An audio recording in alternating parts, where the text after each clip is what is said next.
For every Blizzard you buy at participating locations, $1 or more will be donated to Children's Miracle Network hospitals for your local children's hospital, making Miracle Treat Day the most satisfying way to give hope to kids in your community. Thursday, July 28th at DQ. Okay, let's get this cavity filled. Doctor, I think your tank is leaking laughing gas. Gas? Did you hear you can save on gas at BJ's Wholesale Club?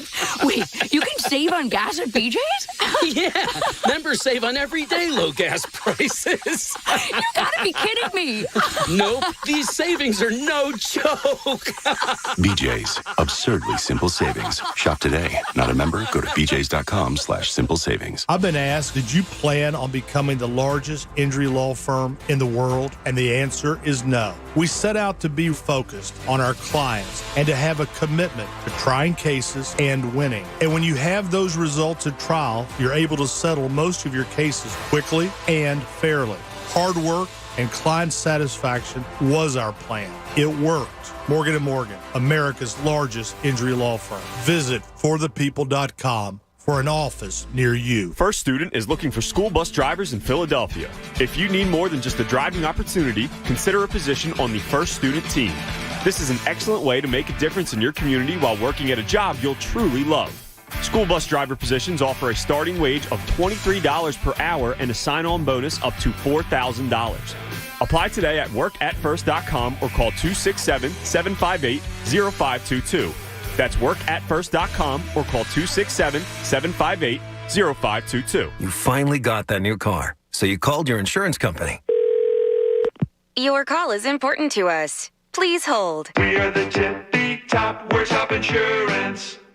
You ended that call with their jingle stuck in your head. Then, you called NJM. Thanks for calling NJM Insurance. This is Claudia. Let's see if we can save you up to 25% on your auto insurance. No jingles or mascots, just great insurance. Visit njm.com for a quote. In the heat of the moment, you keep it calm and cool with a $3 medium ice cold brew. And not just any cold brew, but one that's slow steeped and mixed with brown sugar and molasses flavor. With a cold foam infused with brown sugar coolness and a cinnamon sugar sprinkle on top. That's keeping it calm, cool, and cold brewed. With Dunkin's new brown sugar cream cold brew, now $3 along with all medium cold brews. America runs on Dunkin'. Participation may vary. Limited time offer. Terms apply.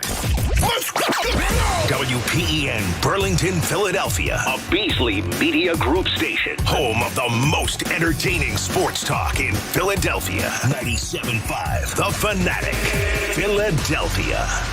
It's time now for Cuz Radio. What up, Cuz? Deshaun Jackson gets a block.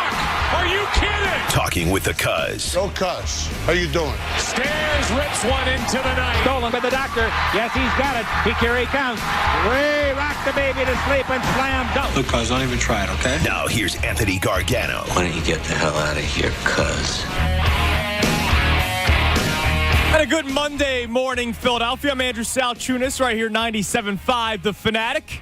Anthony returns next Monday, so final week for me in his chair. Tom Alvord will be in my chair for the remainder of this week like he was all last week. So thank you, Tom, as always, and I'll get it out of the way. Happy birthday. It was your birthday on Saturday. Thank you. I hope you enjoyed yourself on Saturday. Now it's back to the real world. Back to reality. And reality is the Phillies got swept by the Cubs over the great weekend. Birthday present. Yeah, I know. Appreciate it, Phil. I'm sure you had a great time watching the Phillies get swept by the Cubs. My loudmouth leading into the All-Star break was, look, they're going to beat the Marlins. They're going to at least take 2 of 3, blah, blah, blah. And they did, and they swept the Marlins. And I said, see, they just beat up on the bad teams because that's what good teams do.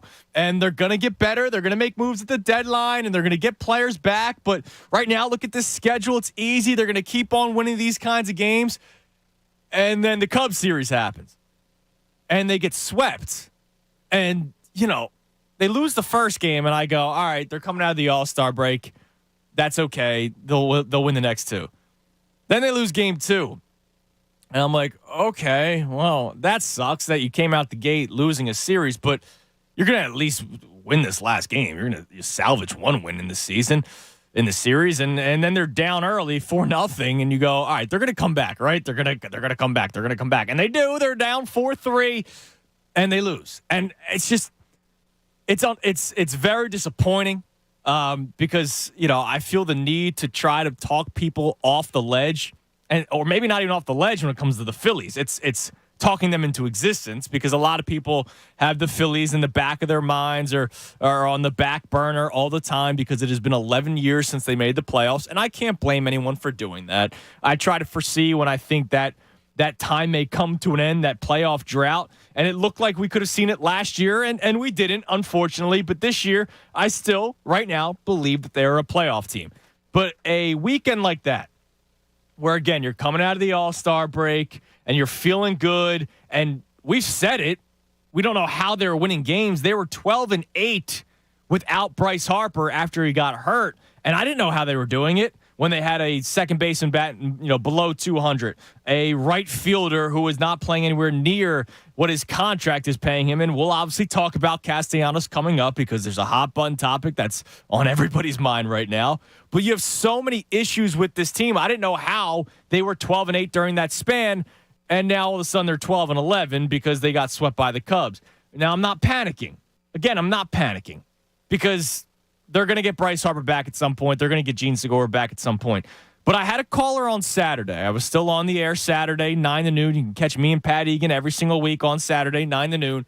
I had a caller call in and basically go, hey, Andrew, I got to ask you, how do you feel good? How do you think that this team is a playoff team? They're without Bryce Harper, without Gene Segura. You've been saying it, that they haven't really been, they shouldn't have been winning their last couple of games, but they have. I think that's going to come back down to earth. And I had this conversation with the guy on Saturday. This is the day after they lost to the Cubs, game 1 of that series. And I kind of gave him the whole, don't you worry. But I'll be honest, a lot of it is me basing myself on the understanding that the Phillies will make a trade by the trade deadline, right? August 2nd. They would be crazy if they didn't make any moves. It would be malfeasance if they didn't make a move. You should not go to the stadium anymore if they do not make a move by the trade deadline. And I don't mean a move for a guy like Freddie Galvis, like you saw last year, which, okay, when he came back healthy, you thought it would do something. I mean like a legit move, like what the Braves did last year, where they went out and acquired guys right away. And the reason why I say right away is because the Phillies shouldn't wait either. I'm tired of it. I'm tired of the Phillies being patient. They have been patient all season long without a center fielder. They have been patient all season long when Gene Segura goes down, and they've been trying to win with a second baseman that's batting below 200. There's been so many issues with this team, and they have been able to get by, right? I don't know how, but they have been. And that makes me excited that when guys come back, it'll be better. But I don't want to. Let's see what the market is. Let's see what other teams are doing. The New York Mets are dealing with injuries. What did they do? They went out and acquired a catcher and Vogelbach right away. Right away. That's not a big move. It's not like Vogelbach is going to be this 400 hitter that's going to change the season. But they needed it. They had a need. They wanted a left-handed power bat. So what did they do? They get Daniel Vogelbach right away. Boom. It's not like it took long. The Phillies wait, and they always seem to wait. They waited this offseason to acquire some guys. Look, they were very patient with Nick Castellanos, and look, they got him. That's great. But every once in a while, I wouldn't mind if my team was a little bit more aggressive. I always talk about the enjoyment of when my team is the dark horse, but how about the dark horses? You go out in front and make the move, and you don't wait until the deadline. And they're doing that right now. The Phillies need to do something soon, because you're now about to begin a 3-game series with the Braves. And before this 3-game series with the Cubs, where I said the Phillies would take 2 of 3, I said that they would drop 2 of 3 to the Braves. I don't expect them to win the series. The Braves are a better baseball team. They just are. Now, when it comes to playoff time, anything can happen. But right now in the middle of July, when you're missing your star player, your MVP, one of your best hitters in Gene Segura, you didn't shuffle around the rotation to make it where you can get certain guys to go, which I didn't think was really the brightest thing. I didn't like that Kyle Gibson was the first guy to start coming out of the All-Star break. I didn't. But, you look at this team, and they're about to embark on a 3-game series with the Braves, where I think they dropped 2 of 3. So that means they went 1-5 during their 6-game home stretch coming out of the All-Star break. That's not good. And I would imagine you take 3 of 4 against the Pirates, but I can't say that with as much confidence as I did about the Cubs after you drop 3 to the Cubs, not 2 or 3. You got swept by the Cubs. So I can't sit here and say, oh, they'll be fine against the Pirates. I really can't. Maybe, just maybe, they held on long enough without Bryce Harper and Gene Segura to go into the All-Star break on a high note, but maybe they kind of lost that momentum because the All-Star break happened. And so I hope that Dave Dombrowski and the rest of the Phillies brass are working hard, because I can't just go into another series where you're like, all right, let's try to work this out with Matt Vierling in the leadoff hole. Let's see what happens. So we're talking Phillies today at 610-632-0975. I'm not panicking, but please, for the love of God, I need Dave Dombrowski to start being aggressive, because there are teams that are making moves already, and the Phillies aren't. They seem to sit on their hands until the trade deadline, and then some moves don't go their way. They don't. Remember last year, what was his name? Brian Anderson? He was with the Pirates. Tyler Anderson. Yeah, Thank you, Tom. Yeah, yep. With the Dodgers now. They made the move for Tyler Anderson, who was a lefty who had a decent season for the Pirates. The Phillies make the trade, and then the Pirates back away from it because there was a medical issue with one of the prospects, and then that prospect, they didn't like anybody else. That was the prospect they wanted in the deal. There was a medical issue, so the trade doesn't happen, and then Tyler Anderson goes to Seattle and actually plays pretty well for the Mariners. Now, here's the issue. The Phillies were then like, oh, no, what do we do now? Because they waited. They waited till the very end to make a trade. How about you try to avoid that? I know they made the deal for Gibson last year, and they thought that maybe Hans Gruber or Krause or whatever his name is going to come up at some point. If you pay attention to him in the minor leagues, he's not looking good. I know he's banged up, but he hasn't really had a good season before he got hurt. So, this is why I want to try to get things done early so you're not sitting on your hands and then going, oh, no, we're in trouble because the deal didn't go through or something like that. It looks like we're going to go with Bailey Falter and Christopher Sanchez the rest of the way. That's not good. So, Tom, obviously you weren't thrilled about the Phillies getting swept by the Cubs this weekend. Nobody should be. That's a good way to describe it, yes. Yeah, nobody should be. Are you panicking right now? We were feeling good before the Marlins series. I was feeling great coming out of it when you sweep the Marlins, especially when you beat Sandy Alcantara in the first game. And now you come out of the gate and you get swept. I'm not panicking, but they got to start being a little aggressive here. Yeah, frustrated, annoyed for sure. I'm not panicked yet. We were talking about it before the All-Star break after they win, or before the All-Star break, when they win 3 straight games against the Miami Marlins going into the break. My opinion on this team isn't going to change on 3 games. I'm very irritated, and this offense has to get going. This team has to get a push in the right direction because you can't give up series like this. We talked about it a little bit, Connor and I, on Sunday. Like, you can't get in the habit of losing series against teams that you should be beating down the stretch like we've seen in past years. I think we do need some aggressiveness from the front office and Dave Dombrowski in particular. I don't think it's happening, unfortunately. He just doesn't give me that feel that there is any panic. Like, unless they lose 3 games against the Atlanta Braves, which is possible. Possibility. I think they're going into this series realistically like, all right, yeah, we're probably going to lose this series. The front office. Like, I don't think the front office expects them to win this series, so I don't think much is going to change in the next 3 days, and then we're talking about the weekend and the trade deadline's almost here. I agree. There should be some aggressiveness because, like, when it comes down to it, what is it? Like, what's being over-aggressive or the issue if you are aggressive? You're worried about overpaying? Yeah. Okay, what? You're giving up your 11th prospect instead of your 13th prospect? Who you're not going to see, never probably. going to come up here? Yeah, so I'm all for being being aggressive. It seems like the good teams always do that consistently. You talked about the Braves did it last year. They won the World Series. Yeah, and they overbought. They got 4 outfielders. It worked out fine for them. Yeah, exactly, because they had guys that could come off the bench, or they were able to platoon guys in the playoffs and not platoon Vierling, Odubel, and Moniak. Like, they platooned actual legit Major League Baseball players. Yeah, Jock Peterson, Jorge Soler, yes. Yeah, they had a plan, and they probably did overspend, but oh no, they overspent to a World Series?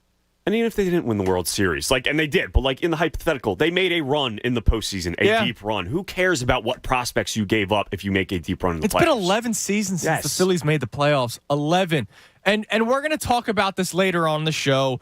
The people that are not really bought in, or when they do buy in, which a lot of people did coming out of the All-Star break. I know Devon and I talked about this on Friday before I got out of here, that he was going to talk with you guys about, are you buying in for the first time this season? Because there was a lot of buzz going into the All-Star break. Wow, the Phillies swept the Marlins, a team that they normally don't have that much success against, and they're going to come out of the All-Star break against some easier opponents, and maybe they can make a push, and let's have some fun the remainder of the summer.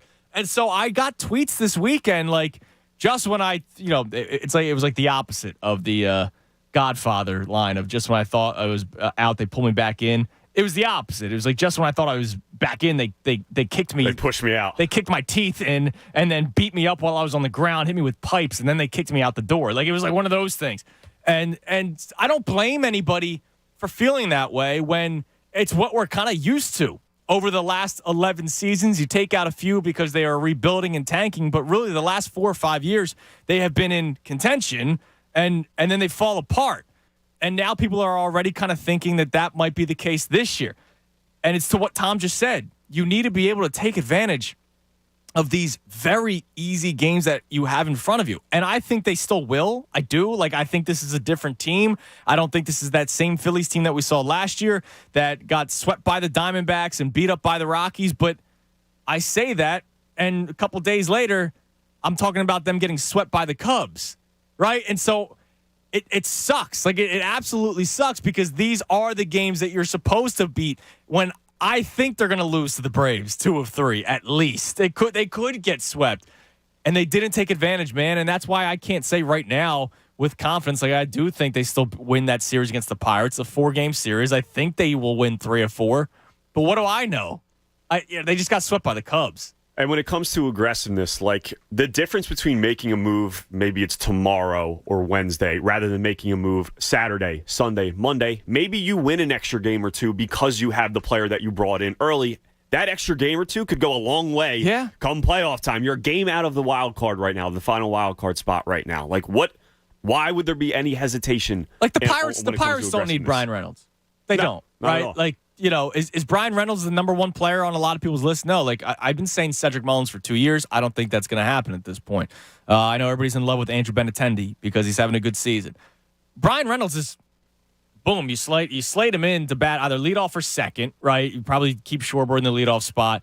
You put Brian Reynolds in the 2-hole. He plays center field for you every day. When Gene Segura comes back, you could probably bat him, 6th. In the order, or you could put Segura 6th in the order or Segura 3rd because Castellanos is an absolute mess. You can make things happen.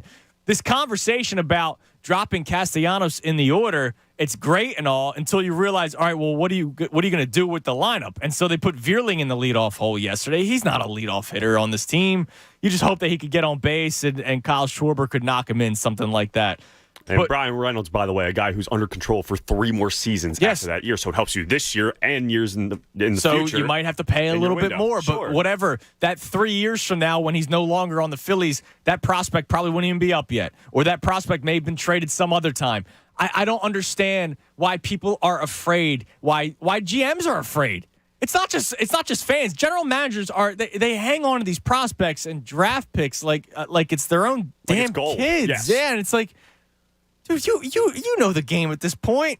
And Dave Dombrowski, to his credit, has been an aggressive general manager in his time. We saw it with the Detroit Tigers. He turned a team around to try to make them contenders. He won it with Boston. Hopefully he can do that here in Philadelphia. There are a lot of people that I remember when they hired Dave Dombrowski that were like, but he's going to trade away all the prospects. Who cares? Who cares about the prospects? They really don't amount to much half the time. You trade proven. You get the proven versus unknown any day of the week in Major League Baseball. That's not even really a debate unless the person's supposed to be the next Pedro Martinez. Oh, wait, that was Sixto Sanchez. And have we seen him this year? No, he's hurt. Make the moves. Better your team. It's been 11 freaking years. If you were a team that was rebuilding, okay, you don't trade for Brian Reynolds, but you're a team that could make the playoffs this year. You fell apart the last 4 seasons, and it's been 11 years since you made the playoffs. Show some aggressiveness, please. I'm begging you. So a little Phillies talk today. It's 610-632-0975. And, of course, with the Phillies comes this conversation. the Jim Salisbury, Nick Castellanos situation, Jamie Apodi situation in Channel 6 ABC. We have to talk about it because it's still being discussed all over social media. I'm sure there are some people that are done with the conversation, but it's the first time for a lot of people on a Monday, right? It happened over the weekend. So you had John Kincaid and Bob Cooney and Jamie and Pat for the first time on the air since it happened. And same for me, right? And I said it during the crossover. The way it comes off in the very beginning with Jim Salisbury, you go, oh, why'd you ask that question? Like that's a dumb question. And Castellanos said that. Now, Jim Salisbury is a professional, okay? I knew the video was edited before it came out. So I didn't comment on it on social media because you see where you could see the actual edit, right? If you were watching it. I knew the video was edited. When I heard the original audio, I listened to it like 5 different times, right? And I was like, man, that is kind of weird that he just came out and said, did you hear the booze? But if you heard the actual video, and we'll play it coming up on the other side at 10:30, when you heard the actual audio, the actual video, Salisbury then follows up. Like, all right, so then how does it make you feel? Now, maybe, just maybe, if he were to redo it, maybe he would say, hey, I want to know how you feel about the booze. A, did you hear them? And B, how does it make you feel? One of those kind of deals. But that's not the case. He comes out because he's been doing this for years. And maybe this is the first time he ever got some sort of pushback. And that's what that Castellanos did. I also think Castellanos was maybe a bit in the wrong himself, but he's frustrated, right? He's 1 for 13 out of the All-Star break and had a terrible first half of the season. So I think there's a lot of people at fault. That video clearly should not have been posted because it was off the record. Nobody said off the record. There was not the clicker that you see on Hollywood sets where they do cut, right? Like none of that happened. But clearly that part of it was off the record and it should not have been out there. That was almost like, and not to downgrade Jamie Apodi or Channel 6 ABC, that would be something that TMZ would post, right? Where it was like, they don't care. Like TMZ has no morals, right? And so that goes out there and it leads to this conversation and this beef. But I saw that video and I thought there must have been more, and clearly there was. And so we'll play the shortened version and the actual version on the other side. But what I want to have a conversation about today is the media, and specifically Philadelphia media. I'm in it, right? Like I do sports talk. So am I a journalist where I'm in the media scrums? No, I'm not. My journalist, background is, going to Temple and getting a job here. That's awesome. And then when I have guests on, but it's mainly really other reporters that we speak to the majority of the time. Every once in a while you get a player. Every once in a while you get a coach or a former athlete. But for the most part, we're speaking to other beats because they're the ones that are there every single day. I'm here every single day. I'm here 6 days a week. So I'm not in the locker room. I'm not on the field pregame or postgame. So I have to pay attention to all these media members, but I also pay attention to you, the listeners, because that is a part of my job. And I see a lot people complaining about Philly media as if they're like the enemy, right? And I don't get that. Now, I know for a fact that there are people in this city, very few amount of people, but there are people in this city that do the hot take almost for a living.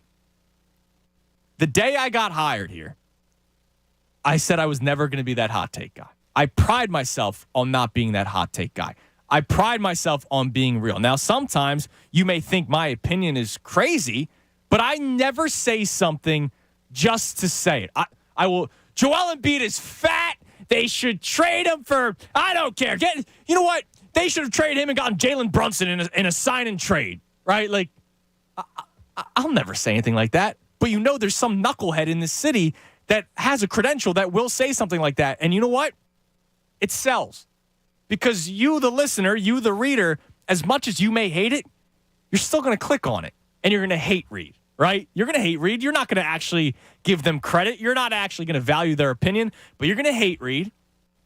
And every time you hate read, click, click, cha-ching, right? Like, that happens. So I pride myself on not being that hot take person. I know that there people are that do it, but I also know that the majority of people in the city that do media, whether it's radio, television, reporting, writing, you name it, majority of people aren't hot take guys. But there are people that see some media members as the enemy. I'll use an example, Jeff McClain. We have him on every week during the football season. There are people that don't like Jeff McClain because they think he hates the team. No, he's just doing his job, right? He doesn't have any love for the Eagles in his reporting because that is against the integrity of journalism, right? He doesn't do it. So I want to kind of talk about Philly media, your likes and your dislikes, because I want to try to figure out exactly what we like, what we don't like, and I want to kind of see if you're crazy for some of the things you don't like. Like Jeff McClain is not a hater of the Philadelphia Eagles. He's not, right? He's just doing his job. Jim Salisbury doesn't hate Nick Castellanos, the player, right? Like, for any sort of reason. He was doing his job. He didn't like the way the question was answered. He didn't like what happened off the record. But let me tell you, that stuff does happen all the time. Guys go, hey, that was an unfair question. Sometimes it's via text exchange. Sometimes it's over the phones. Sometimes the PR person actually sets something up for them to talk it out at another time. It's just unfortunate that a camera was rolling and it shouldn't have been posted. So we'll talk about Philly media in general, because I saw something today that excited me that I know won't excite a lot of people. Locker room availability is back for the Eagles this year for members of the media. It's so much better than Zoom because you can also get stuff off the record. We'll talk about more of that coming up on the other side. 610-632-0975. I'll play the audio, but your likes and dislikes of the Philadelphia media, because I want to try to find what exactly you're looking for, but also it needs to be fair if we're being honest. And also, Philly's getting swept by the Cubs. Are you panicking? I'm not. I understand your concerns, so we'll touch more about the Phillies. I'm Andrew Saltunas, filling in for the Cubs right here, 97.5 The Fanatic. Fanatic Sports Update. Philly's still on break. I'm Tom Alvord, and this update is brought to you by News Nation. A News Nation exclusive, Chris Cuomo in his first TV interview since leaving CNN.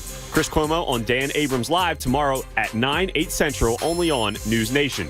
Yes, after winning 3 straight games heading into the All-Star break, the Phillies failed to show up for their first series after the break, getting swept by the Chicago Cubs. Despite the Cubs coming into the series 22 games under 500, they managed to outscore the Phillies 25-7. This was the first time the Cubs swept a team in a series the entire season.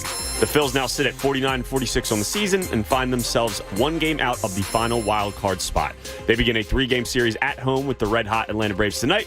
First pitch is at 7:05. And we are officially 1 day away from the start of Eagles training camp. Make sure to tune in all week, as we will have a plethora of guests to get you ready for the start of the NFL season. Keep it locked to the Fanatic all day for breaking news and information. I'm Tom Alborn. You're listening to 97.5 The Fanatic.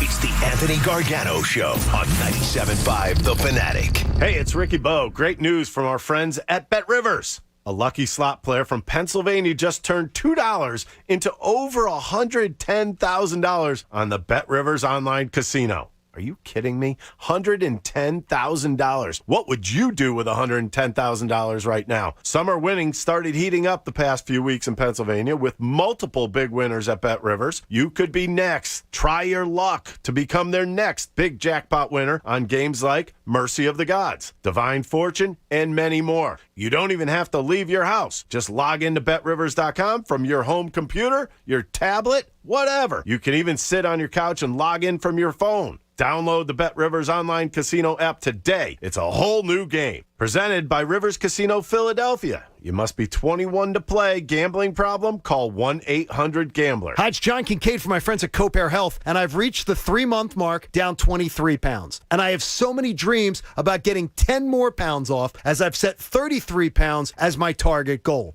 It has been so easy with Copair Health because Copair Health coaches you through the process. You may be a guy who wants to lose 40 or 60 pounds. I'm promising you, they can get you on the right track, and by the time the holidays roll around, you're going to be feeling better. I know this. I feel better when I'm at the pool and I take my shirt off. I feel better when I'm putting on my clothes and everything fits a little better. And I've also been giving a ton of clothes away because I can't fit in them anymore. These are all the benefits. Plus, there's psychological benefits. You feel better with Copair Health at COPAREhealth.com. Vance has coached me through the process. 3 months, 23 pounds. I'm loving it. Here's what I want you to do. Save hundreds. Contact Copair Health, COPAREhealth.com, and you can save hundreds on your program. All you have to do is mention John Kincaid from The Fanatic. Copair Health, it's changing my life. Think you know Amazon? Think again. Did you know you can get paid when it works best for you? That means you can get the money you earned directly after your shift, or that you get benefits like healthcare on your very first day. As an Amazon warehouse associate, you'll be amazed by what you can get. To learn more about all of the benefits of working an hourly job at Amazon, go to amazon.com/hourly. That's amazon.com/hourly. Amazon is proud to be an equal opportunity employer. How are your kids getting their news? From their friends? Through social media? Can they ask you questions about what's going on around them? And will you be ready? Kids are exposed to more than you think. Help them understand the world around them and how they fit into it. Family mental health begins with how you respond to the events around us. This station is part of the Beasley Best Community of Caring Focus on Family.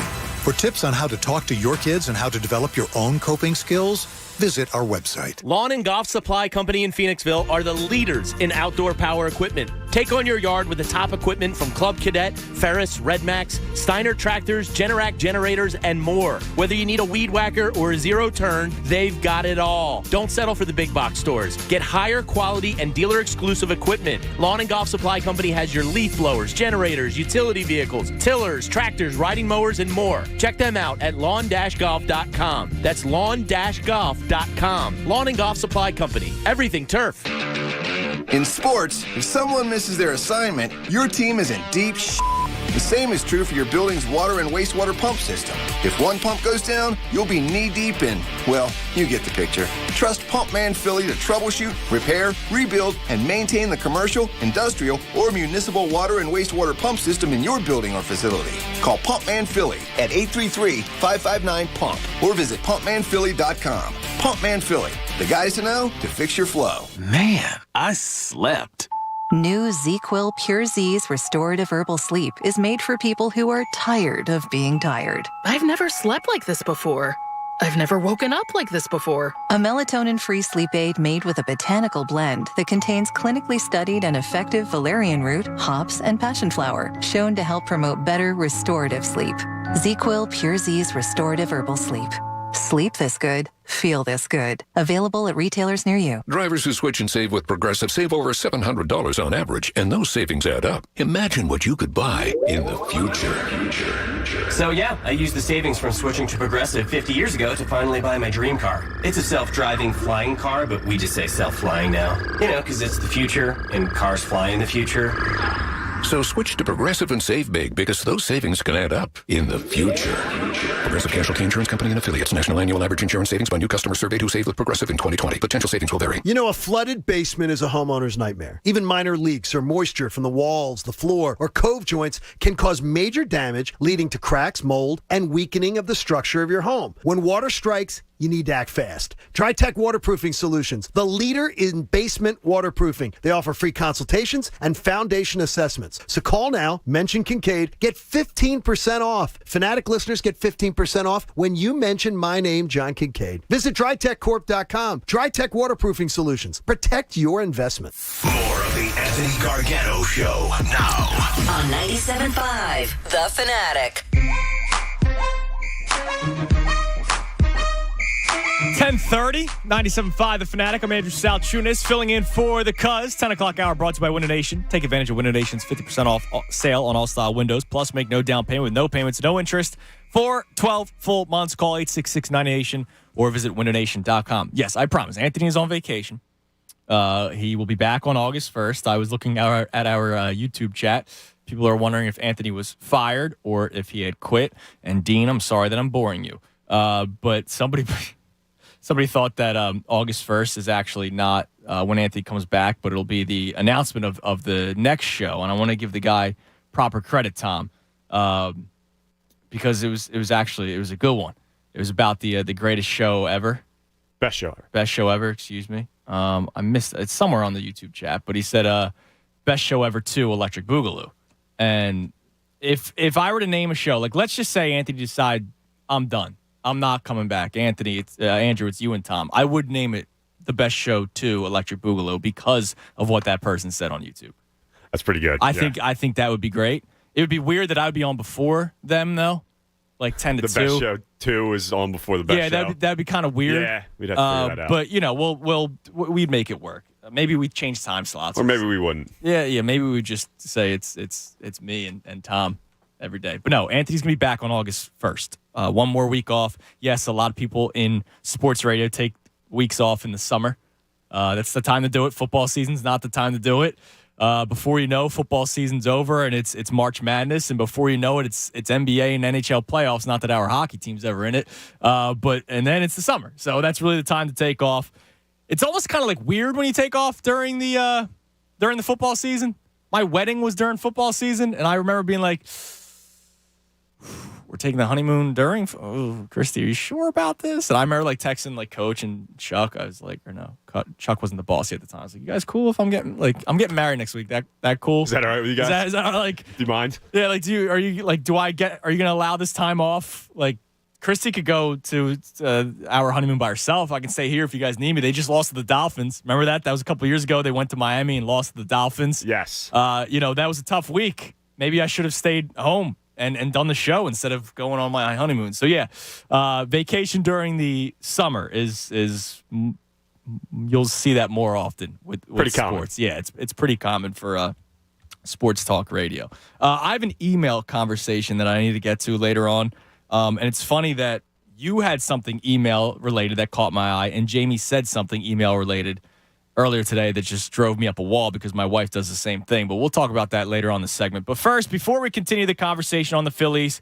and what happened with the exchange on Saturday, I do want to play the audio.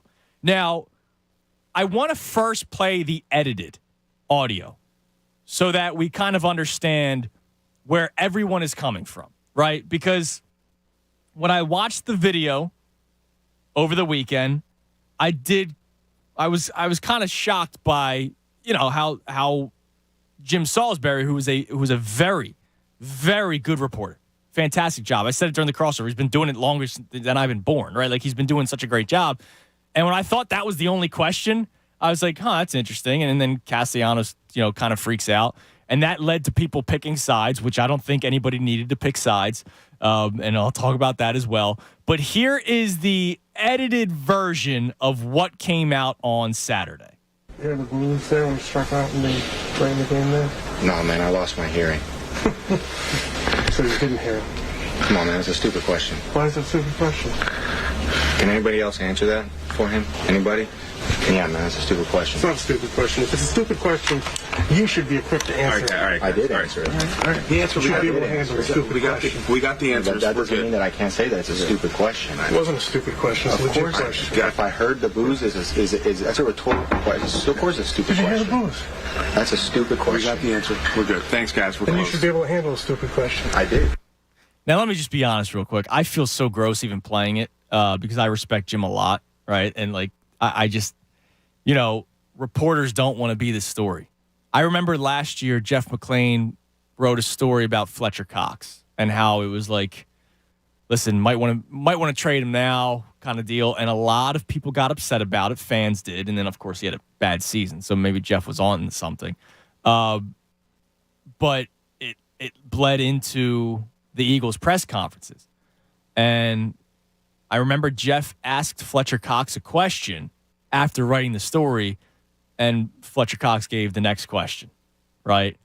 And then that became a story. And Jeff McClain was legitimately upset that he became the story. He's not supposed to become the story. No reporter is supposed to become the story. That's why I go to the hot take people like, Skip Bayless, Stephen A. Smith, they always become the story. Now they're also not reporters anymore, right? They're not beat reporters. They do the television shows that people for some reason watch. So I don't even like talking about it, honestly, because I don't want Jim Salisbury to be the story because I know he doesn't want to be the story. But that was the edited version, okay? Here is the unedited version that Jamie Apodi later on posted, and I do respect her for posting it, even though it does make the situation even worse, if I'm being completely honest with you, because you go, well, yeah, this is why you shouldn't have posted it. But here is the full unedited version. Did you hear the blues there when we struck out and they played the game there? No, man, I lost my hearing. So you didn't hear it? Come on, man, it's a stupid question. Why is it a stupid question? Can anybody else answer that for him? Anybody? So you heard them. Of course. What does that feel like? What does the booze feel like? It is what it is, man. You think they have a right to do that? I mean, do you think you delivered enough? I don't need to give an opinion on that. Yeah. Nobody else. Yeah. Where do you go from here then in a situation like that? When it's obviously you're hearing things like that. I mean, where do you personally go? How do you internalize it and then try and make yourself better? I'm sure you've been through this before, right? Sure. Yeah. I've hit lows in my career. Right. I think I go home and then I get ready to play baseball tomorrow. Is there a lot of pressure to play here? Are you finding? I mean, it's just different. It's very similar to my first year in Cincinnati. You know, new organization, new faces, new philosophies, new city, new energy, new fan base. It's nothing that I can't adapt to. Do you think coming out of the 3-hole would help a little bit, maybe take some pressure off? That's a question for Rob. I'll hit wherever. I like hitting 3. I'm not somebody that thinks where I hit in the lineup has anything to do with how I perform. Big thanks, Nick. Thanks, Nick. No doubt. Yeah, man, that's a stupid question. Now you can cut that, Tom. But when you hear the that it, thanks, blah, blah, blah, it's done, right? That should be it. That's it. There's no clicker like the Hollywood set, right? Nobody says, like Nick Castellanos wasn't going to say, all right, off the record time, right? It's just, you kind of understand what's on the record and what's off the record. And, unfortunately, that was off the record, but it was posted. And that's why I say that's something that, TMZ would do. And, it's unfortunate. I respect Channel 6, ABC incredibly, right? Like they're my favorite news station out of the ones in Philadelphia, right? Like I absolutely love Channel 6. But unfortunately, that's something that shouldn't have been put out in the first place. And that's why when the unedited version comes out, you go, wait a minute. So that wasn't really that bad whatsoever. And look, toward the end when Jim's pointing his finger at him and the guy has to step in between them, that's going to make it look worse, that it looked like they got broken up. They weren't about to have a fist fight. Like, there's no way Nick Castellanos was going to throw down with Jim Salisbury. Like, that wasn't going to happen in the locker room. Guy, it's contentious. It's a long season. Castellanos is having an awful season, so he's struggling, so he's frustrated. And he just wanted to be honest. Like, hey, that was a dumb question. Salisbury doesn't believe so. What I'm sure Castellanos doesn't like is that he led with, did you hear the booze? Right? If Jim worded it differently, which again, he's probably asked that question before to other players. There was a quote that was recirculating over the weekend of what Bryce Harper said 2 years ago or 3 years ago, and he handled it much differently than the way Castellanos did. Castellanos is a different kind of attitude, right? But I'm sure if Jim led with, hey, there were fans booing, how does that make you feel? Instead of just coming right out and saying, did you hear the booze tonight? Maybe the whole thing would have been different. It wouldn't have been a story. But that's the way Jim did it. And I'm sure he's done it before. He's been covering the league for a long time. That's not the first time he's probably asked that question. It's just different that the way Castellanos responded, and that's what he said was the dumb question. I saw so much picking sides. Team Salisbury, Team Castellanos. Jamie said it best. Nobody should really pick a side. It wasn't really handled well by both parties, but it's also something that happens often in the media. We do see it all the time, and I don't even think it was that bad, to be honest, which is why I want to say that it's a non-story, but I know people are still talking about it. So, Tom, I'll ask you. You're in radio, right? It's not like you and I are going to press conferences or speaking off the record to people. I have spoken to people off the record in the past, but I've never, it's not like it was at a setting. It was usually at a remote where that person was there, right? We've had these conversations in the past. What is it that you look for when you follow a reporter, when you follow a beat or an insider, you name it? What is it that you're looking for? Because I know a lot of fans that almost want a positive spin at all times. Not like green goggles, but as soon as somebody is maybe critical, I'm not even going to say too critical, but critical, it's you're a hater of the team. You're not a voice for me because the media is supposed to be the voice of the fans. So what is it that you look for? when you follow the media? Honestly, I look for just honesty at that point, something I can trust, somebody I can trust. You always like it, and it's different now because I've been in this industry for about a year and a half. Before I got into this industry, it was more like, oh, you kind of want to follow the beat reporter that has the green goggles on, like you said, a little bit more than others. But when I get into this industry, I'm like, man, you really do need the honesty out there, and you don't want them leaning certain sides, being too positive, being too negative. You want something kind of in between. So that's what I look for now when it comes to beat reporters, beat writers, stuff like that. Yeah. Yeah. So, that's really it. And I don't know what's changing in the world. I don't know. I don't know what it is. Media is there to, like you said, be honest. Media is there to tell the story. Media is there to give the facts, inform us, all that kind of stuff. And sometimes it's opinionated pieces, right? And that's like the Jeff McClain thing last year about Fletcher Cox. Now, there was also rumors that they were shopping him, which is probably why he put his, the opinionated part of the story. This is why it would make sense to maybe move on from a Fletcher Cox. And unfortunately, there are people that all of a sudden think that Jeff McClain is a Fletcher Cox hater and all that kind of stuff. It's not like Jeff McClain is a fan of the team. It's not like Jim Salisbury is a fan of the Phillies. He's trying to do his job. He's trying to paint the story. And, that he was trying to figure out a story on Castellanos' struggles and whether or not he's frustrated by it. Obviously, he's frustrated by it. Nobody thinks that Castellanos doesn't care, right? And so Jim was trying to do his job. And I don't understand why, really, in general, we have to pick a side because, I think they were kind of both in the wrong, for being honest. So let's go to the phones. I want to talk about it. 610-632-0975.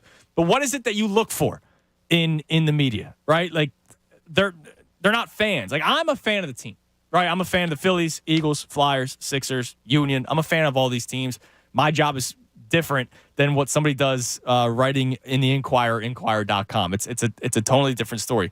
Do I try to be as unbiased as possible at times when I think it's necessary? Yeah, of course. But if the Phillies sweep the Marlins, I'm gonna pound my chest and say, let's go Phillies. They're gonna make the playoffs this year. I'm fired up instead of trying to go, well, let's look at this objectively. Like, no, I'm gonna have fun with it. But my job's different than a writer or a reporter on TV. It's totally different. So let's go to Chris in Jenkintown. Chris, you're on the Fanatic. Hey, Andrew, how you doing? What's up, Chris? How are you, man? I'm doing good.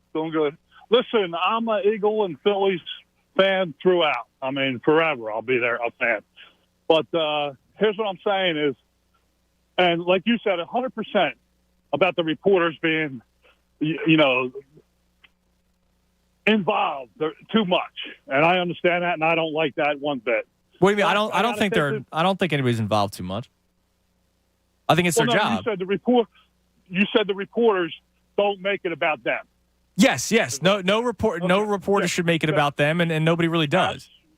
Absolutely. But here's my thing. And when they went to get Castellanos in the beginning of the year, when they traded for him, or when he came here and they gave him the money, I couldn't have been happier. Loved the guy. Yeah. Loved his attitude. I mean, hey, Cuz said it all the time. He loved the kid, this and that. But here you go. The guy asked a little tougher question, and he blows it, and I think he took his ball and went home. He was kind of PO'd. He didn't want to say nothing. What's him to say, hey, listen, for the fans, I'm going to try harder. If it happens, it happens, but I'm going to give it 100%. He would have said something like that. It's so easy. Yeah, he could have, but he's also, out of the All-Star break, like that, before that question, he was 0 for 9, hitting .245, right? He's been struggling, all that kind of stuff. So I don't blame him for being frustrated. And here's the thing, Chris, we played the unedited version. He does continue when Jim followed up and said, like, does it affect you in any way? And he said, no, I've had down times in my career. I'm going to try to get out of it, like all that kind of stuff. So he did answer the question. He just didn't like the way it started. Well, here's the thing. He's frustrated. The fans are frustrated. Everybody's frustrated. Okay? He just should have took the high road, I thought, and said, well, I'm here. I'm going to try harder. We're here as a team. We're going to start playing better, this and that. That would have been the best thing. The only thing I didn't like about the reporter against him is he started to point fingers. You don't point fingers at anybody. Yeah, that probably didn't need to happen. And I appreciate the call, Chris. And that's why I do think both parties are in the wrong. But, Was that the first time Jim's ever done that? I don't know, right? I'm not in there. I don't know. I'm sure he didn't like the way Castellanos spoke back to him, right? Like, if anybody speaks to you with an attitude, you're not going to be happy about it. No, and the biggest thing is, so Connor and I did our show Sunday morning. Yeah, so you guys were... It came happened out Saturday night. Yeah, And there was only one version that had come out at the time. Now, I noticed it was edited, but from the source it came from, I was like, okay, it was one question, and then he went right back there. I didn't know it was a minute more of conversation. Right. So that's the conversation we had the whole time. Listening to it now, man, it doesn't feel right. Like, that shouldn't have been out there. No, it shouldn't have been. Part like that. Like, and Chris just said, I don't like the pointing fingers. He said, okay, thanks, Nick. Nick goes, we're done. That's it. That should be it. Like, it should never have been not be out. posted. So I don't know. It feels so different, and it feels like such a non-story when you hear the full thing without the end there, without the part that shouldn't. Yeah, be the problem is there. the story really should be what you just said.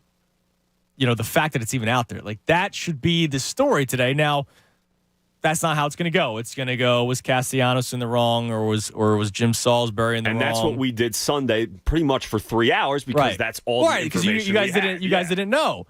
But, you know, unfortunately, that's what's going to continue to be the story, when the story really should be, hey, what are we doing? Why was this posted in the first place when this was all off the record? Because I'm sure that wasn't the first time that happened. So I don't know. It sucks that it did.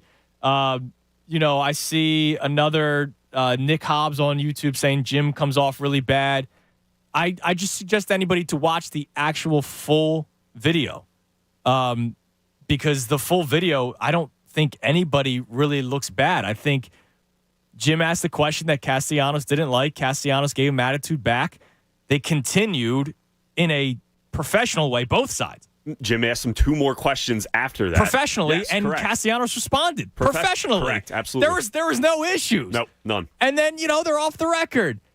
That video should never have been posted in the first place. And, you know, again, I respect Jamie Apodi for putting out the actual unedited, because a lot of people were asking for it.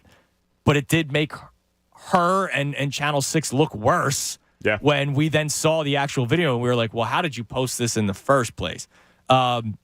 Now, I don't think anybody should be attacked. There's a beat writer that's going way over the top attacking Jamie Apodi. And I'm like, oh, my God, come on, man. Like, it's we don't need this going.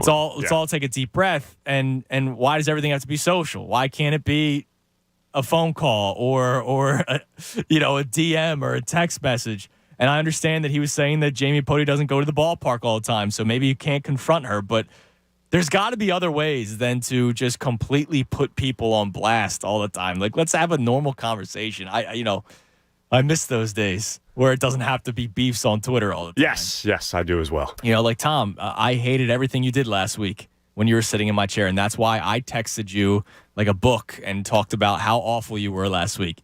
I could have didn't tweeted say it over the air. Yeah, I didn't say it on the air. I could have tweeted 280 characters. So the length of the text message, that would have been like 20 tweets about how you stink, easily. and I hope you have the worst birthday in your life. And I'm glad that you're not getting the Cape May iced teas, which we will talk about at some point today. All of this off the record. All of this was off the record, but now it's on the record, and shame on me for even putting it out there. 610-632-0975, the number to climb in. I can't believe the first hour already flew by like that for what should be a non-story, but it is a story. And so that's why I'm trying to do a different spin on it. I want to ask you, what do you like and dislike from the Philadelphia media, and what exactly is it that you want from the Philadelphia media? And the reason why I say Philadelphia is because I don't really give a damn about Stephen A. Smith, Skip Bayless, all the national people that sometimes don't even give a damn about our city. So I'm focusing on the people within our, the land of Philadelphia, and the people that cover our teams that you read more and watch more and listen more than what you get nationally. I saw a guy on our YouTube chat that said, I don't need the media to be the voice of the fans because we can already voice our displeasure with a boo or a cheer. But, sometimes there are people that want Castellanos to be asked a specific question. Well, you're not going to be doing at it. You might not be doing it. You might bark at it from if you're sitting right behind home plate, but if you're sitting in section 420, like, they can't hear you, right? So they are the voice of the fan to where they do ask certain questions. Like, Castellanos, are you upset with your season right now. Everybody wants to know if he is. Like, I know that there are people that think he doesn't care, Nick Castellanos, because of his facial expressions when he strikes out. So that's why a media member is the voice of the fans. But I know that there are people that don't like that. So I want to ask you, 610-632-0975, what you like and dislike and what you want from members of the Philadelphia media. Chris just talked about it. He doesn't want the media to be a part of the story. And Jim Salisbury was never really trying to be a part of the story. Trust me. He's a man that I respect a lot. Now, coming up at 11:10, it's Morning Thoughts, and I have a fear. And it has nothing to do with the Phillies, and it has nothing to do with members of the media and players going back and forth. But I have a fear, and Kevin Durant is going to be a name that pops up, and Boston Celtics. And I have other fears about other rivals. I'll explain more at 11:10 right here, 97.5 The Fanatic. Fanatic Sports Update. Phillies get swept. I'm Tom Alborn. This update is brought to you by News Nation. A News Nation exclusive, Chris Cuomo in his first TV interview since leaving CNN. Chris Cuomo on Dan Abrams Live tomorrow at 9/8 Central, only on News Nation. Yes, the Philadelphia Phillies must not have been notified that the second half of the MLB season had begun, as they were swept at home by the Chicago Cubs team that came into the series 22 games under 500. The offense failed to show up once again as they scored just 7 runs combined in 3 games and went 3 for 20 with runners in scoring position. Despite the sweep, the Phillies still find themselves just 1 game out of the final wildcard spot in the NL. They look to turn things around tonight as they begin a 3-game series with the Atlanta Braves. First pitch for tonight's game is at 7:05. And we are officially 1 day away from the start of Eagles training camp. Make sure to tune in all week as we have a plethora of guests to get you ready for the start of the NFL season. Keep it locked to the Fanatic all day for breaking news and information. I'm Tom Alborn. You're listening to 97.5 The Fanatic. Anthony Gargano, weekdays 10 to 2 on 97.5 The Fanatic. Hey guys, Bob Cooney here. And imagine if your favorite casino came with an undo button. You get that with FanDuel Casino's Play It Again. Get up to $1,000 back if you're down after your first day. Play your favorite table games and hundreds of slots for real cash. See why FanDuel Casino is the #1 rated online casino app. I love to explore the daily and weekly promotions. I play with live dealers, and if I ever have a question, well, the best-in-class customer support team helps me 24/7. Sign up for FanDuel Casino with promo code Bob today and play it again with up to $1,000 back if you're down after your first day. That's promo code Bob. 21 plus and present in PA. Must not have previously placed any wager on FanDuel Sportsbook, FanDuel Casino, Betfair Casino, Mohegan Sun Casino, or Stardust Casino. Refund issued as non-withdrawable casino-only site credit that expires 7 days after receipt. Restrictions apply. See full terms at FanDuel.com/casino. Gambling problem? Call 1-800-GAMBLER or visit FanDuel.com/RG. Hey, kids, I'm going to Wawa. Anybody want anything? It's Hoagie Fest. Hoagie Fest is here. So, classic meatball and classic Italian with cherry pepper relish. And a new picture frame. Wawa Hoagie Fest is back. Whatever your order, summer tastes better when it's full of hoagie love. Get $5 shorties and $6 classic hoagies. Limited time only. See store for exclusions. There's an epic cookie battle happening right now at Wawa. Will it be Oreo cookies and cream frozen beverages? Or will you choose Chips Ahoy, cream smoothies, milkshakes, and more? If you can't choose one, go for both in our limited time ultimate cookie mashup, made with real pieces of Oreo and Chips Ahoy cookies. 2 legendary cookies, 1 epic frozen treat. Gotta have a Wawa. Hi, it's John Kincaid. I hope you're listening to the show every single morning. You know, I'm a 2-time cancer survivor. So I want to thank all of you who have joined us in supporting life-saving cancer research by donating at aacr.org/fanatic. And to our generous corporate partners, thank you for stepping up and supporting the AACR. It's the official charity of the John Kincaid Show. Pierce Phelps Bryant Heating and Air Conditioning Contractors will do whatever it takes to keep you comfortable this season. For flexible spending options on a new HVAC system, visit NoPayBryant.com. With over 1,500 windows to choose from, Window Nation can outfit any home. Call 866-90Nation or visit WindowNation.com. For 24-hour emergency service on your HVAC system and home comfort you can count on, visit AllSeasonsComfortControl.com. You know, donations to the American Association for Cancer Research from our listeners and corporate partners add up to big breakthroughs that benefit cancer patients worldwide. Join me. Make a life-saving donation today at aacr.org/fanatic. Fanatic. Millions of people use Zoom Phone, the innovative and feature-rich cloud phone system for businesses of any size. Zoom Phone is simple to use, whether you're on a mobile device, desktop, laptop, or desk phone. And because every call is important to your business, Zoom Phone was built with reliability in mind, using geographic redundancy to keep your communications online. Empower your workforce with Zoom Phone. Visit zoom.com/phone system. Zoom, how the world connects. Mom, Dad, you should shop Amazon for back to school and save some money. See, I'm currently obsessed with superheroes and need all the superhero stuff. Superhero lunchbox, superhero backpack. But next year, it'll be something else. Maybe dinosaurs? I don't know. I'm not a fortune teller. But I can tell you not to spend a fortune and shop low prices for school on Amazon. Okay, good chat. Amazon. Spend less, smile more. This radio commercial was made to convince you to stop speeding. We can't use siren sound effects on the radio, so we'll use other equally jarring sound effects to get your attention. Like telling you that whether you drive a little over the speed limit or a lot, you can crash just the same. You could hurt yourself or worse, others. I'm at the scene of the collision. And the damage you cause will be beyond repair. See, we didn't have to use crash or siren sounds after all. Speeding catches up with you.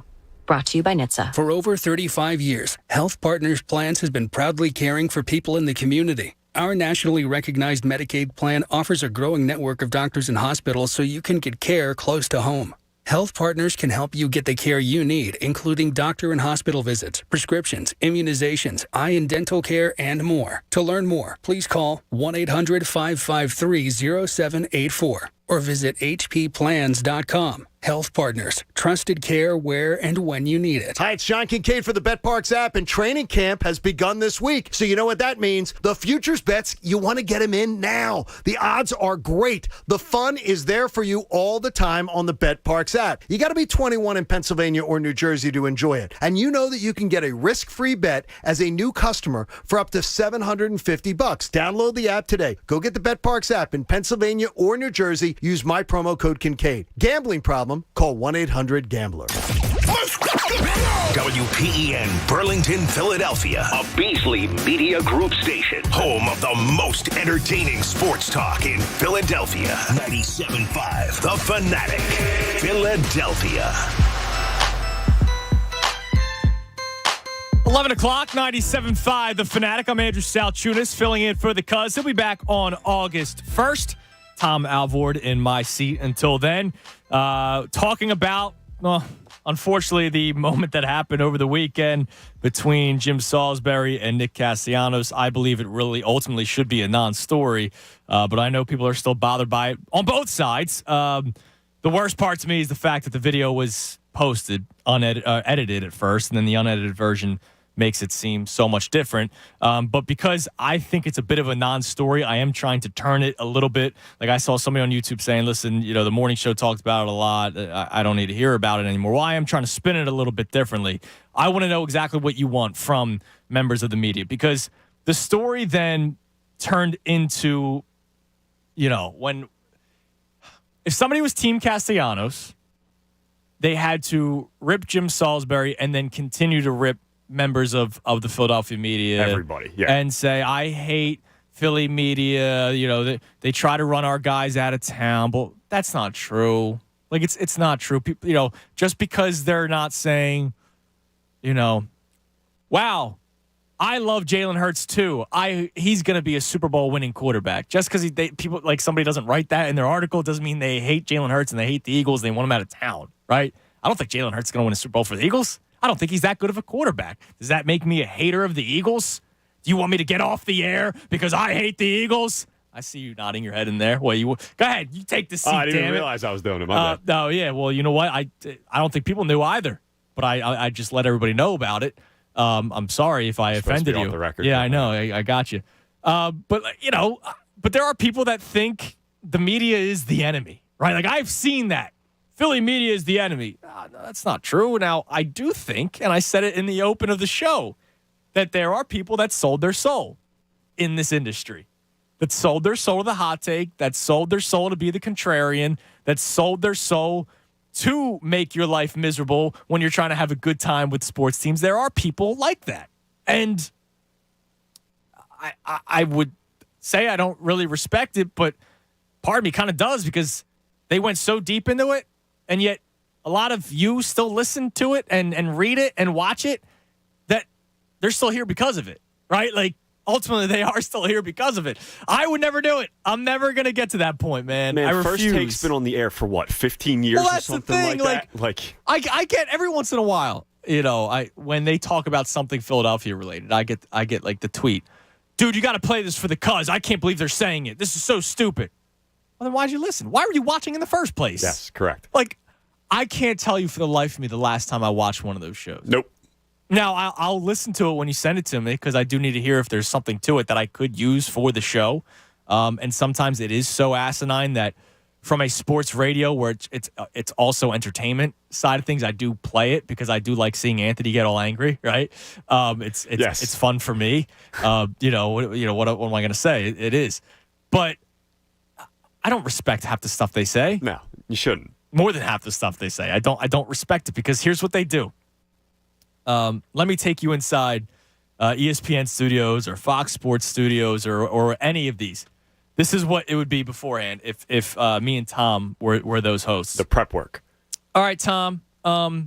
I'm going to side with Jim Salisbury on this one today, okay? So I need you to side with Nick Castellanos. Perfect. Is that good? Yep. Even though I'm on Salisbury's side, I'm still, just because we need to have different opinions, I'm going for Castellanos. Yes, Makes yes. sense, yes. So Morning Thoughts, which is coming up in 7 minutes, I'm going to tell you about how I'm afraid that the Celtics are going to get Kevin Durant. I'm going to say that Kevin Durant is one of the best players of all time, and he's going to make the Celtics really good. But I need you to say that he's overrated.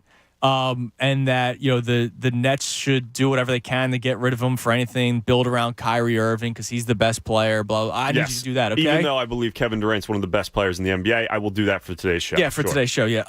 Okay, what else are we going to do here today? Okay, so I'm going to talk about the constant movement of stars because Durant might go to Boston, Juan Soto might go to the Mets or any team. There's now reports that Shohei Ohtani could get traded. I'm going to talk about how I enjoy the movement of stars because it is kind of more entertaining that way. But I'm going to need you to say, no, I want the days of one player sticking on a team for 15 years. The old school days, yes. Yeah, I need you to do that today, okay? Yep, sounds good. Even though I said the opposite last week, doesn't matter. Yeah, but because I'm saying it now and for today's show's purpose, I need you to do Correct, that. yes. That's those shows, man. That's literally all. And that's why I don't watch that kind of stuff. But there are people that still watch it, and then they think that is all media. Right, and it's not. It's not all media. So let's continue the conversation at 610-632-0975. Let's go to Charles in Baltimore. Charles, you're on The Fanatic. Hey, guys. Good morning. How you doing today?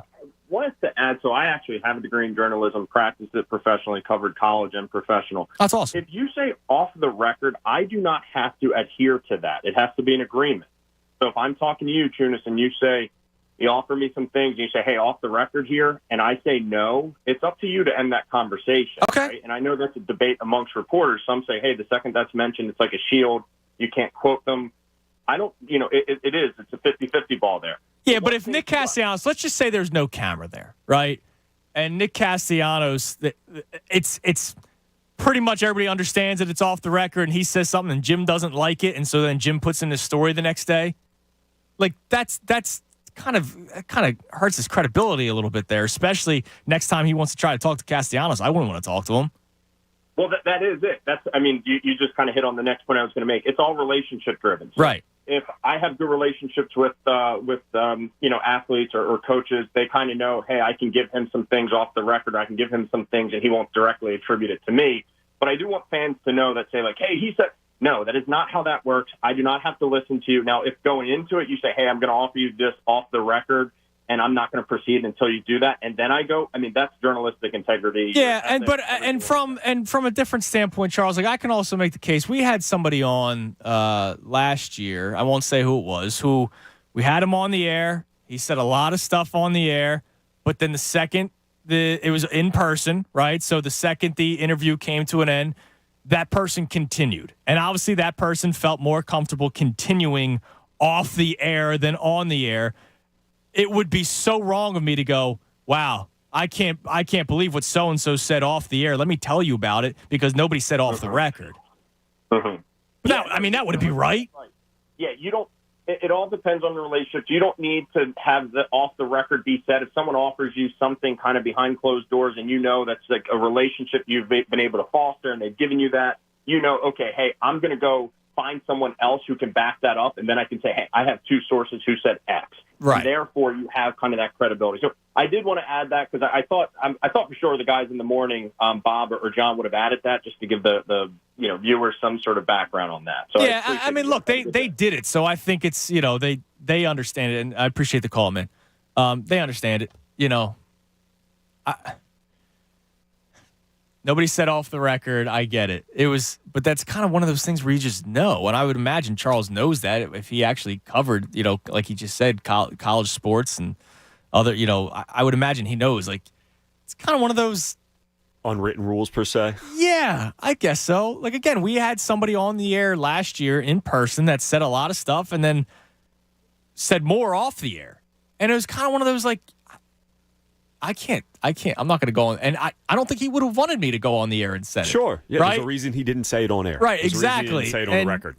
And maybe one day, it's not really a story at this point, but like maybe one day I could follow up with that person and say, hey, you told me this kind of stuff. Do you mind if I go on the air with it? They might either say yes or say it anonymously. Right? They, make it anonymous. Yep, definitely. And then there's the people that go, tell me who your source is. I love that. Yeah. Okay, here you go. Well, that's the other thing. When I do the what we like and don't like about Philly media, I'm saying Philly media, even though it's media in general. When somebody writes a story, tell me your source. No. Why would you do that? You're not supposed to. I still remember the Joe Santoliquito story about Carson Wentz. Yes. Right? Oh, yeah. I wasn't a fan of the story. It had nothing to do with my fandom of Carson Wentz. It was just like things were going well, right? Like I was like, wait a minute, what? Like, there's no way this is true. And hey, look, kudos to him. It was true. Now, I also thought only one or two players felt that way. I didn't think a locker room felt that way. You could work somewhere at your job, right? Office job, truck driver, where you're on remote with people, whatever it is, right? You might not like a person. That doesn't mean everybody feels that way about that person. Yeah, and so when I read that story, I was like, whoa, that's a pretty big damning story that maybe two people feel this way. But ultimately he was right. And, he gets a lot of credit for it. But I remember people forget the acts of violence when they tried breaking his car and they broke the wrong car or they threw a rock at a wrong house. Come on, people. Yeah, don't do that. What are we doing? There were people, Joe, tell me who your source was. Who said this? Who said this about Carson? He's not going to out the person. Like he's not going to. That would not be smart. And then when they don't out it, it's, well, then he made it up. No, that's not true either. We'll continue that conversation, 610-632-0975. But it's time now for some morning thoughts. Wake up, Philadelphia! No! God, please, no! No! Time now for morning thoughts. Hey, lady! Shut up! Will you just shut your trap? Shut up! Please go away. Let me sleep for the love of God! Yo, cuz, what were you thinking about this morning? Okay. I saw the news just like everybody else did that the Boston Celtics may try to acquire Kevin Durant. Jaylen Brown just tweeted, by the way. I was going to let you know. Yep. He tweeted out the SMH shaking my head. Uh-oh. I get it's got to be hard to be traded. Like, if I was traded to another radio station, like, that would suck. But Jaylen Brown's for Kevin Durant. Like, Joel Embiid said it, a year ago when all the Ben Simmons stuff was going on? Like, yeah, if the Warriors offer Steph Curry and Klay Thompson, it's a business. I understand. Yeah, and it's Kevin Durant. Like, you should be, like, I'm not saying thankful, but you should be like, wow, really? You think that highly of me? Yeah, okay, that's pretty awesome, but whatever. No, my morning thought, though, when I was reading that story was, damn. The Brooklyn Nets, there's no rivalry with the Brooklyn Nets, right? We tried to think there was one last year with the Ben Simmons situation. That's more of an individual thing, and he didn't even play. But the Boston Celtics, even though you and I are too young to really understand the heated rivalry of the Sixers Celtics, we know about it, right? It's our job to be educated on it, but we didn't feel it, right? Like, we weren't in the heyday of it. The the Sixers got swept by the Celtics last time in the playoffs. Ben Simmons wasn't playing. He was in the bubble. 2008, who cares, right? That was led by Andre Iguodala, right? And they went to 7 games somehow. They did. But that wasn't really that big of a rivalry anyway. But Sixers-Celtics is a rivalry. So last year, before the season started, before the NFL draft, before the 2021 NFL draft, when we were doing morning thoughts, I had a morning thought, and it was a scary one. That I thought the Dallas Cowboys were going to be Super Bowl contenders year in and year out, like starting this year. I thought last year before the NFL draft, their draft plan was simple. Focus on the defense. All right, they had all the talent in the world offensively. They already had CeeDee Lamb. They had Amari Cooper. They had Michael Gallup. They had Ezekiel Elliott before he looked completely cooked. Tony Pollard. Dak Prescott is a good quarterback. They had a great offensive line, right? They just had no defense whatsoever. So the plan was kind of simple going into last year's draft, focus on the defense. And I thought that they were going to do that, and they did. And they got some players, right? They got Diggs. They have Micah Parsons, who's a freak.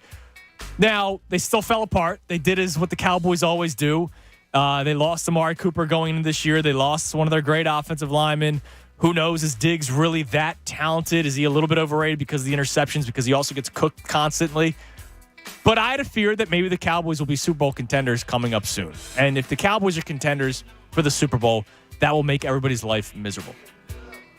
The Boston Celtics were in the championship last year. I don't fear the Boston Celtics, per se. Like, I think they just were the best of the Eastern Conference. But, Jason Tatum, Jaylen Brown, I like them as players, but I'm not like, oh, they're not some juggernaut in your eyes. They get Kevin Durant, they are immediately. Yeah. Jason Tatum and Kevin Durant, that's ridiculous. And, by the way, the New York Mets have an owner that's willing to spend every penny he has to try to win. He's done a lot of that already. They're in first place of the division. They're now in the reports that they could be in on Shohei Ohtani, who, could you imagine if they add Ohtani to that rotation of Scherzer and DeGrom and McGill whenever they're healthy? I know that's a big if, their injuries, but could you imagine that 4-man rotation right there come playoff time? And Chris Bassett, by the way, too, who's no schlub. Yeah. Juan Soto is a name that's being mentioned with the Mets, obviously. I said Ohtani first. I meant to say Soto, but still, Ohtani's going to be a name that's mentioned because they have an owner that's willing to spend every dollar he has of the endless money that he has. I'm kind of terrified that the biggest rivals are becoming legit championship threats. Remember how Boston won every year? For a decade, a different team in Boston won every year. Yes. The Celtics only won one time. They're the only real rivalry. The Bruins, the Flyers are irrelevant. And then it's the Patriots, but the Patriots are a different conference. The Red Sox, and now with no Brady to the Patriots, it's not as nearly as much. But this is a different hell when the rivals might be in it. Boston, Dallas still could be. The Mets. Dude, that freaks me out. I'm just hoping the Phillies end a playoff drought, right? The Mets could be World Series contenders. If the Celtics get Kevin Durant, they're the one seed in the NBA. That freaks me out, man. It's man. terrifying, dude. The only thing worse than your team being bad or your team being average is your team being bad or average and all your rivals are good. The Braves just won the World Series. The Washington Nationals won the World Series a couple years ago, and you said it. The Mets, Steve Cohen, he just wants to spend. He doesn't care, which I appreciate, by the way. Yeah. I think more owners should be like that. Well, the Phillies are doing that. Sure, yes. They not But really smart all the time. No, that's probably fair. And yeah, the Boston Celtics, just a young, emergent team where halfway through the season last year, there were talks of Jaylen Brown coming here. And, you fast forward a couple months with the Ben Simmons stuff, the rumors that were going on. Yeah. We should trade for Jaylen Brown.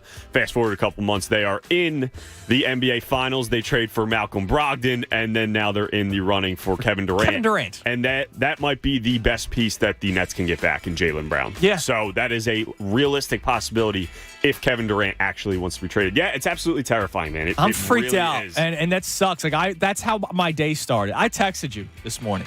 I usually have this long text message of my mind was not really wandering this morning. It's because I was stuck on this.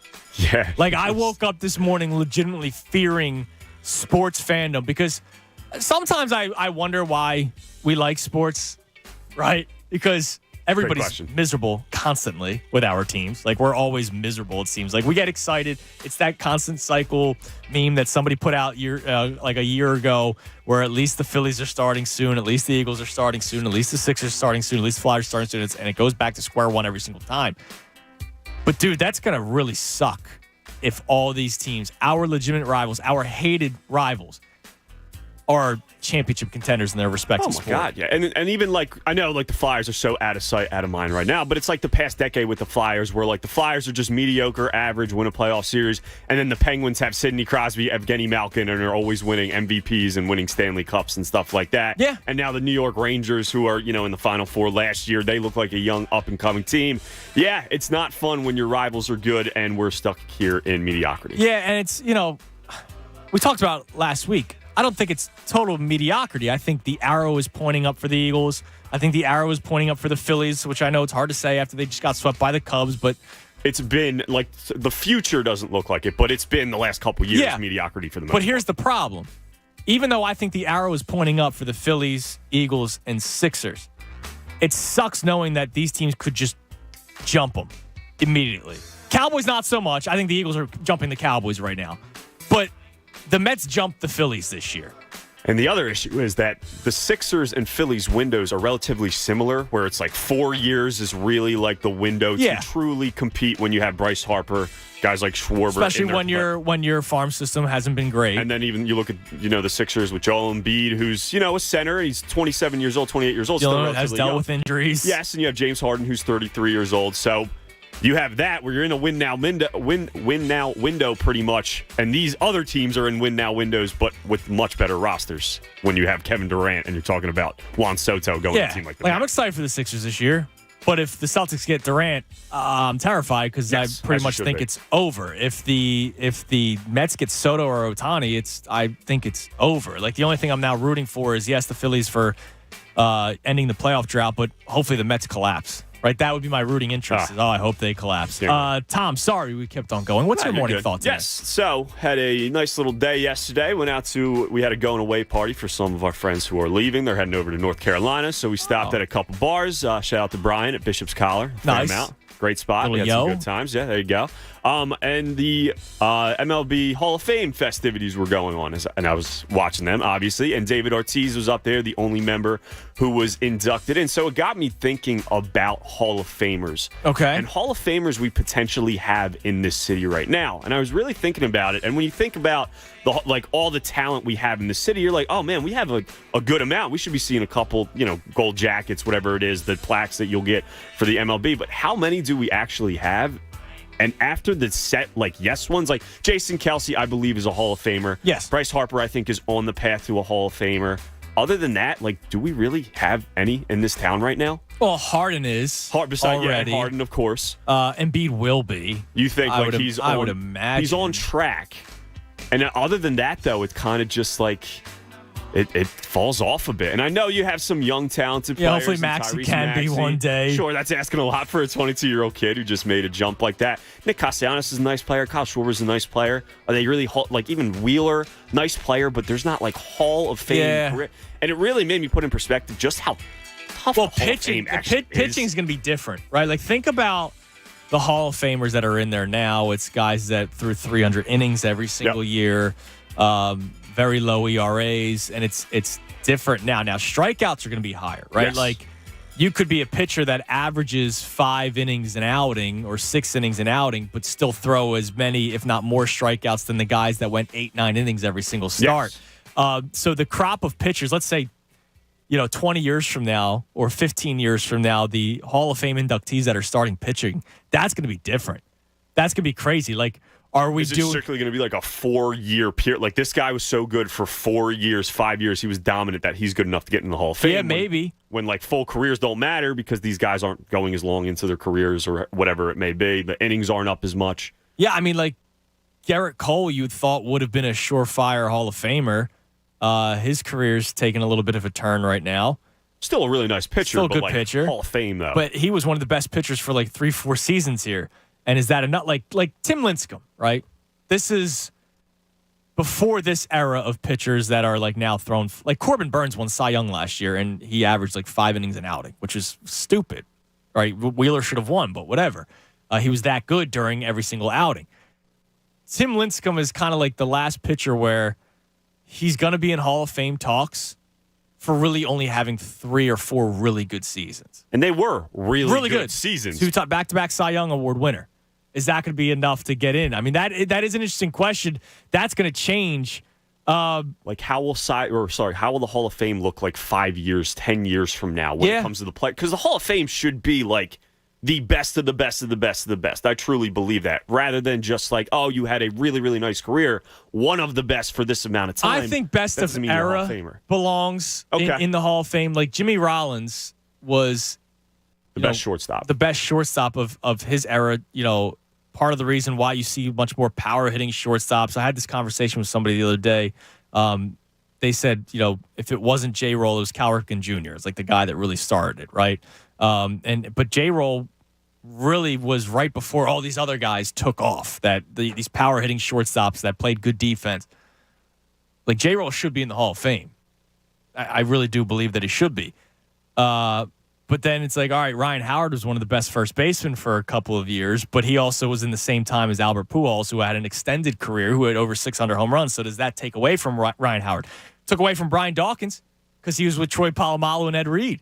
That's why Brian Dawkins wasn't a first ballot Hall of Famer, because he had to play with two other great safeties. So I think being the best in your era is a part of the conversation, too. That's an interesting one. We can continue that at 610-632-0975. We'll reset everything that we have going on right now, and I want to talk about that some more because I do think that is an interesting conversation. I'm Andrew Salchunas, and I'm filling for the Cuz right here, 97.5 The Fanatic. Fanatic Sports Update. Phillies still on break. I'm Tom Alvord, and this update is brought to you by News Nation. A News Nation exclusive, Chris Cuomo in his first TV interview since leaving CNN. Chris Cuomo on Dan Abrams Live tomorrow at 9/8 Central, only on News Nation. Yes, after winning 3 straight games heading into the All-Star break, the Phillies failed to show up in their first series after the break, getting swept by the Chicago Cubs. Despite the Cubs coming into the series 22 games under 500, they managed to outscore the Phillies 25-7 in the series. This was the first time the Cubs swept a team in a series the entire season. The Phils now sit at 49-46 on the season and find themselves 1 game out of the final wildcard spot in the NL. They begin a 3-game series at home with the red-hot Atlanta Braves tonight. First pitch for that game is at 7:05, pending weather. And we are officially 1 day away from the start of Eagles training camp. Make sure to tune in all week as we have a plethora of guests getting you ready for the start of the NFL season. Keep it locked to The Fanatic all day for breaking news and information. I'm Tom Alborn. You're listening to 97.5 The Fanatic. It's the Cuz, Anthony Gargano. Weekdays 10 to 2 on 97.5 The Fanatic. A look ahead to this weekend, Philly Sports, brought to you by Comcast Business. The Phillies are home versus the Braves for 3. Then in Pittsburgh for 4. The Birds training camp starts on Wednesday. The Philadelphia Union are home on Saturday versus the Houston Dynamo.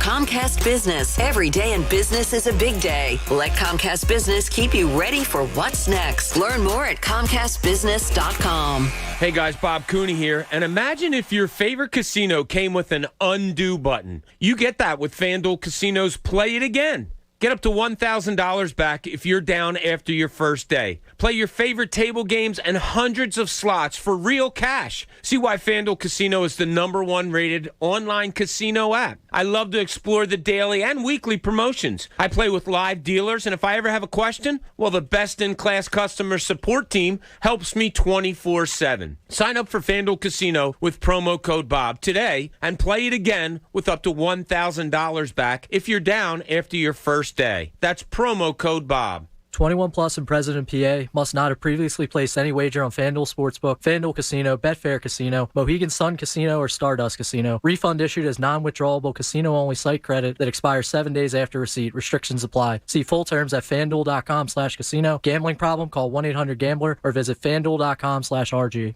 In order for small businesses to thrive, they need to be smart, efficient, agile, staying ahead of the market at every turn, and finding ways to do more with less. That's never been more important than it is right now. So for a limited time, Comcast Business is introducing Small Business Savings, a deal for companies across the country. When you call in now, you can get powerful internet for just $39 a month for 12 months. $39 a month. with no annual contract and a money-back guarantee. All on the largest, fastest, reliable network for small businesses, with the company that powers more businesses than anyone else. So if you're a small business owner, don't wait. Call and get started today. Comcast Business, powering possibilities.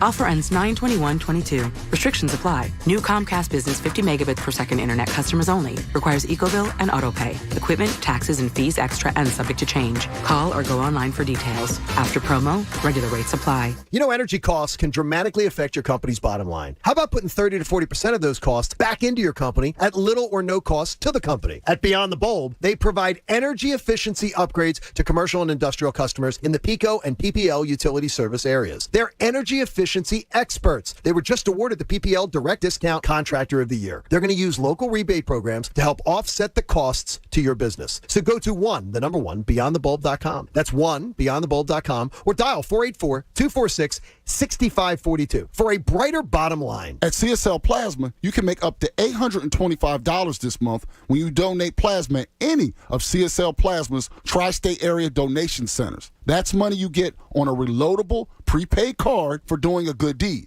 Plasma donations help create therapies to treat patients with rare and serious diseases, and donations are needed now more than ever. The donation process is a lot like donating blood, with a nice chunk of change in your pocket when you're done. As a thank you for your time, you don't need an appointment to donate. Walk-ins are welcome. Mom, Dad, I humbly suggest you save some money and shop Amazon for back to school.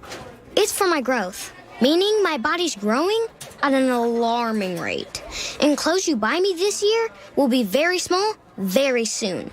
Plus, the clothes I love today will be out of style tomorrow. But at least your wallet doesn't have to be my fashion victim if you shop low prices for school at Amazon. Hopefully this is helpful. Amazon. Spend less, smile more. 2,500 feet! Time to pull our chutes! 25? Did you hear you could save up to 25% off grocery store prices at BJ's Wholesale Club? Did you say save up to 25% at BJ's? Yeah, save up to 25% at BJ's. Whoa, that's like saving up to 1/4 of... Ugh, that's gonna leave a mark. BJ's, absurdly simple savings. Shop today. Not a member? Go to bjs.com/simple savings. Progressive presents Married to Your Home. I'm such a screw up. What? House? Why would you talk like that? How are you even with a house without a walk-in closet? Stop. You have more than enough storage. Oh yeah, and the unfinished basement. Gross. We'll finish it eventually. Together.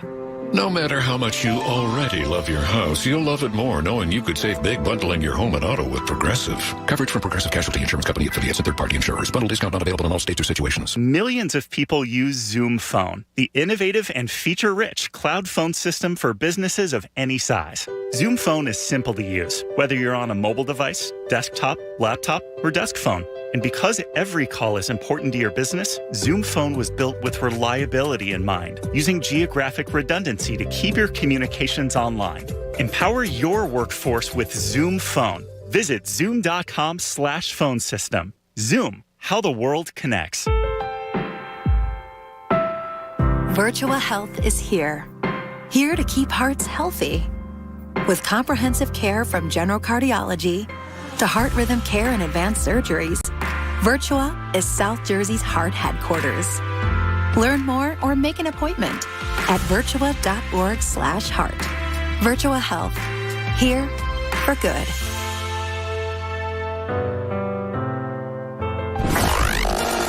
Listen to 97.5 The Fanatic everywhere. On Alexa at 975thefanatic.com, the Fanatic app, and now on Odyssey.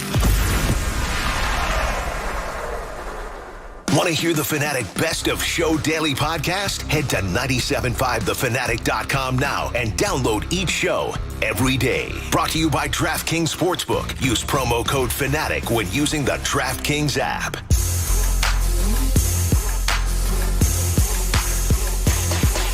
$11:30, 97.5 The Fanatic. I'm Andrew Salchunas, filling in for the Cuz. 11 o'clock hour brought to you by Golden Nugget Jewelers, where Philly gets engaged.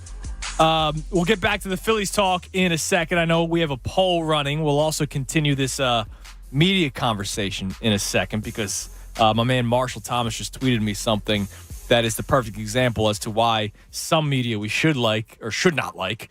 But, there's others that, I think we should incorporate Skip Bayless and Stephen A. Smith to what local beats do here. We just shouldn't do that. I'll explain more coming up in a second. But I got to give you credit, Tom Alvord, and I have to rip the bro at the same time. And they're both email related. And both of these happen in a span of like 5 minutes. So before the show, Jamie comes out there during their second to last commercial break. And he was complaining about the Peacock-only Phillies game yesterday, which, as you should, it's stupid. It is stupid. And he did not have Peacock, so he had to sign up for it. And he was annoyed because it was, first pitch had already started, and now he's got to do all this kind of stuff. And I get it. Woe is me. First world country problem. Blah blah blah. But still, it's annoying. Baseball's stupid. That's the biggest. Kind of like how the Salisbury Castellanos beef, the real story is nobody should have posted that video in the first place. Whether you complain about Peacock or not, baseball games shouldn't be on Peacock. They should just be on your local TV provider. That's it. Boom. End of story. And ESPN occasionally. Yeah, exactly. Well, whatever. So Jamie tells me how he signs up for Peacock. But this SOB did what my wife does to me. Used his wife's email. Like how Christy uses my personal email when she signs up for little things. Then I get these emails, right? Constantly. And I get it. Just unsubscribe. But sometimes you're busy and you don't hit the unsubscribe button. Then you have to answer the questions as to why you're unsubscribing. It drives me up a wall. I get it. I probably shouldn't be complaining about it, but it's the damn principle of it.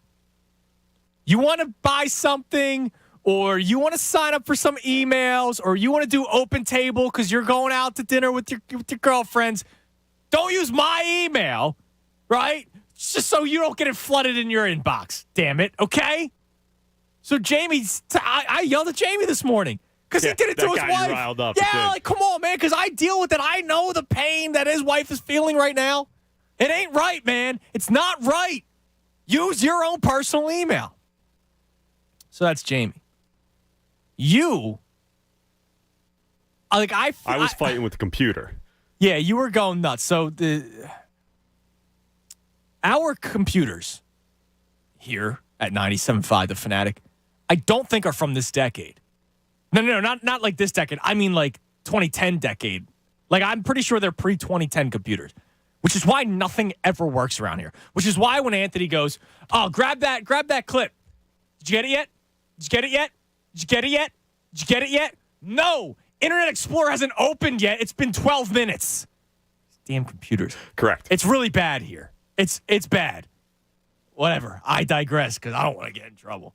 Computers suck. Damn it. All of them.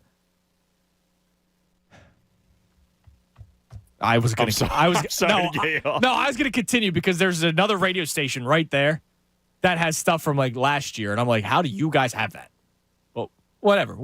Our Adobe Audition, we use 3.0. It's in the 20s right now. I digress. So you're trying to close out of your email. Correct. You can't even log out. No, I clicked sign out 15 times and it just didn't sign out. It's not working. It's not signing out. So I apologize to you for ahead of time for doing this. I peeped over your shoulder and I was like, what's going on over there? Because you were getting frustrated. And I noticed something. Tom Alvord somehow has 3 emails in his inbox. Not 3 unread emails. 3 emails. Do you do that with all of your email accounts? So you're that tidy? I have 3 email accounts. Okay. I have work email that we have here. That's the one that you saw. I have my personal email that I use all the time, and that is very similar. I only have what I need in there. And then the third one is to avoid the Jamie situation. The other one that I have just when I'm signing up for things, all the emails get sent there. That one has 40,000 emails. Okay. I don't touch that one. But the two that I actually use, I am very organized with those. And the stuff that I don't need right now, but I know I'll need later, go right in archives, and we're good to go. See, that's incredible that you are that organized. Very now, on top of I consider myself an organized person, but not when it comes to email. I currently have 37 notifications on my phone, whether it's voicemail or missed call. 37. To me, that's like blasphemy. That's now here's the thing. I know that the call was missed because it first shows it on your screen, right? So I just never click the notification. If my dad calls me and I miss his call, I'll just call him right back. But I might not click on the missed call icon. I'll actually go to the contacts and call dad, right? That's what I do. And then the notification stays there. So I know I'm a bit much when it comes to my emails. I'm trying to log into the email because, God forbid, I have to type in 8 different things. I have to get a text code to get into my email because ISIS might read my email account. So I finally got into my email. I have 8 emails currently that are unread, but I don't know how to see exactly my inbox. But, dude, I have emails from 2016 on. Why? Just delete them. I tried, but I wait till I wait till my inbox is almost full. Well, that's your problem. I don't know how you do it. Is anybody else this organized like Tom, where you literally have 3 emails somehow? I don't like being overwhelmed by stuff like that. Even if I have a missed call icon, that'll drive me crazy. One missed call icon, or there's one Twitter notification because something popped up. I will go to Twitter just to close it out. It drives me. It's OCD to some extent because it drives me crazy. I have 5 emails in my personal email, the one that you didn't see. After today, we have an event today that I have a couple things. After today, there will be 2 in there. And it is the schedule for next week, so I know what days I am working. So all right, can you put out another poll right after we get to this one coming up? I want you to put out another poll, and I want to try to figure out where people are more. Is it like you, where you're I think you're crazy, right? I might be the minority. More people may think I'm crazier than not. But I'm trying to figure out how to word the question. Do you keep your email inbox organized? Do you delete right after you get them? Yeah, like mine. I get at the end of every year. I get you're at 99%, and so I just hit the delete button constantly. I don't know why I still have them. I don't need. Here, let me just do a random scroll. Close my eyes, and I'm scrolling. Here, you can hear the mouse through the microphone. All right, eyes closed. I have an email from July 29th, 2018 from a guy named Ryan confirming if he got his FanFest tickets. So sorry, guys, when I land on July 28th, 2018. Hey, did I get my I won FanFest tickets? I haven't gotten them yet. I'm going to delete that email. Good. As you should have 3 years ago. Okay. 4 years ago. I have an email from July 30th, 2018 from Harry Mays. Lou Riddick audio on Carson Wentz. A YouTube link. I'm going to delete that. We probably don't need that right now. We played it on the show that day. I could tell you. We probably did. But yeah, I have all these emails. See, that would drive me crazy. It's very impressive that you don't. It just... I don't need that email from H Mays. I don't need that. No, not at all. You probably didn't need it 2 days after that. So what's the point of keeping it in there, wasting up space? I don't know, man. I don't go back. I see new emails, so I have to focus on those emails before I get rid of the old ones. The best feeling is when I delete an email. There's nothing better. Nothing better than deleting an email. That does it for you? Nothing. That does better. it for you? That's it. Whenever you have alone time, deleting an email. That's it. Just scroll in the emails and just press the delete button. So yeah, put out that poll. But let's read the one that we have now. Marvin E. Cann's poll of the day. Read the rest of the sponsor for me. Sorry. Okay, sure. No problem. Brought to you by Marvin E. Cann's Heating and Air Conditioning. Marvin E. Cann's Heating and Air Conditioning is open and able to assist you with any emergency service or replacement needs, including installation of air scrubbers and other air quality products. Visit marvinecans.com on the official 97.5 The Fanatic Twitter account. Did this weekend series sweep to the Chicago Cubs make you hit the panic button on the Phillies season? We have 4 answers right now. In first, yes, same old Phils is winning at 47%. That sucks. About 200 votes because we just put this up. Talk to me after Atlanta at 32%. No, just one series at 16%. And then only if no trade is made at 5%. Yeah. So that's 79% of people are either yes, same old Phils, or talk to me after the series, which they're probably going to lose. And that sucks because yes, it does. I do think this team is different. Now, it's hard for me to say that after they just got swept by the Chicago Cubs, right? It's hard for me to, no, don't worry, right? It's hard for me to say that. They just got swept by the Cubs, which is a typical series that they lose last year and the year before that and the 2 years under Gabe Kapler. And that's why we've seen it in the last 4 seasons, and hopefully we don't see it for a 5th straight season when there are actual chances to win something and to get into the playoffs. It just sucks that actually happened this past weekend. And now the sad thing is, because they just got swept by the Cubs, this series is huge coming up with Atlanta, right? For a couple of reasons. It's huge that if you drop 2 of 3 and let's say the Cardinals bounce back, because you're only 1 game out of the wild card. Let's say the Cardinals bounce back. Now all of a sudden you're 3 games out of the wild card. If you have any chances of catching the Atlanta Braves, it's huge to not drop 2 of 3 or to get swept. But it's also huge that if they win 2 of 3, that buzz will be there. Yes. Right? The Phillies buzz. You saw it last year when they swept the New York Mets in South Philadelphia. Game 3 got sold out. Game 4 was standing room only. The following series, more and more people went. And, there was some buzz in the air with the Phillies. You get swept by the Cubs, that basically takes all the air out of the sails of excitement, let alone any sort of momentum and vibes in the clubhouse. But then if you get beat up by the Braves, then like if you're outscored like by 15 runs or 10 runs or something, and maybe you win a game in there or something even, but like if you win 1 game in a 3-game series but get outscored 20 to 4, you're not feeling too great about that series. No, and then people are out. And then that's a shame. And then whatever the Phillies did build, look, I don't care about the money going into the pocket of the Phillies organization with ticket sales, but I enjoy having a good time with people. You know me. If you've ever listened to the show, I'm a big Phillies guy. I'm in every single night, even when things aren't going well. So I love enjoying the fun days with everybody, right? Because too much of the bad days are what I watch every single night. So I enjoy the fun days because that means everybody else is excited, and that's awesome. But now that's going to take some more time to build back up if they get swept by the Cubs, which they did, and then they lose the series to Atlanta. Just please, Dave Dombrowski, I'm begging you, hurry up and make a damn move. Now, I'll get to the phones in a second. It's 610-632-0975. But one more thing before we get to the phones on the media thing. This is just a perfect example. Marshall, thanks for tagging me in this.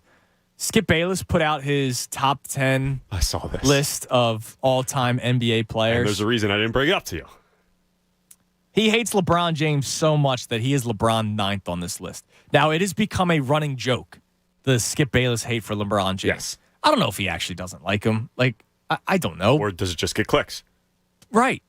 It does something for the show that people watch and tune in every single day.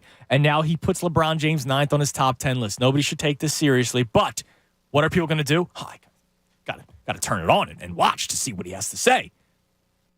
We shouldn't couple Skip Bayless's idiocy. Now, I respect him. He's making a lot more money than I do. But his idiocy, his lack of morals, to what the day-to-day Philadelphia beat writers do. They're not one and the same at all. Not even close. So that's why nobody should look at the Philly media as the enemy. Let's go to Stan in Drexel Hill. What's up, Stan? Hey, what's going on, guys? How you guys? Good, man. How are you? Always good talking to you. I'm doing well. Thank you. So, I just wanted to kind of talk you off the ledge with the whole KD thing. I got to tell you, I got to see what the return is. Because if you really break it down, the Nets would low-key be, I think, a little bit more scary because of the amount of assets they would be getting. Because I don't think that's just a KD, Jaylen Brown swap with everything staying the same. I think that's KD. Marcus Smart, Robin Williams probably. Exactly. And that's what I'm saying. To me, honestly, as a Sixers fan, one of the most annoying guys on the Celtics, I never went into games against the Celtics really fearing Jaylen Brown and Jason Tatum because I know guys like that are going to do their thing. You know what I mean? You're not going to stop those type of players, just like you wouldn't KD or these other guys. It was the guys like Marcus Smart and those role players that, for whatever reason, just play lights out against the Sixers. Marcus Smart against the Sixers, I think he shoots 45% from three. The guy usually during the season is 31%. Just all right, fine. He'll do it on another team that you play often. Then exactly. You know what I mean? So and then if you're telling me now you're going up against a Boston team that is led by KD and Tatum, that's cool.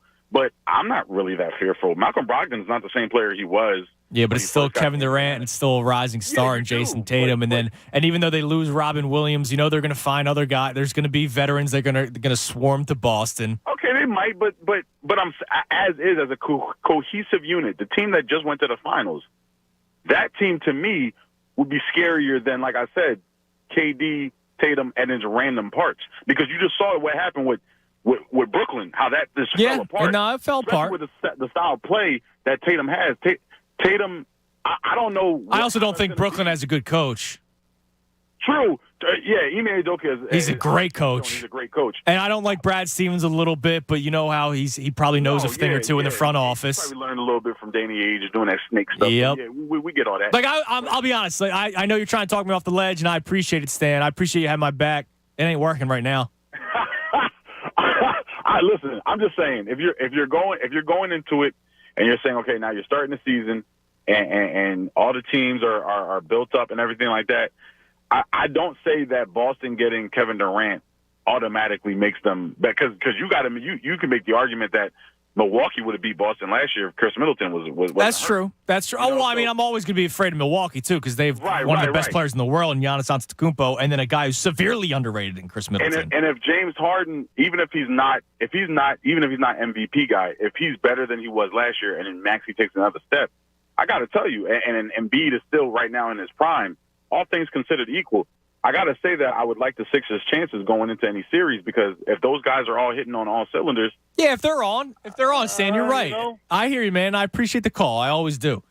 I just, I can't help but still kind of be like, Kevin Durant on the Celtics, like that kind of freaks me out. Yeah, man. I mean, there's always going to be questions about chemistry, and like the Celtics obviously had a great chemistry. They made it to the NBA Finals despite starting the first half of the season not so great. So chemistry is going to be, something worth talking about, taking out too many assets, bringing in, and then it comes down to that. You're bringing in Kevin Durant, pairing him with Jason Tatum, and then he has one of the best coaches in the entire league and a front office that, is eager to get moves done and realizes they're in a win now mode and window. So, yeah, I understand that it's not necessarily a perfect outcome right away all the time. You hit bumps in the road when you make big trades like this. But for the most part, I think they'll be fine. The Celtics, that is, making that trade, knowing the consequences. And that freaks me out that they could be a damn near elite team. And that's another historic rivalry in Philadelphia that, that team is very good. And they immediately jumped the Sixers. Yep. The Celtics were in the finals last year, so I can't say the Sixers are ahead of the Celtics. I can't say that. That would be totally, blue-colored glasses homerism. Even though I don't fear the Celtics, right? They are still ahead of the Sixers. Look, they were in the finals last year. They get Kevin Durant, it's not even a question, for me at least, and that freaks me out. Now, Bob Saget on our YouTube chat, R.I.P. He says he has over 300 unread text messages. That's a lot for me. A chill just went down my spine. Yeah, does that make you feel sick? Yes. And our man Karate Mark checks in. He has 0 unread email. He's got 15 total in there. So like you had 3 in your work email, he has 15. Smart guy. His wife, on the other hand, says she's somewhere in the hundred of thousands. That's crazy. Yeah, I'm probably more like that. It's bad, dude. That just drives me nuts, man. It's just the OCD kicking in. Like I couldn't admit, like it's just like seeing that amount, and it would just be like another thing piling on and piling on. I want to see, because I know I kind of did go through it and deleted a lot of things on my personal email not too long ago. But not too long ago means like 2 years ago for me. Okay, so let's see. I'm on my personal email right now. I have 4 emails unread. Okay, it's not too bad. Yeah, so far so good. All right, I have 1,200 emails. Okay. Total? That's bad. Yeah, I have 1,200 emails total. Let's see. You don't need 99% of them. Let's see what the last one is. The oldest one. From 2013. Where were you in 2013? You freshman in college. How about that? This one is actually an important email. So I won't explain what it is. The email after that, how to reset your Apple ID password. That's probably been reset 15 times since then. I think I could delete that one. Delete that one. I'll delete that one. And the one after that is from Brian Seltzer, who you never met. I don't know if you've met him. No, he wasn't here when I was here. I just don't know if you met him at another time. Brian Seltzer is still to this day the greatest update anchor of all time here at 97.5 The Fanatic. And he's doing great stuff, since he's left here. He did a lot of great stuff with the Sixers. He's now with KYW. I love Brian. He does a tremendous job. And he's a great guy. On August 1st, 2014, he sent me a sample update script for me to record. That's pretty cool. Thank you, Brian Seltzer, for that. I appreciate it. But yeah, that's an email from 2014 that I still have. Does that bother you? Yeah, it bothers me. You kidding me? You're driving me crazy right now. That's more sentimental now. I can't delete that one. I like that. We went to Ireland. This was probably like 7 years ago. My girlfriend and I. She did like an itinerary before we went. I have that saved in archives because I think that's kind of cool to look back every now and then. You could do something similar with that. But it's in archives and I don't look at it every single day. And it's not just piling up with 10,000 other ones like that. Oh, man. I want to hear from other people about this email thing because I know I'm not alone. And I'm going to put a poll out all right, please. During the break, too. Because I don't know how crazy you are. Like, I don't know if you're absurd or not. I'm sure there's a lot more people like me, though, that are like, yeah, I just let them pile up until I have to take care of them. Randy has a bunch of unopened voicemails. Yeah, same. I have 37. 610-632-0975. Also, we're going to start something for the final 2 hours of the show that I want to have some fun with, and I'll couple FanFest tickets with it. But something came out this past weekend. Well, this past week, the cans were earlier, right? The iced teas, the Cape May iced teas. Yeah, they came out Saturday. Yeah, but the cans were out earlier because I know people got them, like the Fink and Connor. Yes, correct. Sorry, that was but the actual brewery itself, the Cape May Brewery, started selling it at their brewery on Saturday. And my God, I sent you a photo saying, good for you for not going, of the line of people outside waiting to get in. I have a question. And I want to have a conversation about the last time you went out of your way to get something. And not like a video game release. I mean like food, drink. You went out of your way to go buy something. And we'll do that for the rest of the show as well. A couple FanFest tickets with that. 610-632-0975, 12 o'clock hour. Coming up, I'm Andrew Salchunas right here, 97.5 The Fanatic. Fanatic Sports Update. Phillies get swept. I'm Tom Alborn. This update is brought to you by News Nation. A News Nation exclusive, Chris Cuomo in his first TV interview since leaving CNN.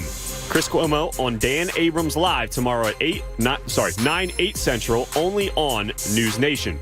Yes, the Philadelphia Phillies must not have been notified that the second half of the MLB season had begun as they were swept at home by the Chicago Cubs, a team that came into the series 22 games under 500. The offense failed to show up once again as they scored just 7 runs in combined 3 games and went 3 for 20 with runners in scoring position in the series.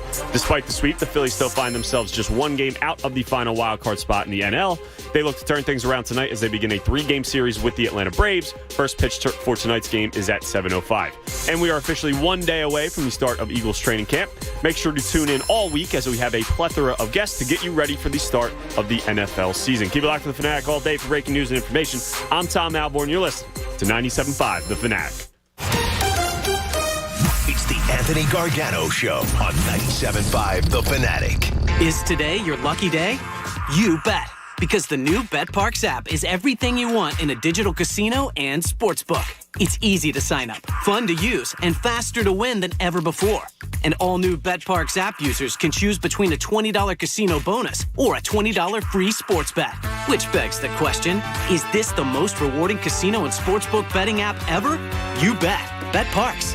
Gambling problem? Call 1-800-GAMBLER. Terms and conditions apply. Pennsylvania and New Jersey only. Could your favorite casino app be even better and faster than before? You bet, because the all-new BetParks app has been built around what you really want. Easier sign-up, better gameplay, and faster withdrawals, and all the slots and table games you love. Plus, make your first deposit and get a 100% match up to $750 and an additional 500 free spins. So, are all of your favorite games just a tap away? You bet. BetParks. Gambling problem? Call 1-800-GAMBLER. Terms and conditions apply. Pennsylvania and New Jersey only. Hi, it's John Kincaid from my friends at Copair Health, and I've reached the 3-month mark, down 23 pounds. And I have so many dreams about getting 10 more pounds off as I've set 33 pounds as my target goal. It has been so easy with Copair Health because Copair Health coaches you through the process. You may be a guy who wants to lose 40 or 60 pounds. I'm promising you, they can get you on the right track, and by the time the holidays roll around, you're going to be feeling better. I know this. I feel better when I'm at the pool and I take my shirt off. I feel better when I'm putting on my clothes and everything fits a little better. And I've also been giving a ton of clothes away because I can't fit in them anymore. These are all the benefits. Plus, there's psychological benefits. You feel better with Copair Health. At coparehealth.com, Vance has coached me through the process. 3 months, 23 pounds. I'm loving it. Here's what I want you to do. Save hundreds. Contact Copair Health, coparehealth.com, and you can save hundreds on your program. All you have to do is mention John Kincaid from The Fanatic. Copair Health, it's changing my life. It's Hoagie Fest. Today's the day. Follow your taste buds. They'll show you the way. Hoagie Fest is here. Na, na, na, na, na. Wawa Hoagie Fest is back. Summer tastes better when it's full of Hoagie love.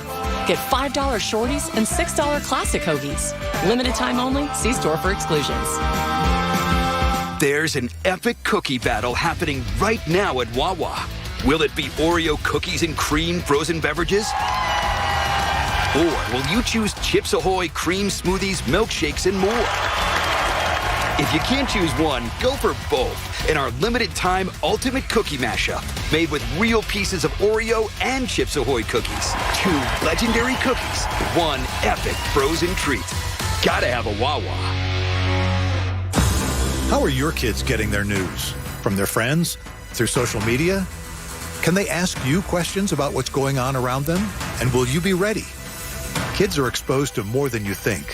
Help them understand the world around them and how they fit into it. Family mental health begins with how you respond to the events around us. This station is part of the Beasley Best Community of Caring Focus on Family. For tips on how to talk to your kids and how to develop your own coping skills, visit our website. Come to Barlow Chevrolet in Delran this summer, where savings are heating up. We're offering discounts below MSRP on select vehicles in stock. We have several Equinox, Silverado, and even Tahoe inbound. Reserve yours today. If there's a specific vehicle you want, order it from Barlow with no additional dealer fees or markups. At Barlow, we keep the buying process simple, convenient, and hassle-free. Start your summer off right at Barlow. Find new roads in Delran or at barlowchevrolet.com. Progressive is America's #1 motorcycle insurer, so we understand motorcycles. No, really, we have a bike translator. Okay, this is awkward, but this bike says he'd appreciate it if you removed his skull pattern saddlebags. He feels self-conscious about them around all the other bikes, and he says you're not fooling anyone. You mostly ride with your golfing buddies. Listen, I'm just the messenger here. Oh, no, I don't want to say that. I think you made yourself clear. Quote with Progressive and see if you could save with America's #1 motorcycle insurer. Progressive Casualty Insurance Company and Affiliates. Say hello to Zoom One. Zoom One brings together Zoom meetings, chat, whiteboard, phone, and more, all in one place to streamline your team's communications so you can simplify the way you work, whether you're in the office, at home, or a mix of both. Get more of the Zoom you know and love with meetings, chat, whiteboard, and phone bundled together into Zoom One. Find out more at zoom.com/one.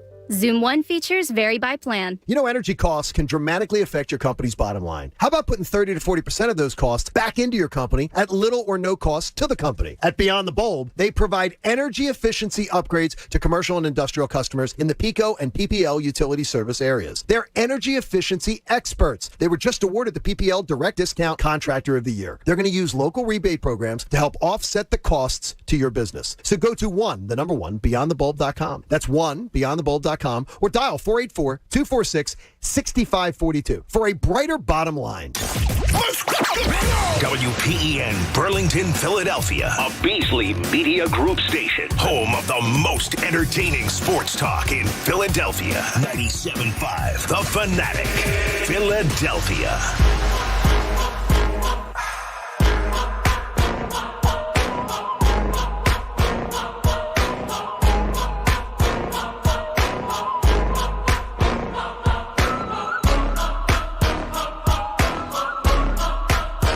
I'm embarrassed.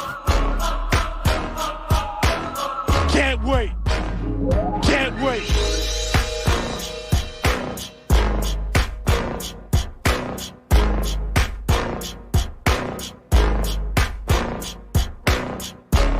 o'clock, 97.5 The Fanatic.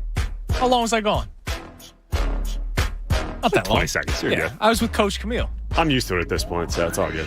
Listen, well, I was testing you. Coach actually told me to stay. He said, stay in my office. Let's see how Tom handles this. So blame Just Eric. like last week, right? Yeah, exactly. Well, you did a good job last week. You filled in. You got on the air, but I did get on the air, yes. You didn't get on the air this time. So thanks a lot. Good job, I appreciate it. All right, final 2 hours of the show. And I see the calls on hold. 610-632-0975 if you want to join in. We're talking Phillies, obviously.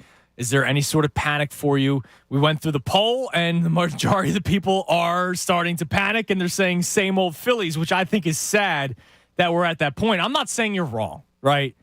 I thought it was asinine to say that before the Marlins series. Like, let's see how they play first. And look, they swept the Marlins, so I was fired up. And then they come out and get swept by the Cubs. Now the season is not over because they got swept by the Cubs. But I understand why anybody would be down today to the point where they might not want to watch for the next couple of games because they took the time to watch the Cubs series after the Phillies swept the Marlins. There's a little bit of buzz, and then they come back and they watch that happen. And that sucks. And what, Saturday night was the Jake Owen concert, right? Yes. So that was a sold-out crowd. And they watched the Phillies lose to the Cubs in extra innings. With Wheeler pitching, by the way, which is a game that you think you should win. Wheeler pitches great. They go to extras. Castellanos in the 8th inning. Part of the reason why he got booed, which led to the conversation. I don't even say beef. Just led to the conversation between Salisbury and Castellanos. He strikes out, and dude, he looks lost, man. Like, it's terrible. Yeah, like, he really does. He's not even putting the ball in play sometimes. He's just like throwing his hands out there. When I was filling in with for the afternoon show with Tyrone a couple weeks ago, we had Jason Stark on Wednesday, as they always do Wednesdays. Yep. He said he's never seen Nick Castellanos look this lost. It looks awful. And that was 2 weeks ago, and it hasn't gotten better. So Saturday, was it Michael Givens that struck him out in the 8th inning? Kind of that weird sidearm motion. Yeah, because Robinson came in the 9th, right? Yeah, so Givens, I believe. So Givens is throwing 93 miles per hour. And it's not like he's, that dude from the Giants who's scraping the ground when he throws sidearm. He's going, 3/4, right? Dude, 93 miles per hour. It was down the pipe, and he's, like, completely missing it. Yeah. Nowhere close. And you're there's thinking... no confidence at the plate. Yeah, right? exactly. None. And that's why a lot of people think he doesn't care. Look, he has no emotion and blah, blah, blah. And, like, I love his mom. I love how active she is on social media. But she put out the post after the exchange came out, Jamie Apote's tweet. She was like, this is the Nick that we love, right? Like, and I go, all right, so maybe it does light a little fire under him. And then he gets one hit yesterday, and it wasn't like you weren't fired up about it, right? And you're just kind of like, all right, spending a lot of money on this guy. When's it going to turn around? I thought maybe the All-Star break would do him good, and it hasn't. Clearly, he's got one hit out of the break so and far.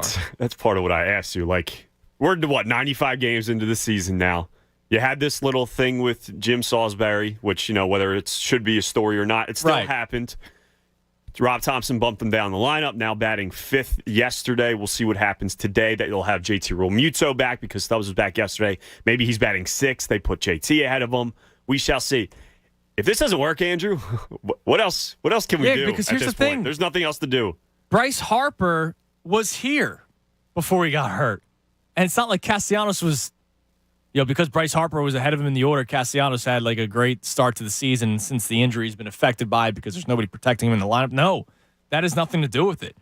The only thing that Castellanos has really been successful at this year is hitting with runners in the scoring position, which he didn't do Saturday night. He got out. He's hitting just under 300. Yeah. Like he has. Which shocked me when I saw that. He has, 45 ribbies this year? I'll double check, which is as awful as he's been. Actually, I have it up right now. He's 46 RBIs. But I feel like he's been at like 40 around that for like 3 weeks now. Yeah, for a while. His last 10 games, he has 2 RBI. Which, someone who's batting 3rd, who you're paying $20 million for. Yeah, who's, more. And the offense isn't clicking. Right, exactly. It's not like they're winning games 9-0. You need him to step up a little bit, and he's not doing that for you, and that's a shame. So we're talking Phillies. People are starting to freak out a little bit. Maybe I can help you out. Maybe I can't because I just got swept by the Cubs, and I'm just going to have to wait and see. And plus, I expect them to make a move at the deadline. They'd be crazy if not. If they don't, and if they don't make a move, then you should honestly just not go to a game the rest of the year. So you should make a move this year, Phillies. But I want to start something for the rest of the show. So this weekend, Cape May Brewery had the iced tea drink come out that is taking the Delaware Valley by storm. It was canned up before. And I know a lot of people were buying them last week. Our own Connor Thomas bought a couple of cases last week. And I never texted him. I should text him to see how it is. Did you talk to him about it yesterday? I had not. I forgot to. Okay. I got to text Connor to see if they were any good because they do look delicious. I love Wawa iced teas. Like, I lived off of it in high school. So it's probably phenomenal. But on Saturday, somebody posted a photo of the line outside of the Cape May Brewery. Now, if you've never been to the Cape May Brewery, I'll just kind of paint the picture. Small. It is a small establishment. They kind of expanded a little bit. They built out the back a little bit. Yeah, they have a little back door or back patio area. But it's not really that big. No, it's not. It's a tight. It's not like there's. But if you're there when it's busy, yeah, exactly. If you're there when it's busy and it's a popular spot, it's down the shore, so a lot of people drive out there. They have beer that everybody knows about it, right? So it can, a lot of people go there, and it's an exciting place to go to. It's a cool spot, but when it's packed, it's like you're crammed in there. Sardines. There was a huge line outside of it. So for the rest of the show, I'll give you a pair of FanFest tickets if you give me a good answer. I want to know the last time you went out of your way to go get something, and like in person, right? Not. You bought something on Amazon because everything's online nowadays. Yeah, like exactly. Not pre-ordering. Like, you actually went out of your way to get something. Tom, can you think of something? Because I'm still trying to think of one that was, like, recent. So the only two that really came to mind, when the Spectrum uniform stuff came out with the Sixers, I went out of my way to get that, unfortunately to an extent, that's only on Fanatics, so you can't get it at the store like you normally could back when they just had Modell's or Sports Authority, whatever it may be. So I do remembering like going out of my way like, hey, I have to get this. The other one would be when those like Not Your Father's Root Beers came out. You remember those? Yeah. This was back. I like just turned 21, and that was everybody and their mother was drinking those things. And you're like, all right, I have to try them. Had one of them like, this is way too sweet. I can only have one, and that's it. But like, other than that, I'm trying to think. Nothing else really pops in my head. Yeah, because everything's online now. Exactly. Right now, it doesn't have to be you did this last week. Like, it could have been a couple of years ago. Now I'll give you an answer of a friend, of a friend of a friend of a friend. It wasn't me. Okay, it wasn't me doing something illegal. There's a couple of friends. I know a guy who knows a guy who knows a guy who made honey liquor for his wedding as the wedding favor. It was a Lithuanian wedding. I know a guy who's Lithuanian and drove across, state lines into Jersey because Jersey's Everclear is a higher alcohol percentage than PA's legally. Yes. And so I know a guy who did that illegal thing. Just in case somebody's listening, I don't know if that friend could get in trouble, but just to be clear, it wasn't me. It was somebody else. It was a friend of mine who drove across state lines, and people do that all the time. But like, I actually was like, all right, I'm gonna make this hour-long drive to this this place in Jersey, or a friend of mine's gonna make this hour-long drive to this place in Jersey just to bring it back, just so it's a higher alcohol quality inside the honey liquor. I think that's a strong move. You want your guests feeling good. You want your product as good as it can be. Yeah, so that guy was cool for doing that. But other than that, like, I'm not. Look at me, I have no style, right? Like, I'm wearing my Campus Rec T-shirt that I got like as a sophomore in college. I don't really go anywhere to buy clothes. Like, when a new clothing brand drops, like, I rarely go out and buy clothes. So for me, clothes isn't a thing. I know people go out of their way to buy shoes. Oh, yeah. Like when sneakers drop. Big time. But that's all online anyway, too. Like, Tyrone Johnson and Hunter Brody, they talk about that all the time. They're big-time sneakerheads, but it's all in the app. It's not like. But is there no more, like, midnight releases of stuff or whatever? I don't think so. I think everything's strictly released on the app. Or, like, it is released, but it gets bought out so quick that you can't even get them. It's just people trying to resell them. Wow, really? Yes. Devon and I were talking about this. That's how little I care about sneakers. Well, clothes in general. I mean, I don't really do that. But I guess mainly it's alcohol, I would imagine, right? Like, Yeah, I'm trying to think of like other big time like drinks when they dropped and stuff like that. I know somebody that drives to Wildwood just to go to like some of the breweries. You know what I did do when the Eagles won the Super Bowl? Great time. I'm sure you recall. Yeah, it was cool. Yeah, so they started releasing, like, because they're sponsored with Bud Light, it was like a big Bud Light bottle with 2 Eagles glasses in this like plastic case thing. Okay. And it was like an Eagles Super Bowl like mantle thing kind of that you could get after they won the Super Bowl. There was only a limited amount made. I saw that it was going to be released at the local liquor store where I was living at the time, went out of my way to go get it and purchase it, and now I don't know where it is. It's probably in an attic somewhere. But I was like, oh, this is so cool. I have to get it. That was the last time. That was probably, obviously, 2018. Okay. So other than that, though, nothing before or nothing really since then. Tej Lee checks in on Twitter. He waited in line, went out of his way, and waited in line at the King of Prussia Mall at 5 a.m. a few months ago. He got a watch. Omega, which is a watch company, and Swatch collabed to make a highly sought-after series of watches, 6 to 7 different watches. He got there at 5 a.m. for the 8 a.m. open. He said he was 300th in line. Wow. 5 a.m. at the 8 a.m. open? Yeah. That's your 300th? That's crazy. That is crazy. That's absurd. So, yeah, last time you kind of went out of your way. It doesn't just have to be you sat in line like the Cape May thing, but like you actually – like I'm sure there are people that drove to Cape May that may live in like the Philadelphia area just to go try it, right? Like, did you ever want to like be at something to be a part of it? Yeah. Kind of like that? Yes, definitely. I'm trying to think of a time off the top of my head, but I feel like I definitely have. All right, we'll think about it. And you know, I remember I'm trying to think like when certain food establishments first opened up, like Chick-fil-A. There wasn't a Chick-fil-A in my... Well, how about like the Popeyes when they did that like original sandwich and then like but Popeyes was already kind of open. Like there was already a Popeyes location. But they started like this new sandwich because it was the talk of the town. It like started trending on Twitter. But they had like 2 people working. And 100 people would be showing up to this Popeyes. Yeah, that's and true. And we got the infamous picture of the lady sitting there like she just got done a 7-game series. Yeah. And you know. Yeah, I remember that. Yeah, it looked like Michael Jordan with But the Chick-fil-A, like before Chick-fil-A was like really around the area. Like I remember driving, I forget to which location it was, but I drove like a half hour to go to a Chick-fil-A because like that's what everybody was talking about. Sure. So stuff like that. So if there's anything that you went out of the way to get, I'll give you a pair of FanFest tickets for it. So you can call in at 610-632-0975. Let's go back to the phones and let's talk to Joe in North Wales. Joe, you're on the Fanatic. Hey guys, how you doing? Good show. Great, Joe. How you doing, man? Hey, by the way, I was in a hurricane down in Florida, going out of my way to go get water. I had to wait for 3 hours to go get water. Oh well, I mean, you're trying to survive. I'm talking about. No, you didn't need the Cape May beer to survive. You need the water to survive. Yeah, it was crazy because I couldn't get a flight back. I had to wait 2 weeks for all the weather to pass, and finally I got a flight. Oh man, and I had to use 5 vacation days, and finally I got back. Oh man, well you're a good man for doing that, Joe. Because I went down to visit my sister, and it looked like it was going to be clear, and then all of a sudden, here comes this hurricane. Oh God, I'm sorry. That stinks, man. I'm sorry you had to deal with that. Yeah, that was horrible. Yeah, the Phillies. This is driving me nuts. The bullpen games are driving me absolutely crazy here. Because why can't they just call somebody up from the farm system and somebody can give you 4 or 5 innings? Charlie Manuel has already said you shouldn't go more than 3 or 4 games a season with bullpen games.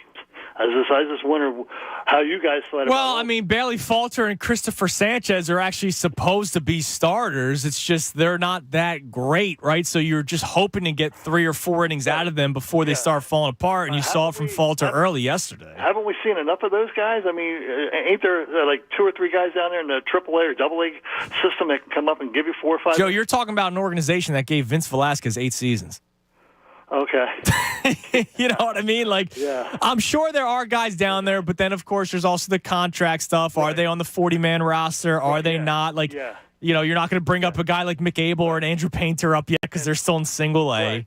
And I heard you talking about the farm system. The farm system has improved because it was almost dead last. No, it's improved, but if you want to make a trade, you might need to part ways with some of these guys, and so we'll see. And I'll be honest, I would rather part ways. I'm a proven versus unknown guy all the time. Right. All right. Take care, guys. Joe, I appreciate the call. Yeah, I mean, look, I don't know who else you throw out there. They tried Nick Nelson starting at one point earlier this year. it didn't go well, but he looks to be better as a fourth, fifth, sixth inning kind of guy, which he did well yesterday against the Cubs. yeah. But he's not good at starting. It's kind of like the closer thing. I've always had, I've talked about it. I talked about it last week. The beauty of this Phillies bullpen is you can use Seranthony Dominguez in multiple spots because you do have former closers that can actually pitch the ninth inning. There's something with the mentality of pitching in the ninth inning. There's also something with the mentality of pitching in the first inning. Yeah, definitely. Like if the top of the order, top of the lineup. Yeah, and you're used to sitting around 2 hours before you even warm up, as opposed to you're getting to the ballpark knowing you're starting the game. There's an added pressure to starting the team off on a good note and giving you 1 to 2 innings of scoreless baseball when you're used to coming in, different situation, different pressure, different mindset, different time of day, different everything. So maybe Nick Nelson can't handle the first inning of a ball game, but he can handle the fifth and sixth inning of a ball game. And real quick, when it comes to Bailey Falter, this is from Nathan Ackerman on Twitter.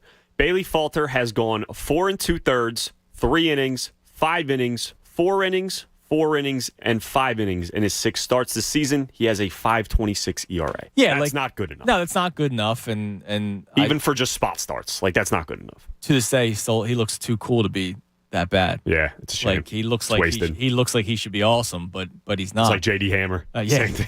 I hated J.D. Hammer. You didn't like him? Oh, couldn't stand him. Come on, dude. He sucked. Yeah, he wasn't good. But Well, yeah. No, and then because people loved him because of the way he looked, it made me dislike him even more. Like, I'll be honest, that was a spite dislike for me. Really? Yes. I thought you'd be all in on J.D. Hammer. No. Another guy that I don't think is any good, but people loved him because of the Red Bull can, is JoJo Romero. Yeah. We'll see. We'll see. But people crowned him as like this next great reliever because he crushed a Red Bull can on his arm. His ERA is like 6 for his career. Like, come on. Let's. But relax. Look, hey, I'm at fault. Bailey Falter looks like he should be good, but he's not. He's not any talented. And that stinks. And, when it's not him, it's Christopher Sanchez. And so they're in a tough spot. I mean, let's see. Let's look at the Philly starters in Lehigh Valley.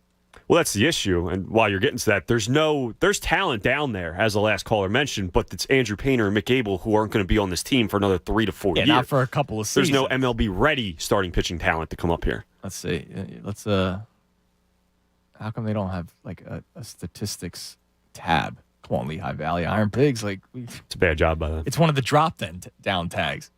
You can't do that. Come on, stats. Like that's got. Come on, man. It's got to be up there. Got to be better. I might have to make a phone call to the Lehigh Valley. They only have one pitcher that is qualified for any statistics, and that's Ricardo Sanchez, who has made 17 starts and has a 4.76 ERA. In AAA. In AAA. So Ricardo Sanchez is not going to be it. Let's see the other starters. Michael Mario is 4-1, 11 starts, but a 4.64 ERA. That ain't going to cut it. Colton Eastman, 10 starts, 0-5, a 4.93 ERA. I'm curious if these guys are just like AAA, probably have been there and that's all they're getting, like in their late 20s or something like that, like just AAA talented players. Probably. And that's it. James Marvel, in 9 starts, 19 games overall, he's 3-6 with a 7.34 ERA. So no, not many guys in AAA that you're gonna bring up right now. To try to So you're saying we should make a move, is what you're saying? Yeah, should have done that weeks ago. I'm a man, Chick-fil-A. Speaking of Chick-fil-A, what's up, dude? How you been? Good, guys. How we doing today? I'm doing great. I haven't heard from you in a while. Yeah, new Chick-fil-A gig has me a little busier during the day, so I'm able to tune in but not call. Today I'm actually driving back home from seeing some family up in New England, so I'm in Celtic country right now. Did they get Kevin Durant yet? They act like they won the title even though they didn't. Yeah, I don't want them to get Kevin Durant a little bit. I'm terrified. I'm not overly terrified. I think it would still give some trouble to the Sixers and what we're trying to do. But I think going back to, I think it was the guy earlier said, it would just be him, Tatum, and guys. Like, you're having to give up a bunch of pieces in that deal. Yeah, him and Tatum's pretty good. I mean, that's the same thought as, I know, different circumstances, but what Brooklyn was going to be with him and Harden, Irving, and everything, and a bunch of slop. Yeah, I could also make the case that Kyrie was a kook and Durant was hurt a lot of the time, and they played 18 games together, the three of them. Yeah, you're definitely not wrong there. So, Phillies-wise, I'm not overly scared. I think they definitely need to make some moves. I saw on Twitter, I don't know how reliable a source it is, but they've apparently touched in with Boston on the availability of Xander Bogaerts. Yeah, I just saw that too, but it's it's one of these MLB Central accounts, but it's not the one with like 50,000 followers, so I don't know how legit they are. I've been searching Bogaerts on Twitter constantly to see if any reporters mentioned it, because usually they pull from other reporters and not just throw stuff out there. So this MLB Leaks account, I don't know if they're actually spot on or not. Listen, I would love Xander Bogaerts, and there's obviously the connection with Dave Dombrowski. That'd be fantastic. Yeah, I think as long as they make some type of move, I think at least hitting-wise, you can get away with it a little bit more if you don't make a move, simply for the fact that you have Gene coming back in a couple weeks, who is what he is, but he gets on base, which is something that this team right now isn't doing, and probably forces Didi out of the lineup, which I don't think any of us would hate. Yeah, I mean, look, you bring in Bogaerts, he plays shortstop right away, and you have a guy that can hit middle of the order for you, or you can move him around a little bit. I mean, he's a very talented player, and that's a guy that you don't mind giving up a couple of prospects for. Yeah, he's definitely a guy who depends on the accuracy of that Twitter account, too. But I think pitching definitely. I think this bullpen has been good for whatever reason it is, if it's Rob Thompson actually knowing how to manage a bullpen. I think that's part of it. Or just they know how to do it. I wouldn't hate getting another reliever, but I think you at least need a starter, because for as much as we love Eflin, and he's an adequate number 4, so you just you can't depend on him. Thanks for the call, brother. Great hearing from you. You can't depend on a guy like Eflin. So yeah, starting pitcher, I still go center fielder before I go Bogaerts. But if I get Bogaerts, I'm not going to complain about that. And he's still under control through 2026. Bogaerts is? Yeah, he signed an extension a couple years ago. Oh, okay. Wow, yeah. I thought he was up. That was a Dombrowski move. Yeah, I wouldn't complain about player that. Player opt-out available after this year. That's what it. Okay, that's what it is. Yeah. But he comes to Philly. They make playoffs with Dombrowski, unless he tries to make more money, which he could. It's interesting. He's but getting $20 million a year right now. When it comes to need, shortstop is less on the radar rather than. That's a big hole you replace. Like Didi gives you nothing. No, I can't. He gives you nothing. So Bogaerts gives you something. I can't with Didi. Like instead of having Didi and Vierling in your lineup, it's at least Bogaerts and Vierling and Odubel and Mick. Yeah, and it probably, like with Bogaerts, that would bump Stott out of the lineup. Now, he's played better defensively. That's the hitting, fine. There's still issues. I don't care. And then Stott could potentially go to second if they decide to. They lose the 200 hitter, Bryson Stott. 610-632-0975. Driving out of your way for something. I see Bill and Dave want to talk about it, so I'll get to their calls coming up. The email conversation where Tom is a psycho in my mind because he actually takes care of it. I'm a psycho in his mind. Dan Fritz, who's floating for us today, has over 5,000 unread emails.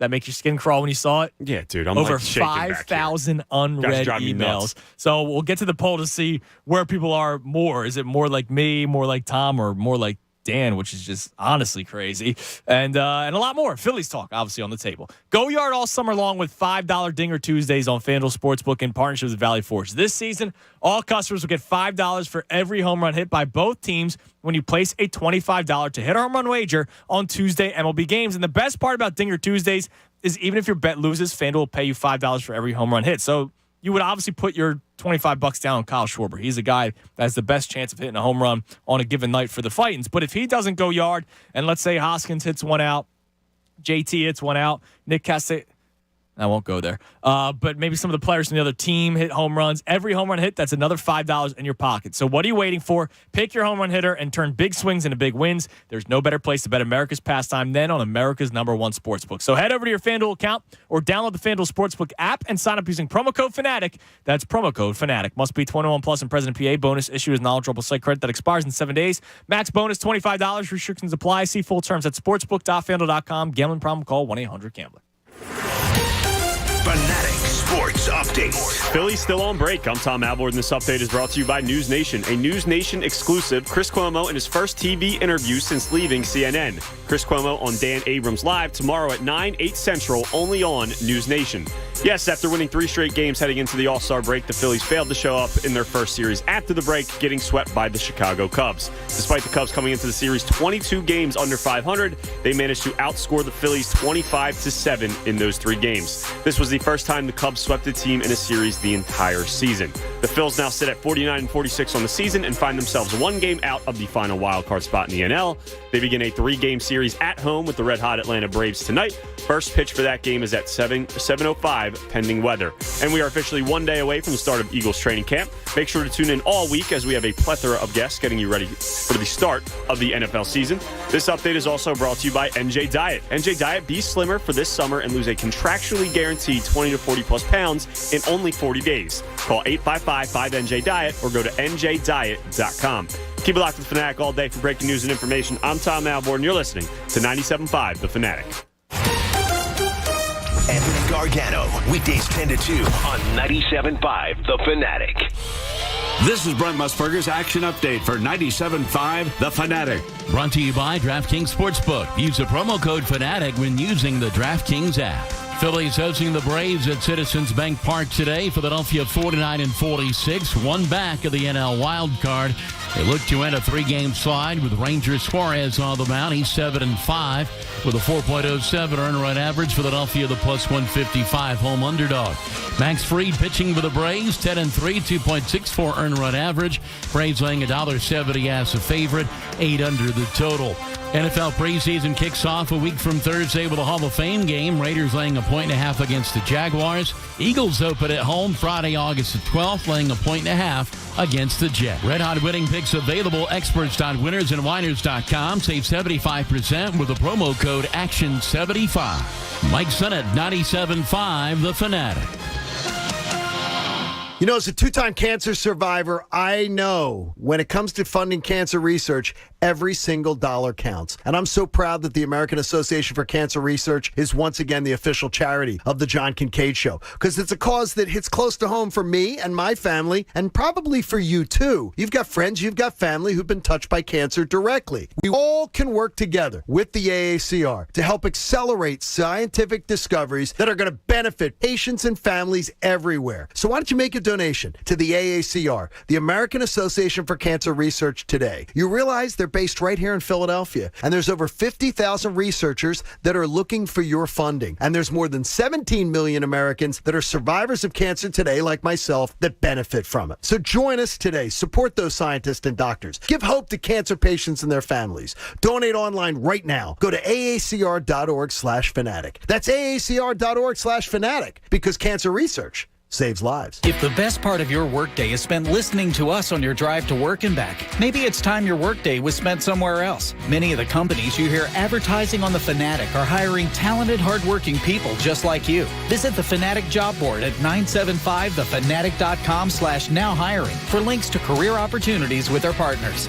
Pump Man Philly is now hiring experienced technicians. Pump Man Philly is a leading provider of water and wastewater pump service and repair, offering competitive wages, incentive programs, and great employee benefits. Pump up your career. Apply online at pumpmanphilly.com.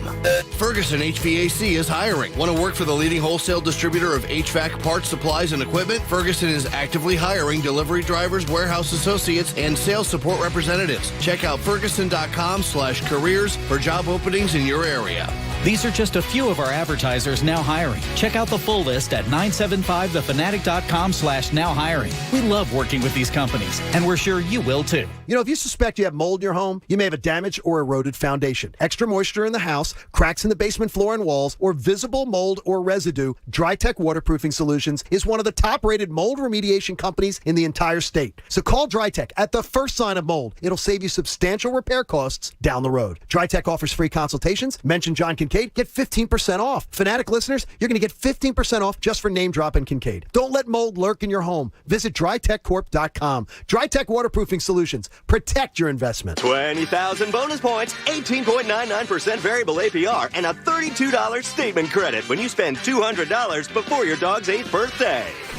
Credit card ads have all sorts of numbers, but they mean nothing to you if you don't get approved. So here's Credit Karma's number, 50. Like members who shop on Credit Karma get approved over 50% more often than the national average. Now that's a number you can rely on. Credit Karma. Apply with more confidence. Member approval rates in 2021 over 50% higher than 2020 CFPB national average. Businesses of all types and sizes are saving money with Pico because Pico's got the financial incentives and technical expertise to help you reduce your energy use and to save cash. See how Pico's helping businesses like yours take greater control of their energy costs to improve their bottom line. Simply complete a customer survey on Pico's digital portal and an energy profile. The report will be generated for you, and this profile is going to provide specific recommendation based on your facilities, equipment, and energy use with great ways to save while either maintaining or increasing productivity. If you run a small business, efficiency has never been more important. So for a limited time, Comcast Business is introducing small business savings. Call now to get powerful internet for just $39 a month for 12 months with no annual contract and a money-back guarantee. All on the largest, fastest, reliable network for small businesses. Comcast Business, powering possibilities. Ends 9/21/22. Requires EcoBill and AutoPay. Restrictions apply. New business 50 megabits per second customers only. Equipment, taxes, and other charges extra and subject to change. After promo, regular rates apply. Looking good, Mrs. Dubs. The head groundskeeper at Thad's Golf Course just retired. We need to find someone in the next 2 weeks. Someone with botany and management experience. He needs a replacement because the greens are already looking a little rough. Water and aeration. They need to know it all. Indeed can help him hire great people fast. I need Indeed.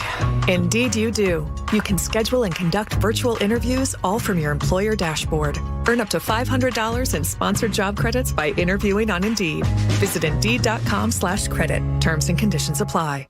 Wendy's knows cold and soggy fries are the worst. So soggy. That's why we're serving up hot and crispy fries all day, every day. And all night until close. With natural cut potatoes, sea salted to perfection. Show me that potato skin. Wendy's hot and crispy aren't like other fries. We're your dream fry. Choose wisely. Choose Wendy's hot and crispy fries. Guaranteed to be hot and crispy. If yours aren't, bring them back and we'll replace them. When it's getting heated, Philly, Dunkin' is keeping it calm, cool, and cold brew. With an ice cold brew. And not just any cold brew, but one topped with brown sugar cold foam coolness. With Dunkin's new brown sugar cream cold brew. America runs on Dunkin'. Price and participation may vary. Limited time offer. Terms apply. Didn't get the chance to hear your favorite Fanatic host today? Go to 975thefanatic.com right now and download the Best of Show Daily Podcast. Brought to you by DraftKings Sportsbook. Use promo code FANATIC when using the DraftKings app.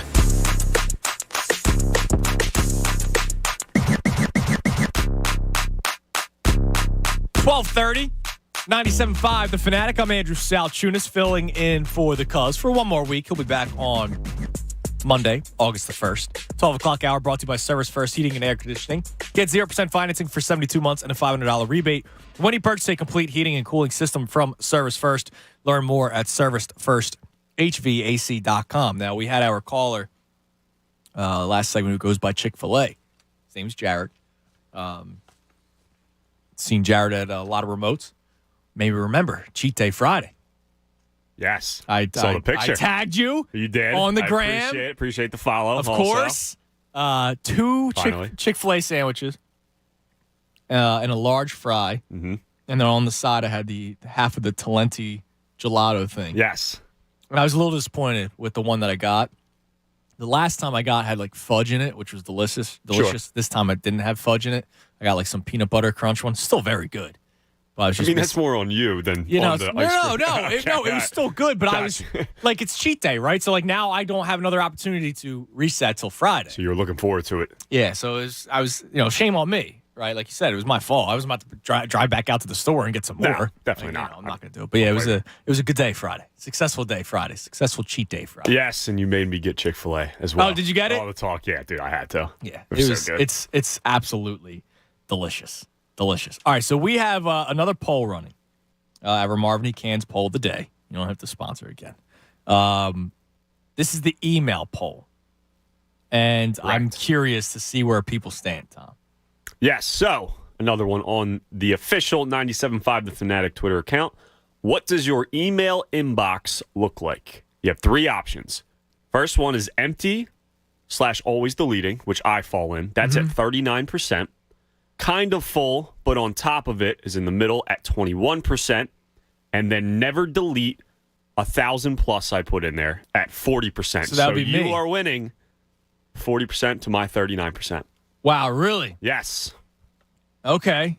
But there are still a lot of people that are always deleting. Good for you. I give you a lot of credit. I am an organized person, but when it comes to the email, I am not. When it comes to technology, I'm not. It's always there. You know what I mean? Like clutter in the house, I'd rather not have. I don't care about clutter on this thing. God, I hit my elbow on the table. I never look at this thing.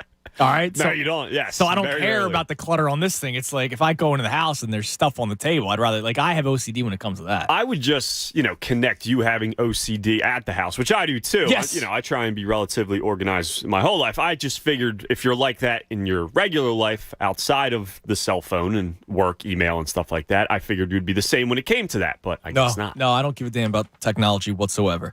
So on top of our Phillies conversation, the debate that is going on about the media exchange between Jim Salisbury and Nick Castellanos. We'll play those clips coming up again. I want to play the edited first and then the unedited. We'll play that toward the end of this segment. But we're also doing the last time you went out of your way to go get something, because the Cape May, what is it called? The high tea? Shore tea. Shore tea. Like a shore tea hoagie. Pretty clever, because it's works with Wawa. The Shore tea drink.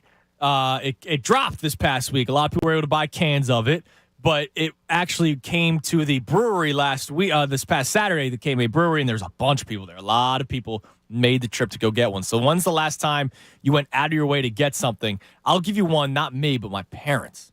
I give them a lot of credit for doing this. I can't do it. My parents will hit the different grocery stores.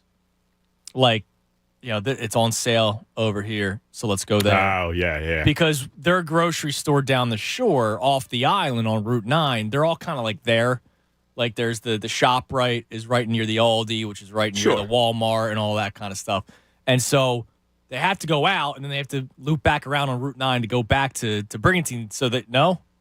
What? No, sorry, yeah, keep going. going. You're the shore man, so when you shake your head, I'm like, what am I saying wrong? My bad. They hit up the multiple stops. I can't do that. That's what I was shaking my head at. I'll pay the extra money. I'm sorry. They can extra like $5. I'll pay the extra money. They do it. They save money. They do it. Yeah. I give them a lot of credit. But no, I can't do that. All right, let's go to Dave on the cell. Dave, you're on the Fanatic. Hey, Andrew, how you doing? Great, Dave. How are you? I'm good. So going out of my way, I used to be really into fireworks and doing fireworks shows at home. Okay. Before fireworks were legal in Pennsylvania, and I happen to work in and out of North Carolina fairly frequently. So I would fly to Charlotte. I would work. They didn't have fireworks in North Carolina. I had to go to South Carolina, and certainly I couldn't get on a plane with my fireworks. So I would rent a car in Charlotte, drive to South Carolina, load up with fireworks, drive the 10 hours home from North Carolina to the airport, transfer the fireworks into my car, and return my rental car, and then go back to the airport, get in my car, and drive. So how many times a year did you do this? I only did it once a year, but I probably did it three or four times. Okay, so you would load up. I'm sure you bought quite a bit. Oh yeah, I would spend at least $1,000 on fireworks each time. Oh yeah. Wait, just on the fireworks, not counting like the airline and the rental? My company was paying for that because I did it on work trips. Dude, you dropped $1,000 on fireworks each time? Yes, I used to do great fireworks shows. All right, so let me ask you, now that it is more legal, do you not do it anymore? Correct. I don't need to drive the thrill of it. Oh wait, no, but you still do the fireworks. You just buy them here.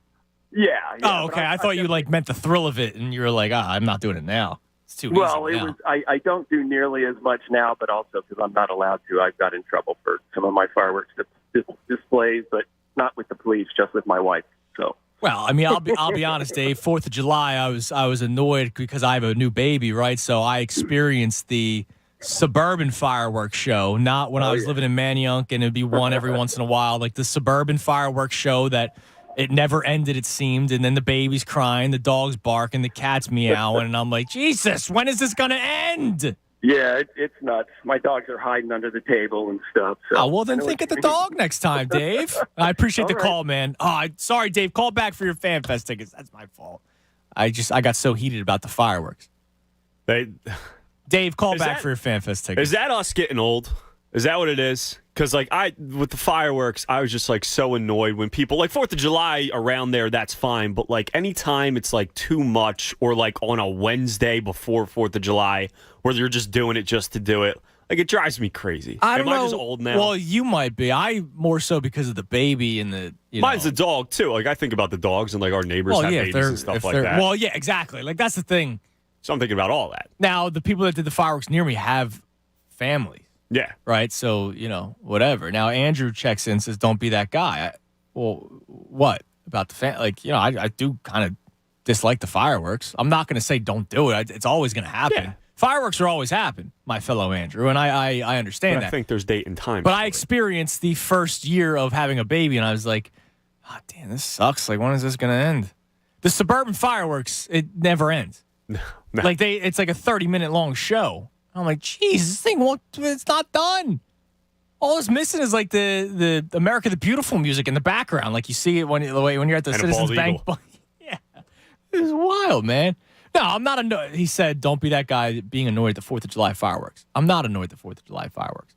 It's just I experienced the baby crying for the first time. And I was like, oh, well, now I see why people complain about it. So am I allowed to be annoyed at the 1st of July fireworks at 8 o'clock on a Thursday? On a Thursday, yes. Okay. No. A lot of people might have off that Friday. All right. I don't know. I just and it's part of it was from living in the city too, where there would be fireworks in December going off 2 blocks away from my place. Yeah. That always annoyed me. Yeah, but that would only be 1 or 2. It's not the whole damn show. But it's every night that it would happen. Well, yeah. Everyone, I'm okay with the show, but I just experienced it for the first time. Oh man, this is not. I didn't remember when I was a kid because I liked it as a kid. I had no other worries. I had no other concerns. I was like, oh look, colors. Bill in Norristown. Bill, you're on the Fanatic. Hey, Andrew, how you doing? What's up, dude? All right, so I don't know if this is very unnecessary, but I'm not a heavy drinker. I'm not a big drinker, maybe sometimes on the weekend. But for some reason, when COVID hit, Pennsylvania would they shut down all the liquor. And at 8 o'clock. Bars. Yeah. No, you couldn't buy liquor. So we were at work, and the guys were talking, and for some reason, I decided that I needed to go to New Jersey about an hour and 20 minutes to get liquor that I barely even drink, and it was beyond sketchy. You weren't allowed to because, you're not allowed to cross Pennsylvania to New Jersey and bring liquor back. Yes. And at that point, I couldn't even walk in the store, so I had to meet some guy out front, tell him what I want. Oh, so this is early. This is early COVID days. Yes. This is right in the beginning. And then, I just gave him whatever he told me the price was. It was the most sketchy situation in the world. And wait, so I'm trying to remember. They shut down in PA? I remember my local liquor store closed, but that's when a lot of the riots were happening. So they boarded up shop. But I don't remember there being a rule where they couldn't sell liquor anymore. Yeah, because, wine and spirits was completely closed. I don't remember if the bars were closed, too. I think this is, bars were definitely closed because you couldn't do any indoor dining or anything. I'm almost positive wine and spirits was closed. Wow. All right, well, you drove. Listen, I count that. I count that as you driving an hour away to go get something that you don't even really enjoy that much. So, Bill, I'll put you on hold for your Fan Fest tickets. Thank you for the call. Yeah, I count that, driving all that way. Bill checks in. Bill Minchin on Twitter. He lives in Washington Township, drove all the way to Rockledge for cinnamon buns. At a Danish bakery. You could get cinnamon buns anywhere, but he went all the way to Rockledge, so that counts as going out of your way for something. I'll give that one. I feel like that's pretty common, people going to farmers markets or Polish markets to get some kind of meat like that. Oh, there you go. Christy and I did the Linvilla Orchards last year. Okay, nice. Which was a 40-minute drive. She wanted the apple cider donuts, and we got some pumpkins. You can find them closer. Yes, and we got pumpkins, which you can get at your local Acme. But we drove out to the Linvilla Orchards, and she wanted the stackable pumpkins. We got those. And, of course, we got the apple cider donuts there. So that would be, I guess, my answer of the last time driving out of the way for something. That was the first time I've ever had an apple cider donut. Oh, my God. First time in my life. Top tier. It was delicious. So good. Fantastic. Was it warm or no? Yes. Oh, my God. That changes the game for me forever. It's better than deleting emails. Wow. That's a lot for you. It's up there. That's a lot. Also, real quick, by the way, Tyler Zulli has 11,810 unread emails. Oh, my God. Yeah. So I thought I was bad, but I have 10 unread emails right now in my station email. Oh, my God. Sebastian Brown checks in. Sebastian Brown has just emailed me. Did I win? He sent me a photo of his email count. Okay. How much was Tyler's? 11,000. Can you guess Sebastian's? I'm kind of nervous still. I'm not going to lie. 20,000. Higher. Oh, I'm sorry. I didn't see the rest of your email. My bad. 30,000. Just below that. 29,516. Should be medicated. Yeah, that's a lot of emails, man. That's a lot of emails. That's crazy. That would drive me. You can imagine looking at that every day. That would drive me crazy. Oh, yeah, that's a lot. But that's when you just ignored it. Well, here's the thing. So I almost brought this up 2 weeks ago. So 2 weeks ago, I got my haircut and trimmed up the beard a little bit, and it made me think of a guy when I was on vacation. So that was the week before that. I saw a dude on the boardwalk, Santa Claus, man, like the beard, white down to the belly button, the hair down to his rear end, and I'm just like, at some point, he decided I'm just going to keep going. Yeah, I don't judge. I think he looked good actually. I was like, good for you, man. But when do you make that decision? I tried doing the COVID thing, like when COVID was going on, and I tried growing out the hair, and I went like probably 5 or 6 months, and I was like, I can't do this anymore. Yeah. Like, when do you just got to power through it? I guess so. Like, you got a nice beard. Thank you. Like, when did you decide to just keep going? Probably like after high school.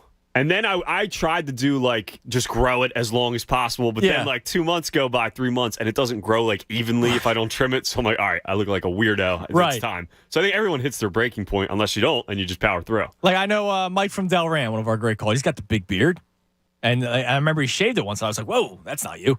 But like I wonder when you decide to like do that. My buddy has the longest hair, has a ponytail. He's in law school, too. It makes no sense. Yeah, longest hair. Can he be my lawyer whenever I need him? I'll talk to some people. Thank you. And he got, you're bashing him when he's starting to grow the hair out and stuff like that, especially when he's had a short hair, just messing around with him. Like, it's time to cut it finally. And I think you just ignore it. And now he powers through and he has it, and it's just full-fledged. Is it his look? Yeah, that looks good. Now. All right, there you go. Goes with it. I find that fascinating that people can power through like that. I had a breaking point. We do talk sports on this show. And so I'm going to bring up a name that I'm seeing more and more of that people are interested, the Phillies acquiring, and like one that I guess makes sense because their team stinks. But dude, no Noah Syndergaard, please. No? No. Why? You like Syndergaard? I don't like Syndergaard. I think he fits a need for this team. I think he's cooked.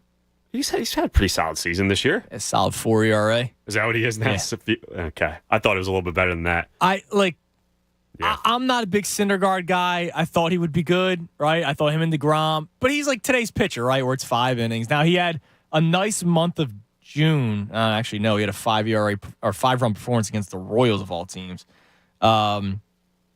No, I don't. Like, it makes sense, right?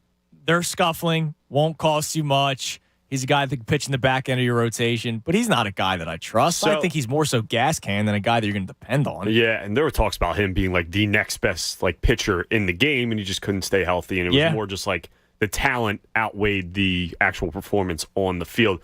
1 year, $21 million is what he signed for with the Angels, so they'll have to pay a little bit of that. Money shouldn't be a problem because they go over the luxury tax for the first time, the Phillies. But I don't hate it. I would like something better.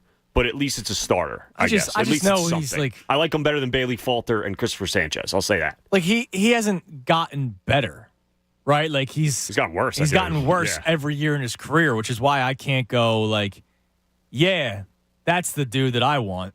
Like, he's just gotten worse every single year. Say they get a center field guy that you would like, whether it be a Brian Reynolds, a Ian Happ type player, someone like that, not like the top tier, like maybe the Cedric next tier, Mullins. yeah. And Brian Reynolds is still a really nice player. Very good player, yeah. You get one of those two guys and Syndergaard and like an eighth inning guy. You're not content?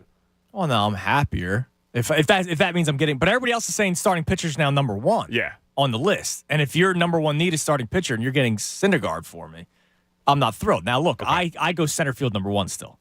I do. I don't. Sorry. I go center field number one, and I do. I know you need pitching. I'm hoping that one of these guys come back. I do think they need a pitcher. Like, I'm not gonna don't go. I'm just saying I would rather them spend more on an outfielder right now than a starting pitcher. I think when Segura and Harper come back, I think having Matt Vierling out there as your eighth hitter every day is a lot better than you potentially having Christopher Sanchez and Bailey Falter starting every fifth day during a playoff run, because I don't think Eflin's coming back, and I don't think the Phillies should think Eflin's coming back. He'll probably come back, but for how long? Sure, exactly. All of a sudden, and then it's like two more games. Realistically. Sorry, go ahead. No, it's just like 2 games until he's out. Yeah, and then you're in this situation. Realistically, I want all of them because they should be getting all of them because we're trying to win in this window here. And we have an opportunity to break a 11-year playoff drought. So we should want more. And Dave Dombrowski should want more. Yeah. Matthew has 79,501 emails. There's worse. Dude. There's make worse. My skin crawl back here. Matt Malger, if you could please send me a screenshot just so I know it's true. Claims that he has 95,868 unread emails. How does your email even work? How, like, when you open the email app or it on the computer, it should not work. Unless he has like 8 different email accounts. And they all just like added. Yeah. He just lets them get to 10,000, then he starts a new one. He's getting close to 100,000 emails. I thought I was bad, but holy hell. How many do you have in again? Did you say? I forget after all these. Well, unread, numbers. I only have 11 on our company email and 4 on my personal email. Now, I don't delete all the unread ones. Yeah, but then total. It doesn't pop up on our BBGI. Like, there's not like a number for it. It doesn't say how many emails I have. Like, I have emails from when I first started here, which was 2014. See, read, having them that many in your emails is crazy to me. That bothers you? Oh, my God, yeah. Like, I had, let's see, and stop. No, that's not a good one. And stop. I have the show sheet from November 16th, 2017. What were we talking about that day? I was working with Mike at the time. Look at that. Yeah, I was producing 2 to 6 at the time. Yeah, so there you go. That's a long time ago. Really need that thing in there. I do. Delete it, dude. I do. Eric Carabell was joining the show at 3:15 that day. 610-632-0975. Final hour ahead. I'm Andrew Salchunas, and we're taking you until 2 o'clock, filling in for the Cuz this week right here on 97.5 The Fanatic.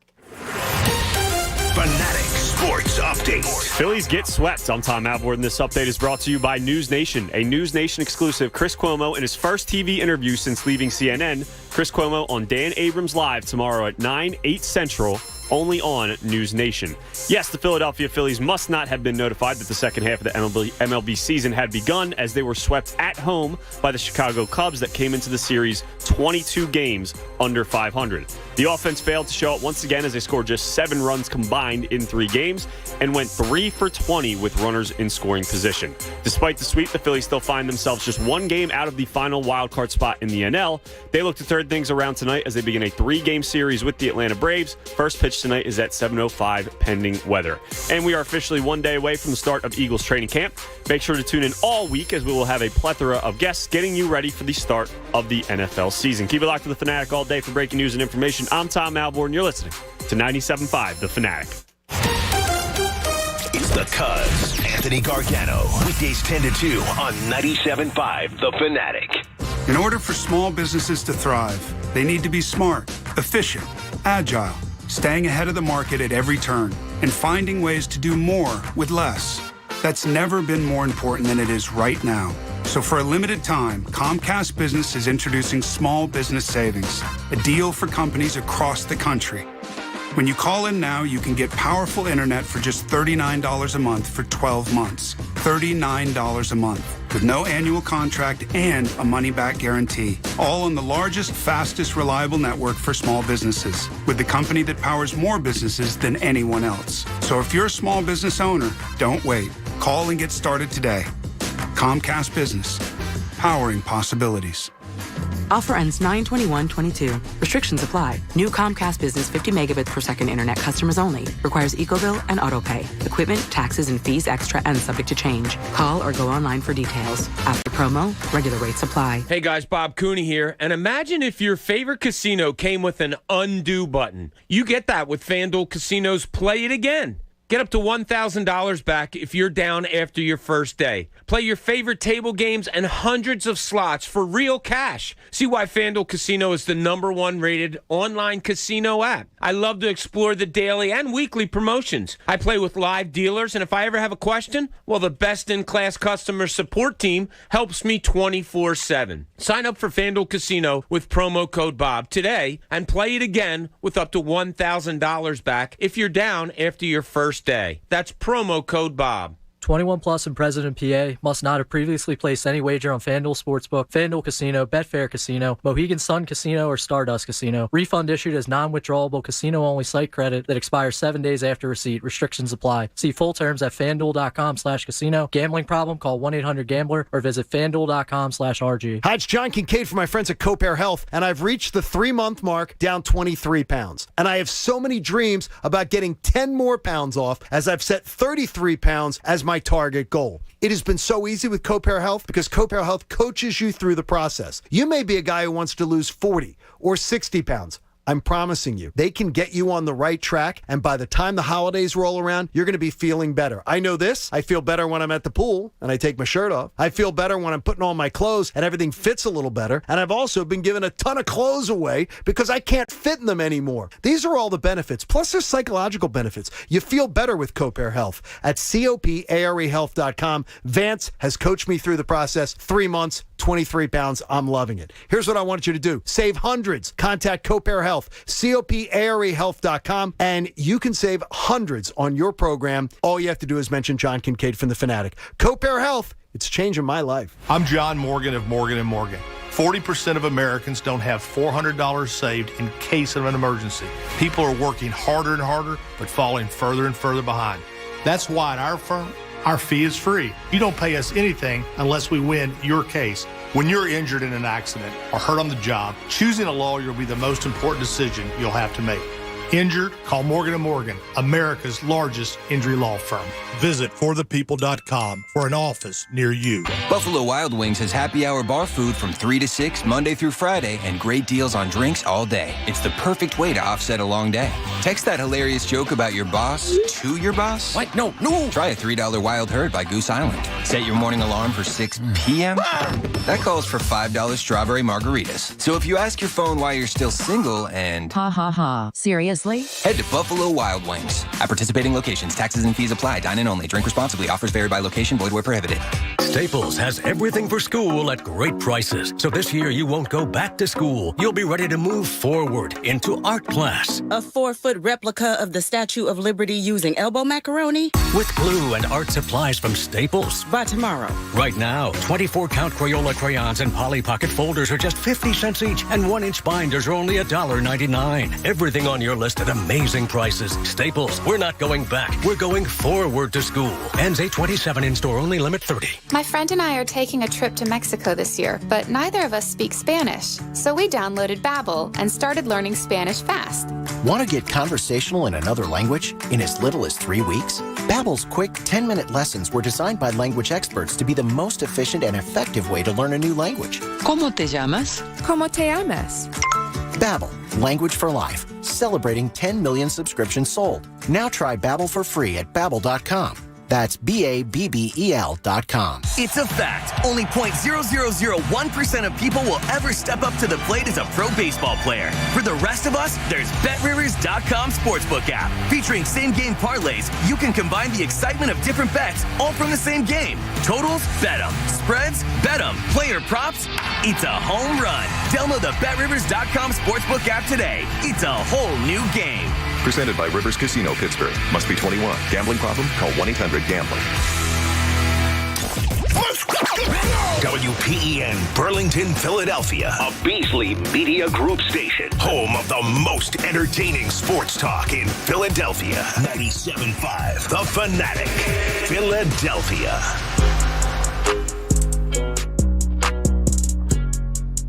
1 o'clock, 97.5 The Fanatic. I'm Andrew Salchunas. Final hour ahead. Filling in for the Cuz the rest of this week. Also on the rest of the week from 2 to 6, it's Devon Givens and Tyler Zulli. The best show ever begins August 1st. Anthony is back on August 1st. So it's me and Tom here on the midday show until next Monday, and Devon and Tyler from 2 to 6. I have a question about stars in sports that I'll get to in a second. But my man Slippin' Benny, one account, 136,457 emails unread. One account. Is he a lawyer too? Yes. Matt Burns on his Yahoo inbox, 221,000. That's absurd. 544. Come on, man. And he sent me the screenshot and everything. Are anyone sending you screenshots of like 0 in their inbox or just 2 like me? No. It's all extremes. No, poor Xavier checks in. I think this one has anyone beat, and it was 4,981. The very next tweet, Matt Burns is 220,000. That is crazy. Yeah, it's too much. Yeah, are you gonna need a shower when you get home today after listening to this show? I'm taking 2. I have a question about stars in sports. I teased it a while ago during Morning Thoughts because Kevin Durant could potentially be traded to the Boston Celtics. We know that he's already asked for a trade a while ago, but the Boston Celtics could be a destination. Now, that's not going to be fun for us as Sixers fans if he goes to Boston. But I have a question for you, Tom, and for our audience, 610-632-0975, the phone, social media, YouTube, you name it.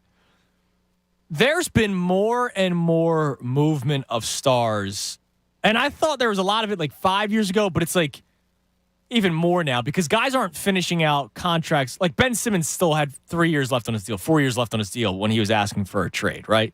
Kevin Durant still has time left on his deal, and he's asking for a trade. It's not guys who are about to finish the final year of their deal, and then they ask for a trade. No, it's becoming sooner and sooner. And now I feel like I always go power to the player. I do. Like when there's lockouts, I side with the players over ownership. Oh, they're asking for a couple of extra dollars out of your $1 billion pocket. Like I side with the players more so than the ownership. And there was a time where I hated NBA players that bounced around constantly, but it's become more of a norm. But it's happening more and more in the NBA. It's now starting to happen in other sports. Quarterbacks are not finishing careers anymore at a team. I mean, Tom Brady's an exception because he was in New England for so long, and Aaron Rodgers. But look, Russell Wilson's in Denver now. Matthew Stafford. Matthew Stafford is with the Chargers, or excuse me, the Rams. Who knows what Derek Carr does? Like Derek Lamar Carr Jackson could end up moving. Lamar Jackson, and these are the top 10 quarterbacks of the NFL. Guys aren't riding and dying with one team for the rest of their careers in now football. Like at key positions. We're used to seeing it in basketball in recent years. Baseball. Juan Soto is not going to be on the Nationals. Maybe next week. Like next week, he might be on a different team. And I remember making fun of the MLB Network last week because there was that bold take that Shohei Ohtani was going to be on the Braves by the end of the trade deadline. Now all of a sudden, the teams are calling the Angels about Shohei Ohtani. Babe Ruth.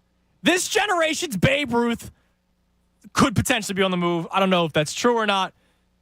But I'll be honest. Like, as much as I kind of want to hate it, I don't. Because it's always changing, and I think that's kind of cool. Like, I like that there's constant change. The thing that I have the biggest problem with is that these small market teams will never win then. Like, or they have to win in the beginning. Right? Like the Nationals won with Juan Soto before he makes his major contract. Now, they're not a small market, but they're not, one of these top teams that you think about. But like you see it with the Marlins, they've won 2 World Series, and they can't hold on to any players. And it's not like they're not a destination spot. They're Miami, but they have no money. Pittsburgh, O'Neal Cruz better win in the next couple of years before he asks for big money and goes. He's not going to be on the Pirates. Like, that's the sad thing, that I know O'Neal Cruz will not be on the Pirates in 5 years. Or whatever his contract is, arbitration, all that kind of stuff. He's not going to be on the Pirates. Like, look at Garrett Cole. He was not on the Pirates. He started making money. But, I do think it's kind of cool, the constant changing. I understand why people would have a problem with it. Like, I know people have a problem with Kevin Durant because he's gone from OKC to Golden State because Golden State beat him. And then he wants to start a super team in Brooklyn, and it's not working out in Brooklyn, so he now wants to get traded. But I'll say this, if you're not happy with your work environment, you're going to try to find a new job. You don't have the same power to demand trades like NBA stars do or other stars in other leagues. But I'll be honest, I don't totally hate it. What do you think, Tom? No, I don't totally hate it. I actually think it is pretty cool to see some of these big-time players being moved around, big-time names being moved around at the quarterback position, like you mentioned. I don't like it when it's kind of they made their bed kind of thing, like a Ben Simmons situation where you just sign a max contract 4+ years, whatever it is, and then, now that you got your money, you're ready to go. Even Kevin Durant, to an extent, like, hey, man, you chose to leave Golden State and go to Brooklyn and start with a franchise with very little history, with a kook in Kyrie Irving as your number 2 partner, other than it being Steph Curry in Golden State. So I have a little bit of an issue with that, and then you ask out, a year and a half later. But for the most part, I do kind of like the movement of stars. Now, I do think I do still like the Damian Lillards to an extent. Now, I think he's overdoing it, but you try all you can. He doesn't run from the grind. Yeah, Tom. He'll tell you. Don't worry. You try all you can to win for one city. You try, I put my time in. I just can't win here. I'm going to go out and try and find something. And I still love how Giannis Antetokounmpo did it. Yeah. Where, hey, he could have left. He could have went to L.A. He could have went to wherever, Golden State, wherever was out there. But no, he chose to grind in, settle in, and no, I want to win a championship in Milwaukee with my team. So I can appreciate They also had a good team, too, right? I like the Bradley Beal thing's annoying to me because he changes his mind every 5 minutes. And at least Giannis, to Damian Lillard's, credit, he said he had a moment of weakness pretty much when they were in the Olympics, and he thought about his future, and then he decided he's going to stay with Portland, and he's going to really try hard. Same with Giannis. Bradley Beal in 2 months is going to complain that he's in the Wizards. Probably, yes. I'm going to hate it. So I get what you're saying. I do. I'm just thinking, I don't have a problem with it. And somebody said on Twitter, Cryptic Gaming, he says, it's funny to me that LeBron gets all the hate for this, but he has never actually requested a trade. And Brandon followed up with, he's only left at the end of his contract. It's not like LeBron has been demanding trades. And, that's why I don't have a problem with LeBron. I don't. Listen, it's kind of annoying that Kevin Durant wants to move again, right? But I'm just thinking from a sports story thing, I do love the constant change. I'm starting to enjoy more and more of it. Well, and the NFL specifically, we used to talk about the NFL offseason and trade deadline. It was nothing. A backup linebacker would get traded for a 5th-round pick, and that was all that would happen. And that was only 5, 6, 7 years ago. There's a hot stove now at the trade deadline for the NFL. And now you have huge players, and not even quarterbacks. Devontae Adams moving, Tyreek Hill. I think that's cool. I think you can have a little too much, and I think after a while that will start to bother people. And this is kind of just starting with the NFL. But if you have an NFL offseason like this past one for 5 years in a row, I feel like after that you're all right, enough is enough here, man. A little bit of change is cool, but I don't need everyone moving every single offseason. I don't know. I think it's kind of cool because NFL teams have money. If Justin Jefferson and then, Cooper Kupp and this receiver all are moving next year. And then the year after that, it's Devontae Smith and this. And then I feel like after a while, it'd drive me a little crazy. I get it. I do. But I don't know. I like the parity, right, where it is constantly changing. The Raiders are now more viable contenders this year because Devontae Adams went to the Vegas Raiders, right? And you're like, well, I can't believe that move happened. So I do think that's kind of cool where it is going to change constantly. Who are the contenders year in and year out? Super teams, I still kind of get bothered by, like a little bit, definitely. Because I'm all for people trying to win. My thing is like the entertainment value is a little bit gone.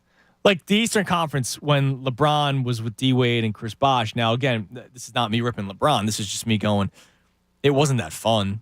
Like you knew they were coming out of the those East. Warriors teams with Kevin Durant, they were winning every single year. Right, and it's not like they built that team. Durant went to the Golden State Warriors. They built most of the team, but then you add that superstar to it. Right, and they won before Kevin Durant got there, so like that's cool. But then you get Kevin Durant there, and it's like, all right, this is unfair. It's not fair. Like this, the team won 72 stupid. games last year. But I do kind of like seeing the changing. And Jeff McPeak hits on a little bit, saying player movement's great for sports talk radio. Yeah, that's part of it. You know, it is.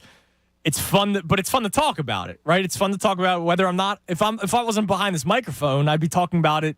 You know, at a bar. Yeah, with your buddies. Right? Like going like, oh my God, can't believe Kevin Durant's going to the Boston Celtics now. That would suck for the Sixers. But, you know, I do kind of like the parity with people that are constantly moving. So I don't know. It's something that I thought about earlier today when the Durant news kind of hit that he could potentially go to the Boston Celtics. I'm not happy that he could go to the Boston Celtics by any means. That's going to suck. But it is kind of cool seeing guys move around, especially if they do go to contenders like Shohei Ohtani. It's a sin, is probably not going to win with the Angels.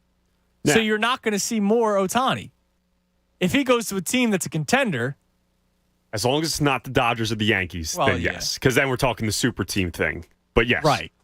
But if he went to like the Cardinals or something like that, the Brewers. Now I know we're trying to fight them out for the wild card currently, but still the idea of it, or like the Mariners, someone like that, who's an up and coming team. Like if I could take my Philly fandom out of it, which no, but if I could take my Philly fandom out of it, like seeing Ohtani play for a team that's a contender, you know, where he's playing every day as a pitcher or as the DH of his squad, and they're in a race for a playoff spot in September, like that's kind of cool. Yeah, and say like, you know, he's on a team where like they're on ESPN Sunday Night Baseball like more times than they're not. I would say like the Yankees and Red Sox are always on ESPN Sunday Night Baseball. It's too much. I don't want him going to the Yankees, but if he goes to a team like the Red Sox or a team like the Cardinals that you see, there's more exposure of him just nationally. I think that's pretty cool. Yeah, it should be like that. So I don't know. I want to ask you at 610-632-0975. Do you kind of enjoy the constant moving? Like I give guys credit for sticking around with their bad teams. You know, good for you, Dame, for trying to win. But I also give credit for a guy like James Harden coming to Philadelphia and also trying to work with the team to make them win by taking less money. I don't know, that all that kind of stuff is cool for me, and seeing it, and you know, getting more exposure for a guy like Shohei Ohtani would be pretty sweet if you saw him on a team, especially come playoff time. Because you know, I look, they have Mike Trout. And when do we see Mike Trout? Very rarely. He's Mickey Mantle. He's modern day Mickey Mantle. Mickey Mantle and Babe Ruth on the same damn team, and you don't see them. No, they can't win. And they can't win. And they're a draw to watch, but you know, for how long? You watch the first inning because you watch them bat, and then you go, oh yeah, they're not going to bat again until the third or fourth inning, and this team kind of stinks. Why am I watching them? Unless Ohtani's pitching that night. That's the time to really watch when he's pitching. So we'll open that up for the final now 45 minutes of the show, but also we have some other fun stuff on the side. The amount of emails that you have, because I saw Tom this morning with only 3 emails in his inbox, and I thought that was ridiculous. Now, some of you are sending me in ridiculous amounts of unread emails that you have, like Matt Burns, who has over 220,000 emails left unread right now. That's crazy. I was just talking to Tyler Zulli. You said earlier he has 11,000 emails. I was like, dude, why don't you unsubscribe from the emails that you're getting? Oh, you're too lazy. But like that 11,000 is going to bother you, does it not? Like it's always going to be there. Yeah, that would bother me. I know it would bother you.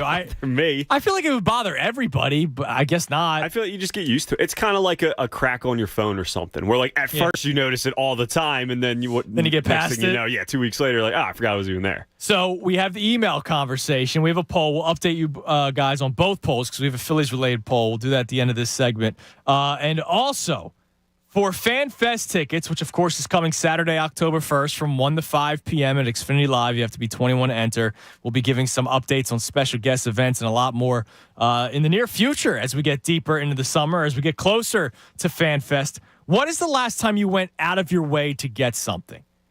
Because the Cape May Wawa collab, the beer that they made, the Shore Tea, came out this weekend, and a lot of people drove to Cape May to go to the brewery. I saw photos of lines, long lines outside of that tiny brewery to get a taste of it. And, I want to know, first off, if you went, let me know. It'd be kind of cool to hear from you. But what's the last time you went out of your way to get something? We've had a lot of good answers.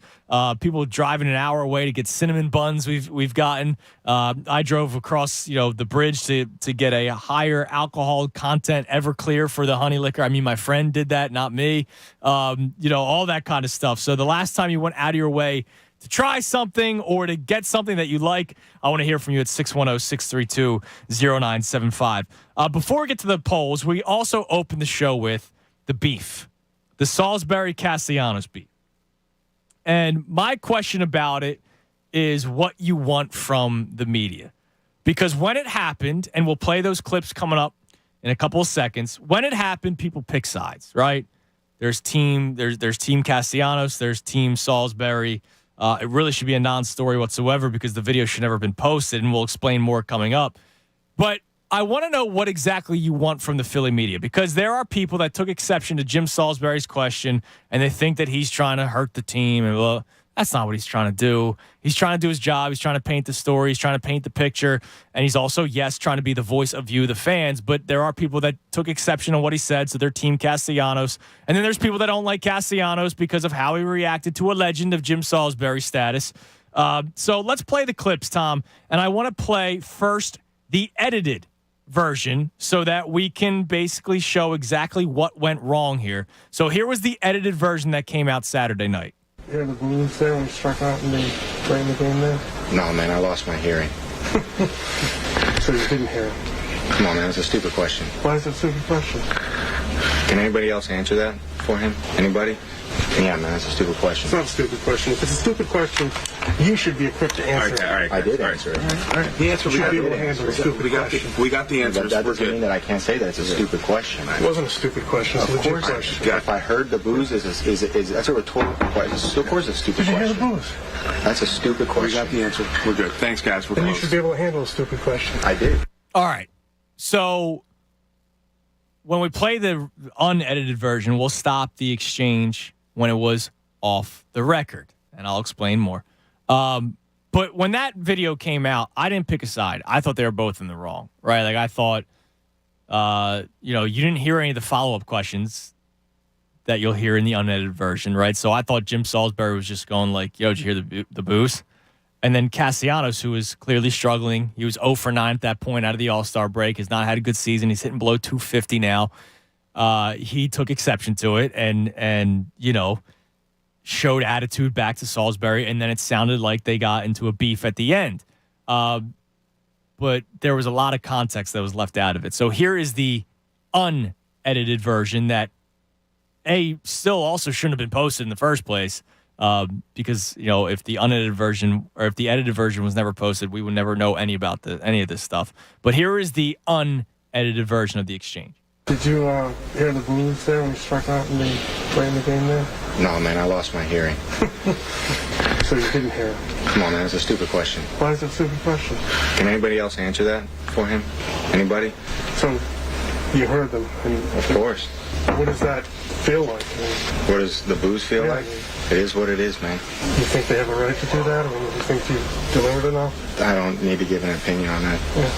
Nobody else? Yeah. Where do you go from here then? In a situation like that, when it's obviously you're hearing things like that, I mean, where do you personally go? How do you internalize it and then try and make yourself better? I'm sure you've been through this before, right? Sure. Yeah. I've hit lows in my career. Right. I think I go home and then I get ready to play baseball tomorrow.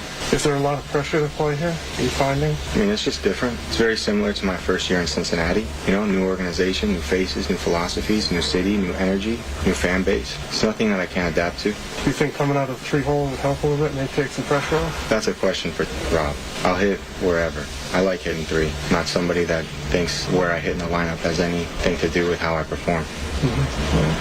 Big instance. And then, that's when it was done, right? And unfortunately, the video that was posted was clearly the off-the-record portion, and it made both parties look pretty bad. But, Castellanos was probably just like, listen, dude, maybe you could have worded it differently. Just like Jim could have worded it differently in the beginning. Castellanos could have been like, hey, man, that question wasn't fair, or something like that, right? Instead of calling it a stupid question. And then Jim Salisbury's going to take it a certain way because he's being, he's saying something about his work and something that he's been doing for a long time. So that should never have been posted, which would, never have taken over the Philadelphia sports world over the weekend and continued today, which it's a shame that happened.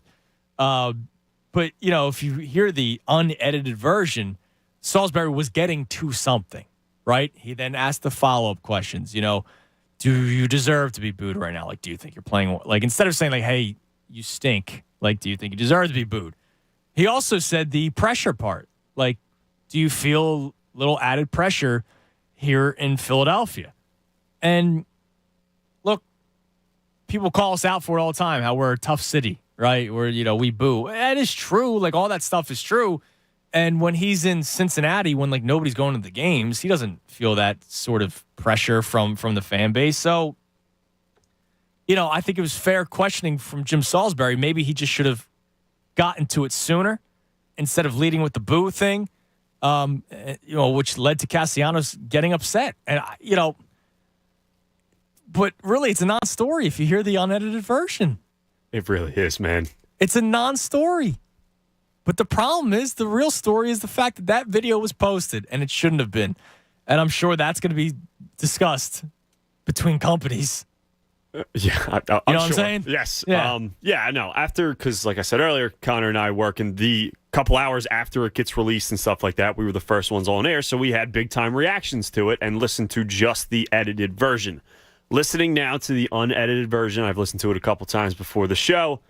Man, it really is. It should have just been a non-story. It was handled professionally. What was on record was handled professionally. Like, did Jim, by both parties. Correct. Did Jim ask the question the best he could have asked it? No.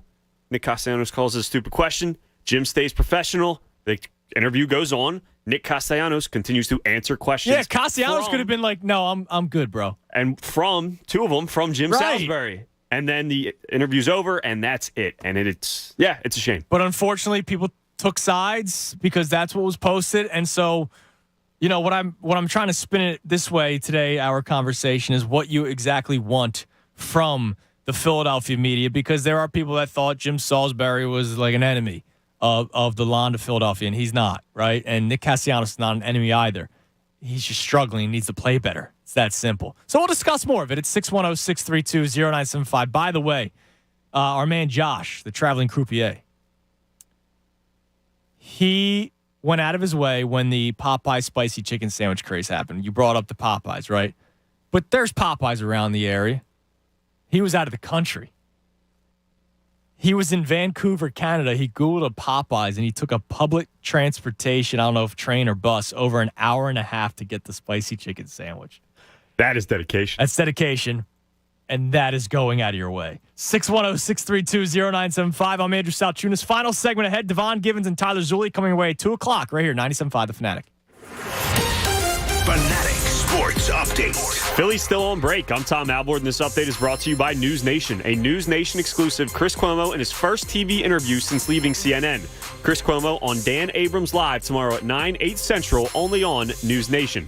Yes, after winning 3 straight games heading into the All-Star break, the Phillies failed to show up for their first series after the break, getting swept by the Chicago Cubs. Despite the Cubs coming into the series 22 games under 500, they managed to outscore the Phillies 25-7. This was the first time the Cubs swept a team in a series the entire season. The Phils now sit at 49-46 on the year and find themselves one game out of the final wild card spot in the NL. They begin a 3-game series at home with the red-hot Atlanta Braves tonight. First pitch is at 7:05, pending the weather. And we are officially 1 day away from the start of Eagles training camp. Make sure to tune in all week as we will have a plethora of guests getting you ready for the start of the NFL season. Keep it locked to The Fanatic all day for breaking news and information. I'm Tom Alborn. You're listening to 97.5 The Fanatic. It's the Anthony Gargano Show on 97.5 The Fanatic. Hi, it's Cuz. Is your summer weight loss plan not working out as well as you hope? Look, hope is not a strategy. This is what you got to do. Contact njdiet.com today. They will contractually guarantee you will lose 20 to 40 plus pounds in only 40 days. Just go to njdiet.com. Their program starts with bioenergetically personalized supplements that are based on your saliva, your hair, and your blood work. And then NJ Diet uses DNA testing to create your ideal diet plan and workout regimen to help you keep the weight off. If you're not sure you can do it alone, NJ Diet's with you every step of the way. You're fully monitored by their certified staff to make sure you're burning fat, not just losing water. You'll also get the doctor's personal email and phone number. NJ Diet is committed to you keeping the weight off. It's all natural, no shots, no hormones, no surgery, no prepackaged foods. Locations close by: Newark, Delaware, King of Prussia, Cherry Hill. Worldwide live online video consultations. Call them. 855-5NJ-DIET or go to njdiet.com. That's njdiet.com and lose the weight for good. Hey, kids, I'm going to Wawa. Anybody want anything? It's Hoagie Fest. Hoagie Fest is here.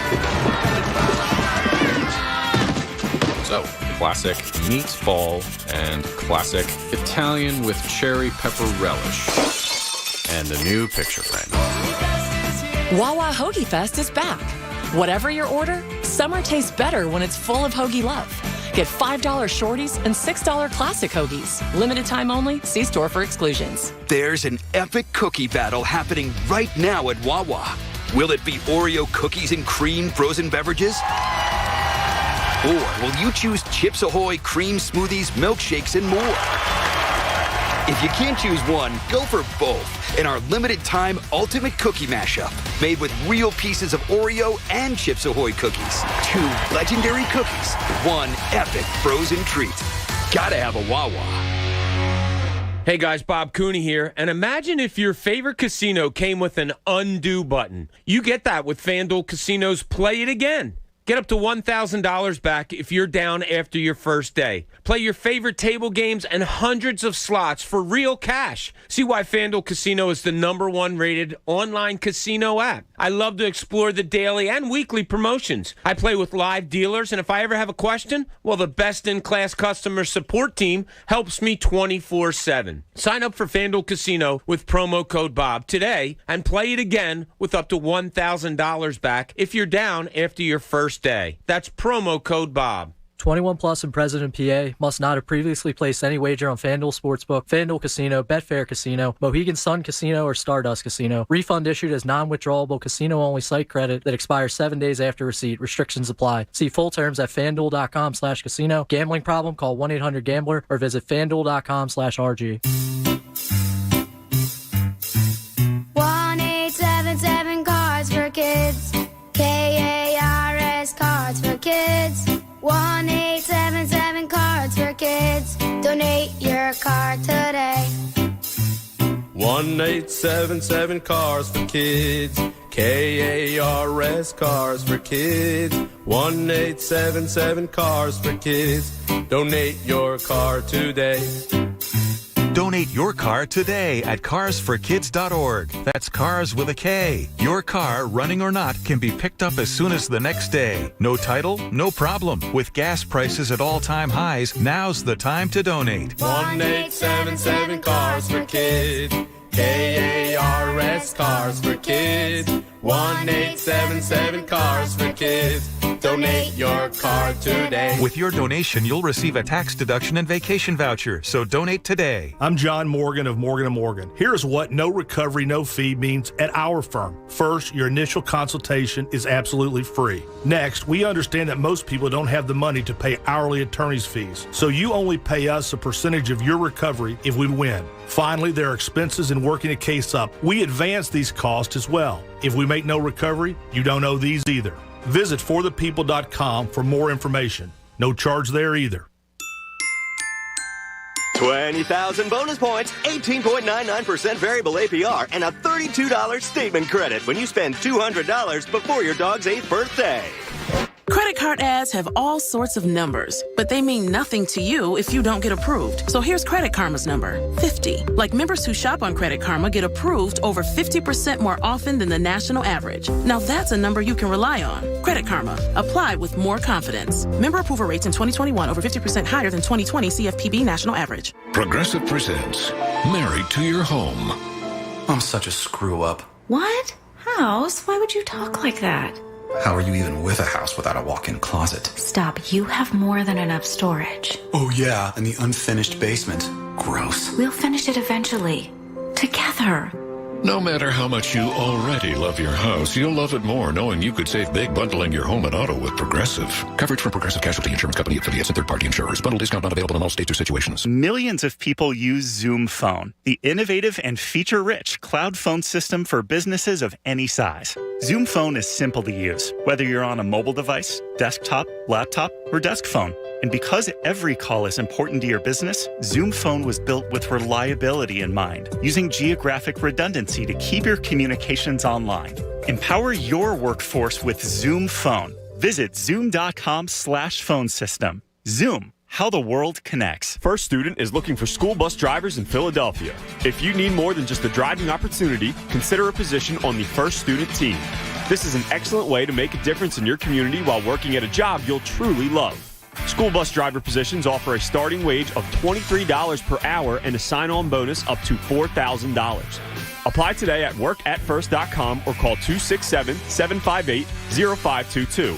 That's workatfirst.com or call 267-758-0522. Hello?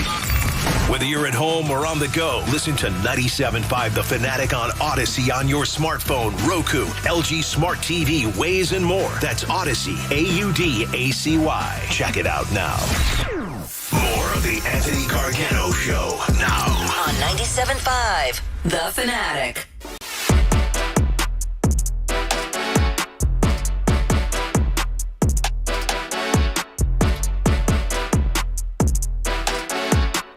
$1:30, 97.5 The Fanatic. I'm Andrew Salchunas, filling in for the Cuz. He will be back next week on Monday. So looking forward to seeing Anthony again and talking about all the stuff that's been going on. I honestly be curious what his thoughts would be on what happened in the clubhouse. I'm sure he would not be thrilled if, the video got posted and he was in it. He would. I think that's safe to say. Yeah. He I don't think he'd be okay with that. Especially if I was the one taking the video, I'd be in hiding today. Yeah, it's absolutely. Yeah, accurate.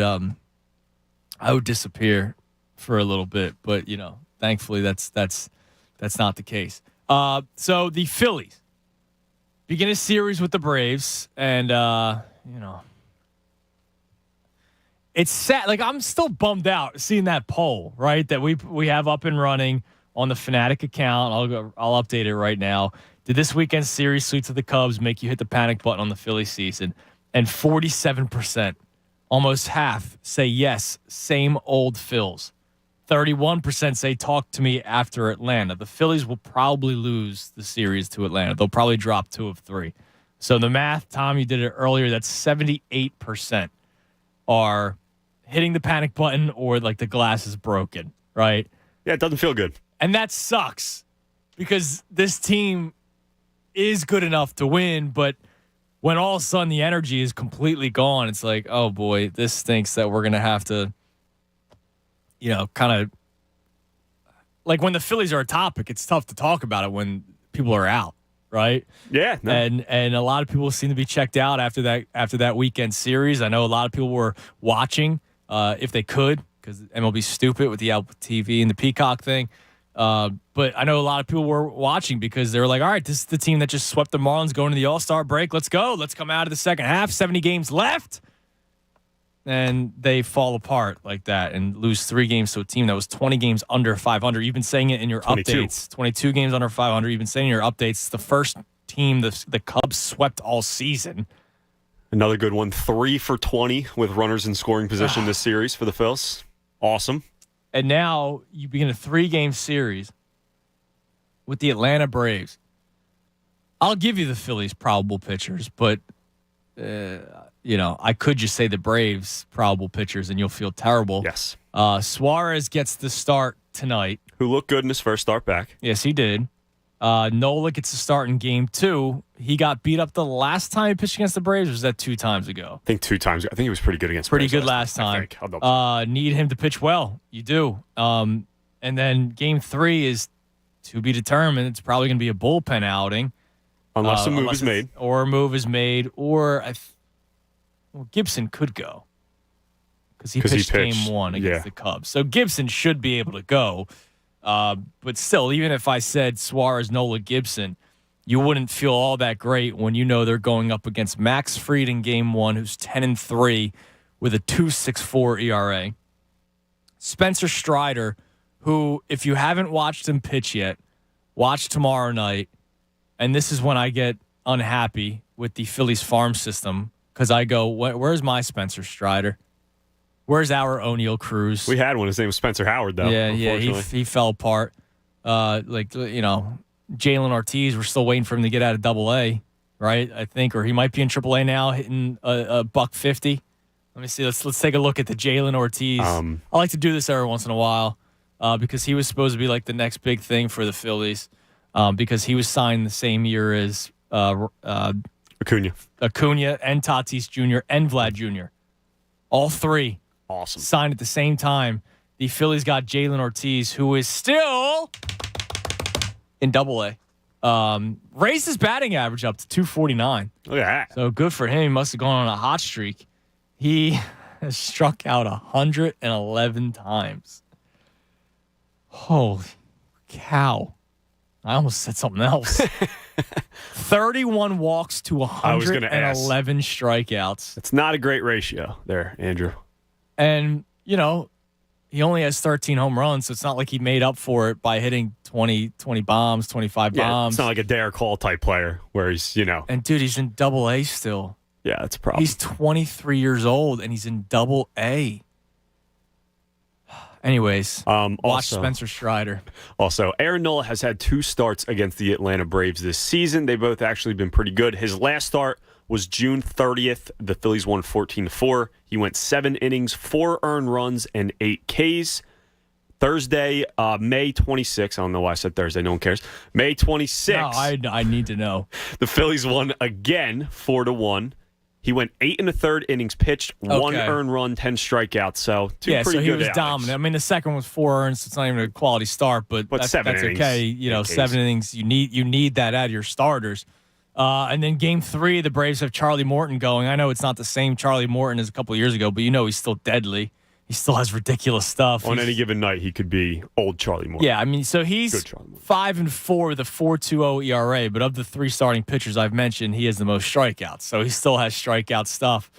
It's going to be a tough series for the Phillies, and I hope that they don't drop 2 of 3 or worse, get swept, because then they're back at 500. They're only 3 games above 500 right now.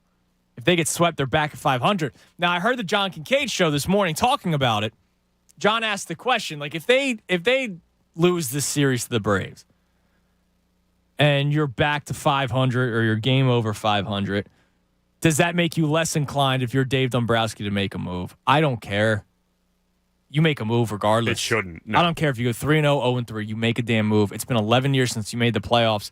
This team is good enough to make the playoffs. You are going to get Gene Segura back in the next week or two. Bryce Harper might be coming back earlier. Why not push a little bit harder today? Like I'm saying today, make a freaking move. Make a push now for some quality players that can help you stay afloat. You somehow went 12-8 before the All-Star break without Bryce Harper. Somehow, by the grace of God, you went 12-8 before the All-Star break. You're now 12-11 because you got swept by the Cubs because you're clearly missing Bryce Harper and you're missing Gene Segura, obviously, right? You were able to stay above water. I thought that they would go around 500 without Harper, and they're now right there. If you had made a move sooner, maybe they would be, more games above 500 than 1. If you drop 3 games to the Braves or 2 of 3, it doesn't matter. You still make a move because this team needs to finally break the playoff drought of 11 seasons. Please. 610-632-0975. Tasty Cake Dom. What's going on, Dom? Andrew, Tommy, how are you? Great. How are you? I just called to say I agree with you 1,000,000,000%.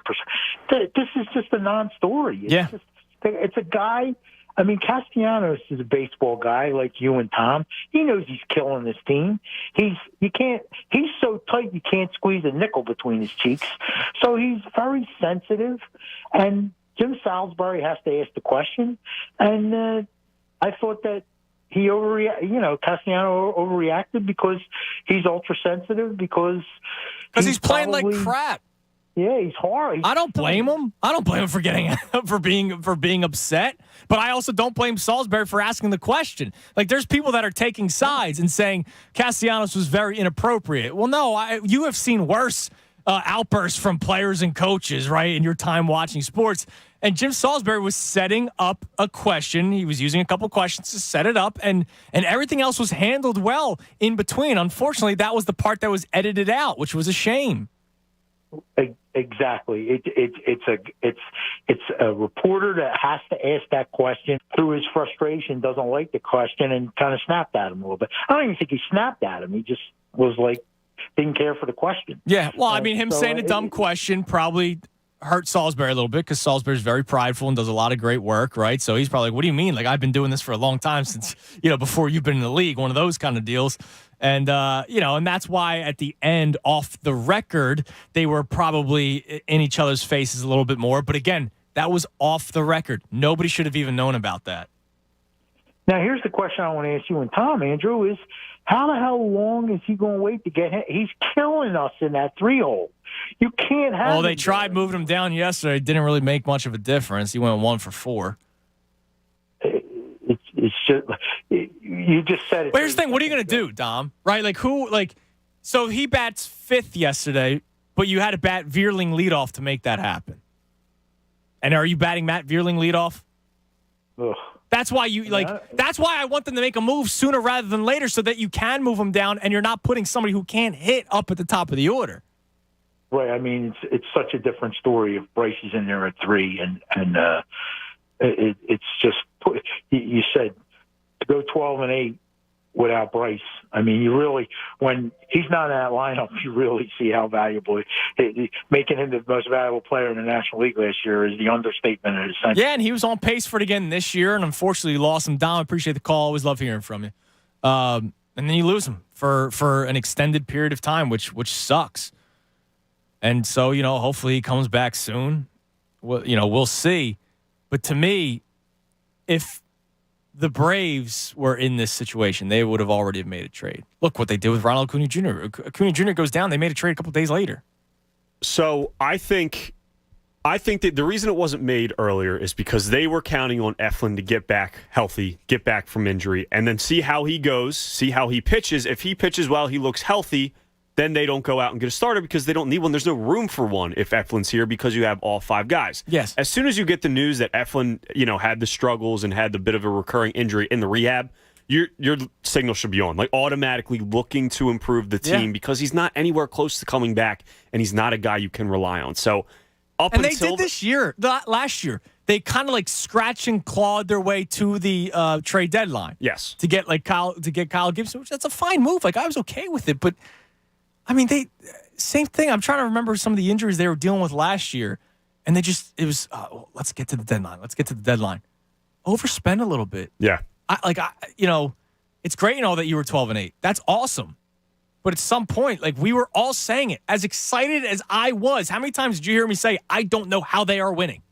Said it 1,000 times. And look what happened. Now, should they have beaten the Cubs still with this roster? Yes, they should have. There's no way they should have lost that series, let alone get swept. And they got swept. But still, I mean, I don't know how Dave Dombrowski looked at this situation and went, oh, we're okay right now. Hold. Like, no! Be aggressive for once. It is frustrating. I'm curious if there's how many people out there, how many players out there that they actually want to acquire, not just a guy like Dan Vogelbach or something like that, but a guy that they actually want to target. How available are they actually right now? Because it takes 2 to tango. Are the other teams waiting another couple days to see the entire market, test the entire market, where Dombrowski could be pounding at whoever for Ian Happ. He could be. Give me Happ. He's been calling for a week, and they're like, no, we're going to wait a couple days because why do we have to trade him right now? We're going to trade him eventually. Why trade him earlier than we have to? The Cubs' point of view. Yeah, because there might be teams that are more desperate come the trade deadline, and that's a good point, right? I should look at it from both sides of things, but I don't know. Wow them. Team right away. Like you said earlier today, I don't care if you have to move up from your 13th overall prospect to your 11th to make a trade for Ian Happ. Don't care. I don't care. By the way, Tom, so they just dropped the overall team ratings for Madden 23. Is that right? So they started doing this last week when you and I have been filling in for Anthony.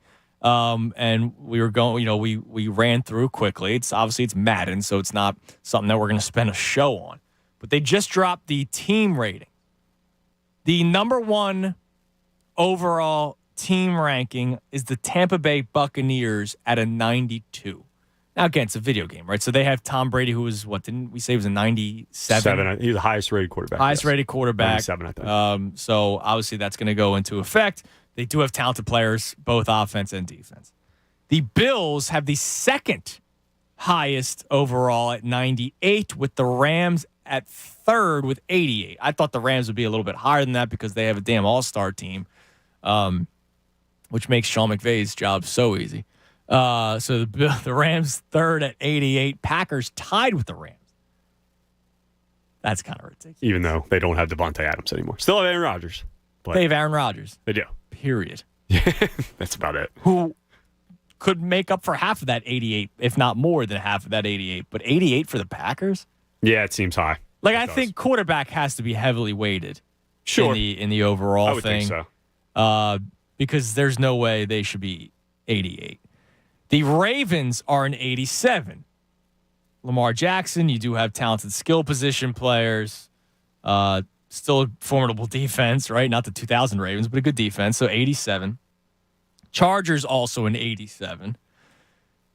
The love for the Dallas Cowboys, they're an 86. They do have a very good offensive line. They have skilled players that are very talented. And a top 5 quarterback in the game, according to Madden. Yeah, that's right. Prescott. Yeah, that's right. He was top 5 in the rankings, in the ratings. So that's why they're pretty high up there. The Chiefs come in with an 86. The Niners tied with them with an 86. So Cowboys, Chiefs, Niners all with an 86. So the Cowboys are as good of a team as the Kansas City Chiefs. Yeah, that's stupid. Yes, it is. I know they lost Tyreek Hill, but come on. By the way, the Niners shopping Jimmy Garoppolo, that came out over the weekend, or they gave him the right to seek a trade. Yes. That's why I don't think Jimmy Garoppolo is good. That the Niners they've been to 2 NFC Championship games. One of them they won to get to the Super Bowl, and they're still trying to move on from Jimmy Garoppolo. So that's why I kind of have that feeling toward Jalen Hurts that, listen, there's better quarterbacks out there. Why just kind of sit with one? And speaking of the Eagles actually tied for the 10th highest overall. The Eagles and Bengals both have an 85. And was it a 74 that Hurts was rated 74 as? 74 this year, yep. So he's a 74. Somebody posted that the Eagles have the best offensive line rating as for they a should. team. Good. I like it. So that's cool. But an 85. So the people of Madden, not that that's the people of real life, but the people of Madden think highly of the Eagles. So that should be fun to play with them if you're going to be purchasing Madden 23. Oh, yeah, for sure. Higher than teams like the Denver Broncos, who just acquired Russell Wilson, the Arizona Cardinals, who obviously had a tough stretch at the end of the season, but still were really good the first half of that season last year. Miami Dolphins, who have made a ton of moves and stuff like that, and tied with the Cincinnati Bengals, who went to the Super Bowl last year. Obviously. Yeah, that's right. Look, we've talked about it. On paper, they're extremely talented. And that's what Madden is, kind of on paper, right? Madden is an on-paper game, pretty much. Yeah, I'm excited. And tomorrow, so Jeff McClain posted it. Thank you to Jeff. So tomorrow, they're reporting to camp. For a while now, it said that yesterday was the first day of camp. So here's the schedule for the Eagles tomorrow. Players will be reporting to the NovaCare Complex tomorrow for physicals at 6 p.m., and they'll have a team meeting. This all from Jeff McClain. Practice begins Wednesday at 10 a.m. And Nick Sirianni is actually going to speak at 9:40. Now, I'm telling you right now, 2 days in advance, I am not in on Wednesday. Got to take care of some stuff. Christy goes back to work tomorrow, and naturally, Cooper has a doctor's appointment Wednesday. So it's kind of tough for Christy to take off her second day back at work. So I need to take care of that. It's you and Connor on Correct. Wednesday, right? Yes. All right, we'll talk more about that tomorrow, but you'll probably play Nick Sirianni, at least clips from it, because it's toward the end of the morning show, the John Kincaid show. So that's the first time we'll hear Nick Sirianni for training camp. And then Thursday's just going to be a walkthrough that's going to be closed to the media. So Wednesday is going to be a crazy day because you'll get all the live updates from training camp. You'll have the beat reporters giving you the live tweets of the 7-on-7s and who looks the best in shorts because none of them are wearing pads. And it'll be interesting to see what kind of practices they run because from what people are saying, the Eagles are going to scale back even more. I don't like it. I don't. Call me old school. I get trying to limit the risk of injury. I totally understand that. But the amount of soft tissue injuries that you see at the beginning of seasons now, because guys haven't built those calluses, guys haven't, gotten those hits. The soft tissue injuries, you see a lot of it early on in the season, man. And because they're not like offensive and defensive linemen, they run their drills against each other, but they're not really pushing and pulling as hard as they normally do. Now, look, that's good for their health week one, like they're entering the season healthy, but then a guy goes down week one. And I remember Tyler Zulli, who's producing for Devon, he and I debated this last year. There was a day where I was filling in for Anthony and Tyler was producing. And it was right before the second preseason game. Because Jalen Hurts played in the first. It was a Steeler game, right? Yes. Where they got blown out. Hurts played in the first. Devontae Smith didn't play in the first. And then they switched. And I was upset because I knew they weren't going to be playing in the third preseason game because that is now the final preseason game. There's no longer 4 preseason games. I was upset that Hurts and his number one receiver were never going to have a connection except for OTAs and training camp, practices, the stupid team-on-team practices, right? The joint practices where Jalen Reagor's making a one-handed catch and now everybody thinks he's going to be a number one wide receiver. Like, all that's ridiculous. It doesn't mean anything. I was disappointed that he wasn't going to have any sort of connection, even if it was just one throw. Just get that out of the way. And remember, they started off slow together in the beginning of the season. The offense started off slow together as a whole in the beginning of the season. Now, you also missed Lane Johnson for some time because he was taking care of his mental health, and I give him credit for doing that.